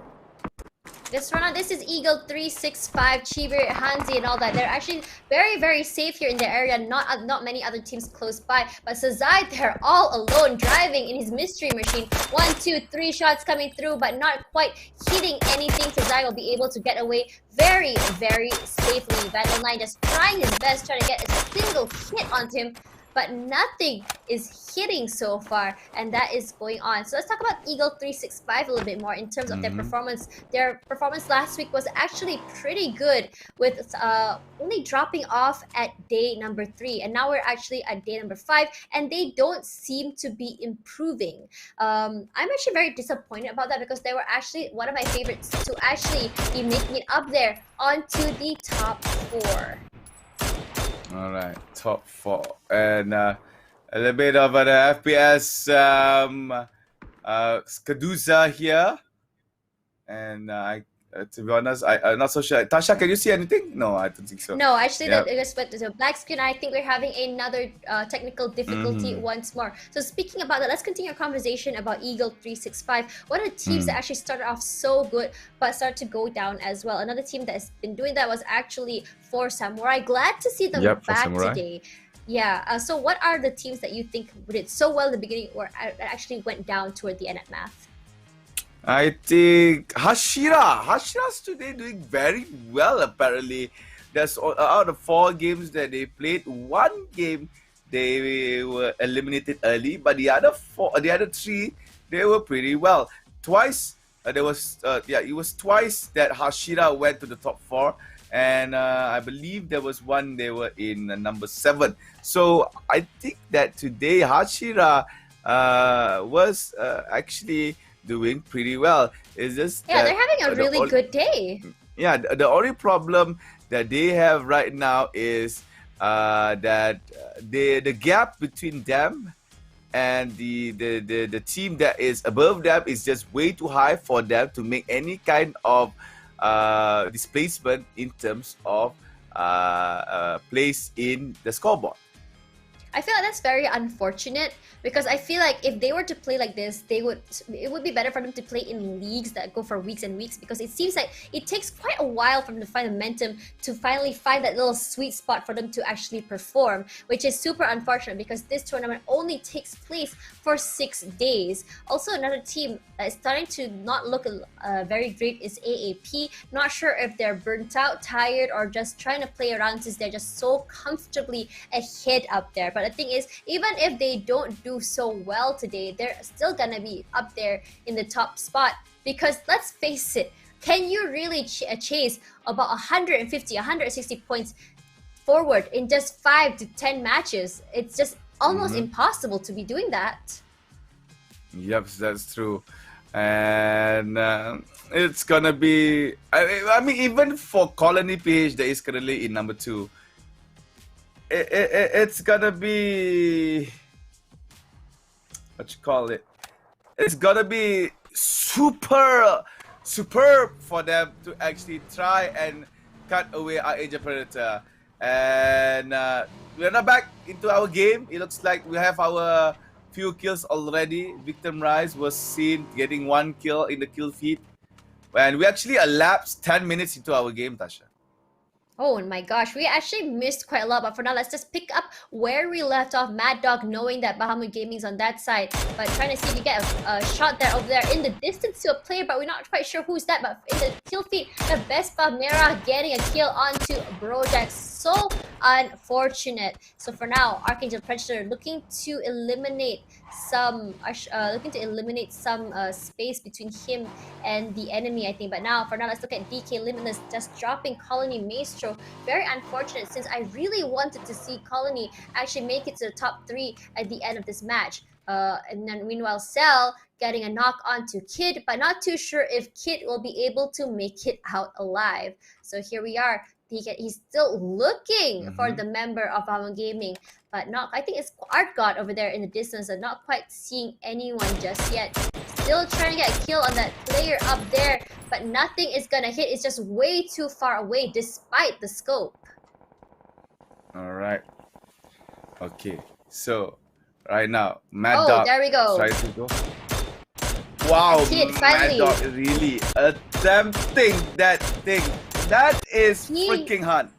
Not gonna lie. I feel like he feels like, you know, when there's a mosquito bothering you and it's just bothering you so much you want to kill it? That is Mad Dog toward that player right now. He's just like, can you just die already? I'm tired of you standing there. But the rest of Archangel Predator now in danger. Getting a knock there onto AAP. CJ, Mad Dog gonna have to move forward. Gonna have to lessen the distance between them if he really wants to get a good shot and help his teammates. For now, Bots now joins his teammate, bleeding to death over there, and now it's just Patrick and Mad Dog left. So Mad Dog, after seeing that CJ and also ALJN been taken down, it's best for him to change his position, or maybe gathering with Evil Patrick here, because I believe they believe that, oh no, it's black again. I think we're gonna go into another technical difficulty, but we are actually just trying to bring is this actually the... Okay, it's not.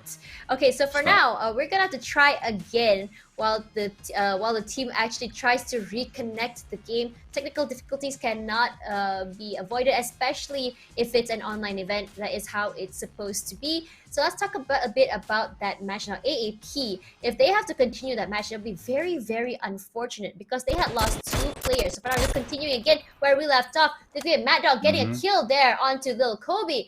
And in the distance, we have Novice now getting knocked by Genfos back to the lobby. All right, so Angel Predator, Mad Dog, I believe, managed to go and help to revive CJ, providing room as well for Evil Patrick to move. Now Mad Dog on the sideline sees members from Bahamut, but apparently sees another team as well. But all that he needs to do is just focus on getting Bahamut Gaming right in front of him. So he has an M4 and also a Mini 40 to be used. He also sees monitor. There is another team quite far from the right side of his view. And what he needs to focus on is towards the team on his left. Right in front of here. There you go. And the tap there. Mad Dog, low HP, has to fall back. But luckily, the final bullet by Bahamut did not hit him. If not, Mad Dog would be lying on the floor, and it would be hard for Patrick and CJ to revive him up. As you can see from the minimap from the bottom right hand corner, CJ and also Evil Patrick looks like they are fighting against another team. And there you go. Evil Patrick gets a Setna Esports or kicks. Then Setna Esports is the second team to be eliminated. Apparently, besides Setna Esports, there is also another team that is no more in our game, which is Bird Boys. And I believe the car flying in just now was actually Bird Boy, not gonna lie. Oh no! Did they really do that? Oh my god. Okay, so that is super unlucky. For now, let's just have a look at it. We're still stuck here onto Mad Dog here, trying to make his way... Actually, no, he's not actually making his way back to teammates. Just trying to scout around and see if he can get a pick onto that. Let's talk about Archangel Predator. Despite having 2 back-to-back not so great games, will we finally be seeing them play another good game? What do you think, Mats? What team again? Sorry.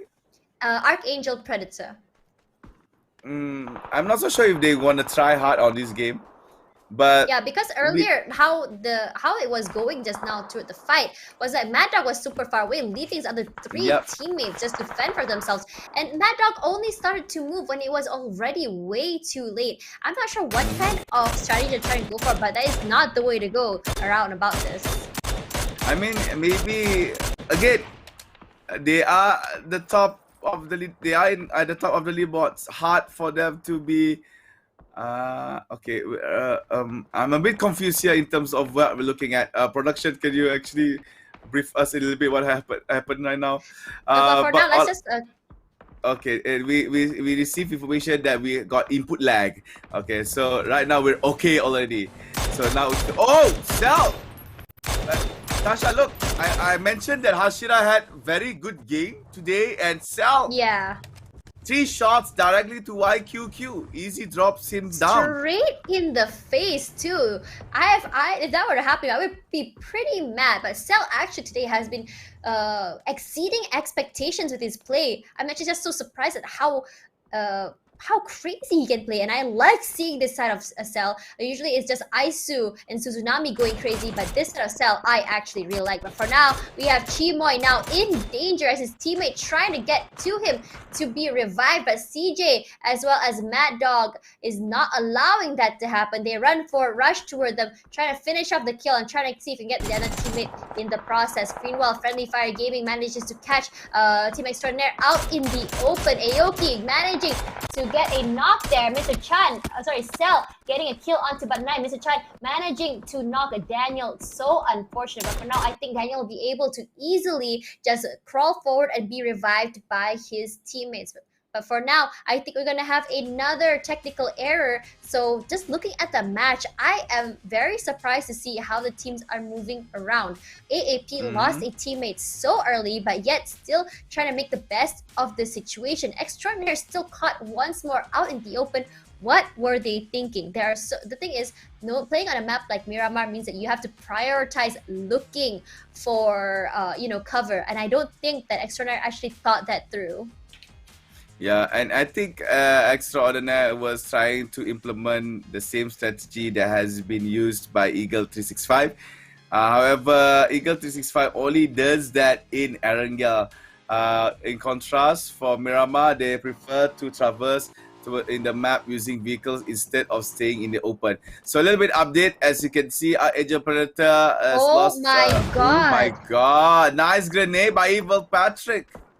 Or was it from another person? I'm not so sure. It was Evil Patrick, actually. Yes, you are right. Evil Patrick manages to get a kill there. 2 kills onto members of VTR, securing him 2 kills for the team. For now, Collie now left with only 2 players left, but having 3 kills in the bag. Now, what are they going to do against NIAN? NIAN, their best player, can end, but 9 now also out of the game. But they still have to be wary of Risky because he too can shoot some really mean shots. Yep. So now we're looking at Eagle 65. You see, a little bit different Eagle 65 here. In Miramar, they prefer to play in covers here, and you can see by playing in a compound, they managed to actually get 1 kill, which is actually from PMA. But at the same time, we're looking at Bird Boy. Oh no, never mind. Bird Boy is still alive. Apparently, Bird Boy is playing with only 3 people. And they are all together. Bahama Gaming can actually just annihilate them. So they have to separate over here. Nonzi and Saizai. Saizai actually enters the building. Sees inside or not. I believe that Bahama Gaming was. Yeah, I'm so confused. Yeah, Bahama Gaming was actually annihilated by Bird Boys. From what we saw last, 1 player did die because of the crash.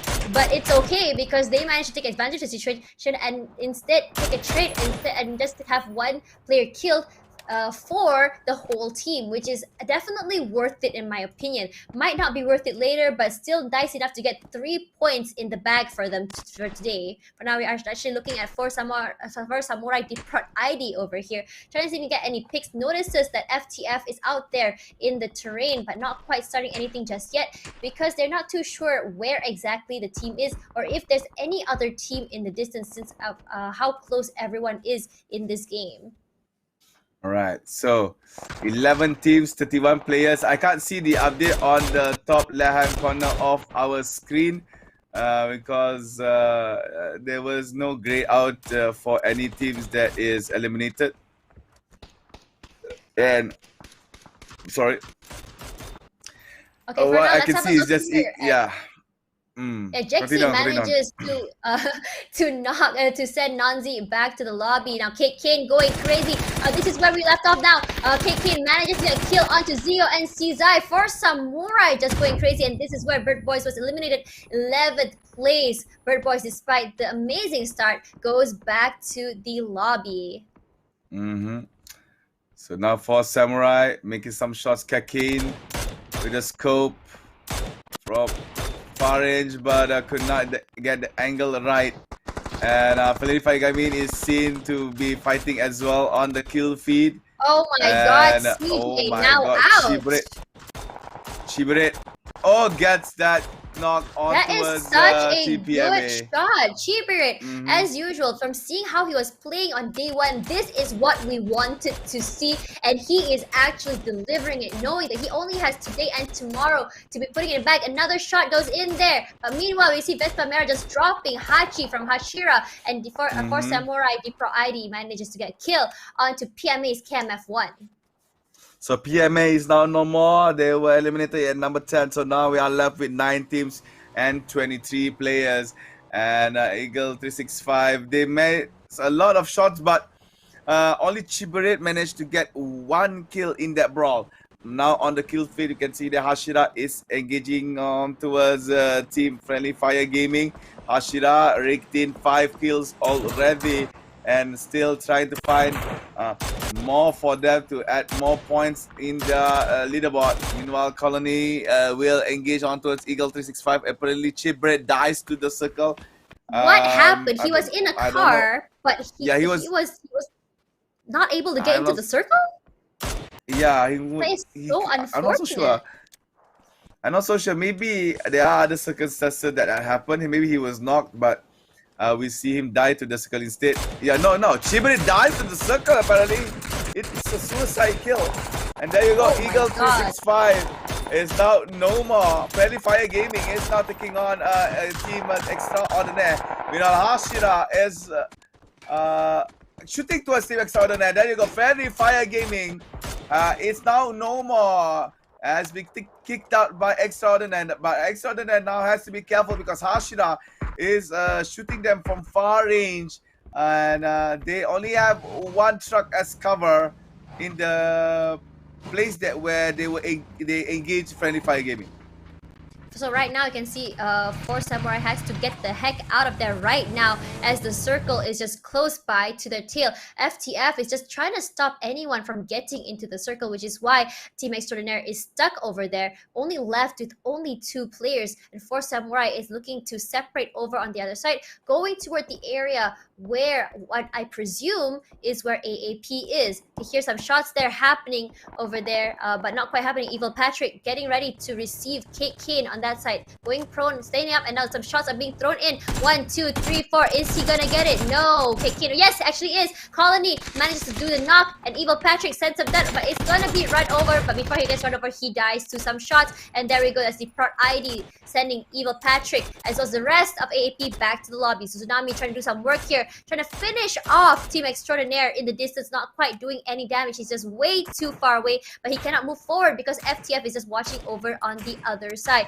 Meanwhile, over there in the corner at the very bottom. If you look closely, for Samurai is also trying to get inside the circle, but is stuck there by not just NIAN, but also Colony PH as well. So now Suzunami still trying to do some shots there. UDSC trying to kill NIAN. Risky going low. Might as well be finished off at this point. Colony going forward, trying to finish it off, and there we go. Colony manages to get killed onto Risky. But meanwhile, Trick and Daniel going crazy, trying to trade shots there with Aisu and Suzunami. And UDSC trying to just do the flank against Colony Esports. So trying to fight there, trying to finish them off. Vespa Mera trying to be safe, trying to get a knock there onto Suzunami. Managed to do so. Vespa Mera now in trouble, getting shot there, not only by Aisu, but also by UDSC, by 4 Samurai.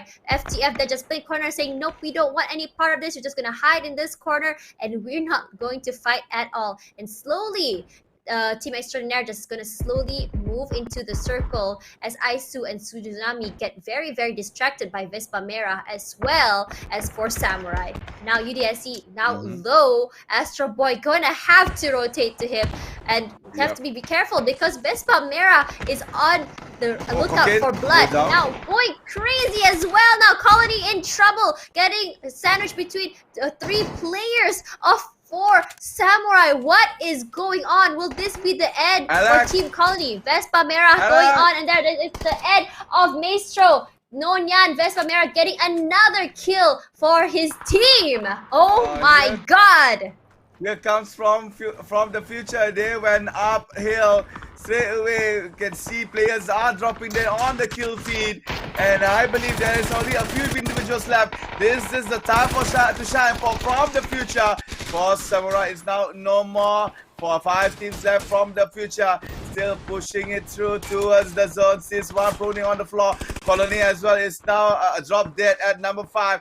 4 teams are left. FTF still standing with 3 members here. Extraordinaire still have 1. NIAN is still around with also with 1. Ashida has a couple left to go. Team Extraordinaire, you can see from far range, he's now being shot. Oh no! No! We're almost at the That was end! the best!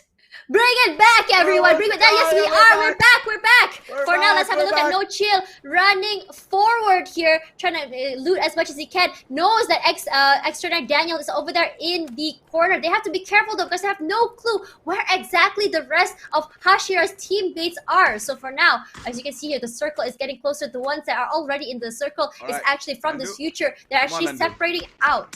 Sorry, what are you saying? No, Nandu actually had vision towards the last remaining member of Extraordinaire. All he needs to do is just lock in towards the scope in that particular direction. And there you go. Nonya is actually making some shots on towards a member from Team Hashira, if I'm not mistaken. And this gives time for team from the future to actually make some route and now pushing forward. However, we're looking at here Vespa Mera making some shot. As I was saying, it was towards a member from Team Hashira. It was Aisu still on the bottom angle of that particular hill. And Vespa Mera here's shots towards Aisu. Aisu tries to pick. There you go. Vespa Mera takes down Aisu. And Hashira only left with 1 more. And Vespa Mera actually just abandoned the enemy team that has been knocked.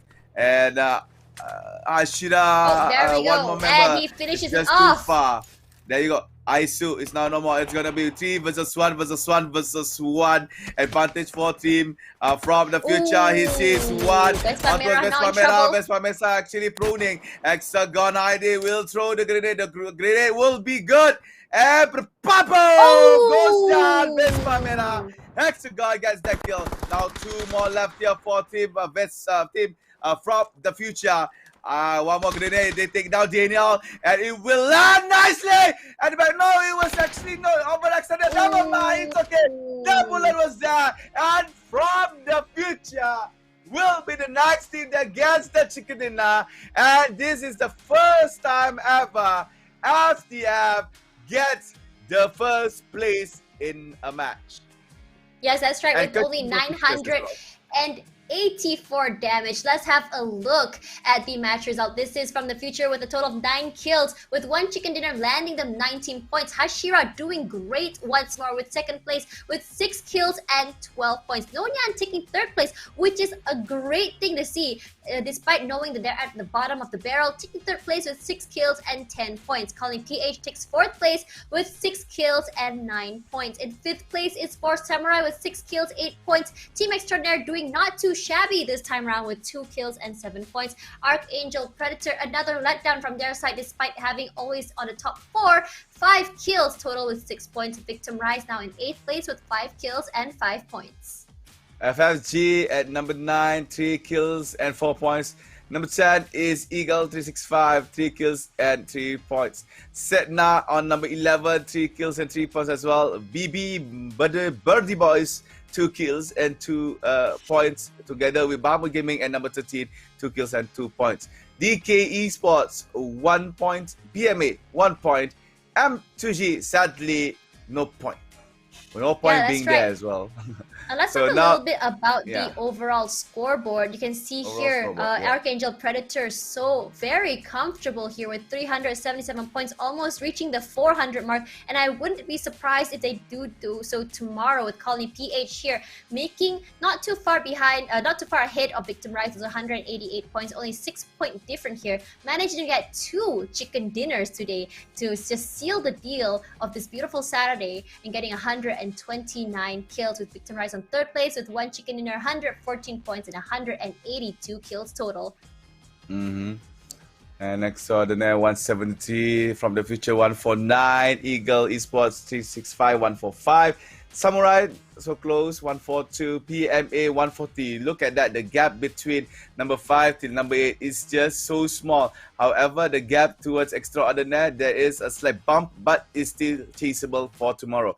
M2G 117, Bamul Gaming 116, Hashira 107, the Fire as well 107, DK Esport 104, Set 995, NIAN 90, and Bird Boys 50. With that, ladies and gentlemen, we have finished all 5 games. This is the top fraggers. Yeah, I think this is the top fragger overall. Up to day number 5. Yeah, it's still members from Team Archangel Predator, CJ, ALGN, and also Mad Dog. All right, apparently the Mad Dog spelling is like that. Okay, so not much to be said here. No changes to be done. Archangel Predator still our feisty warriors, our most feistiest team in the particular tournament. So with that said, we have finished for today. For tomorrow, this is the max schedule. It's gonna be 2 Erangel and 3 Miramar. Okay, and that's all for today. I will see you guys tomorrow, same time, 3 p.m. And I'm Tashmani alongside Admat, and we'll see you guys tomorrow.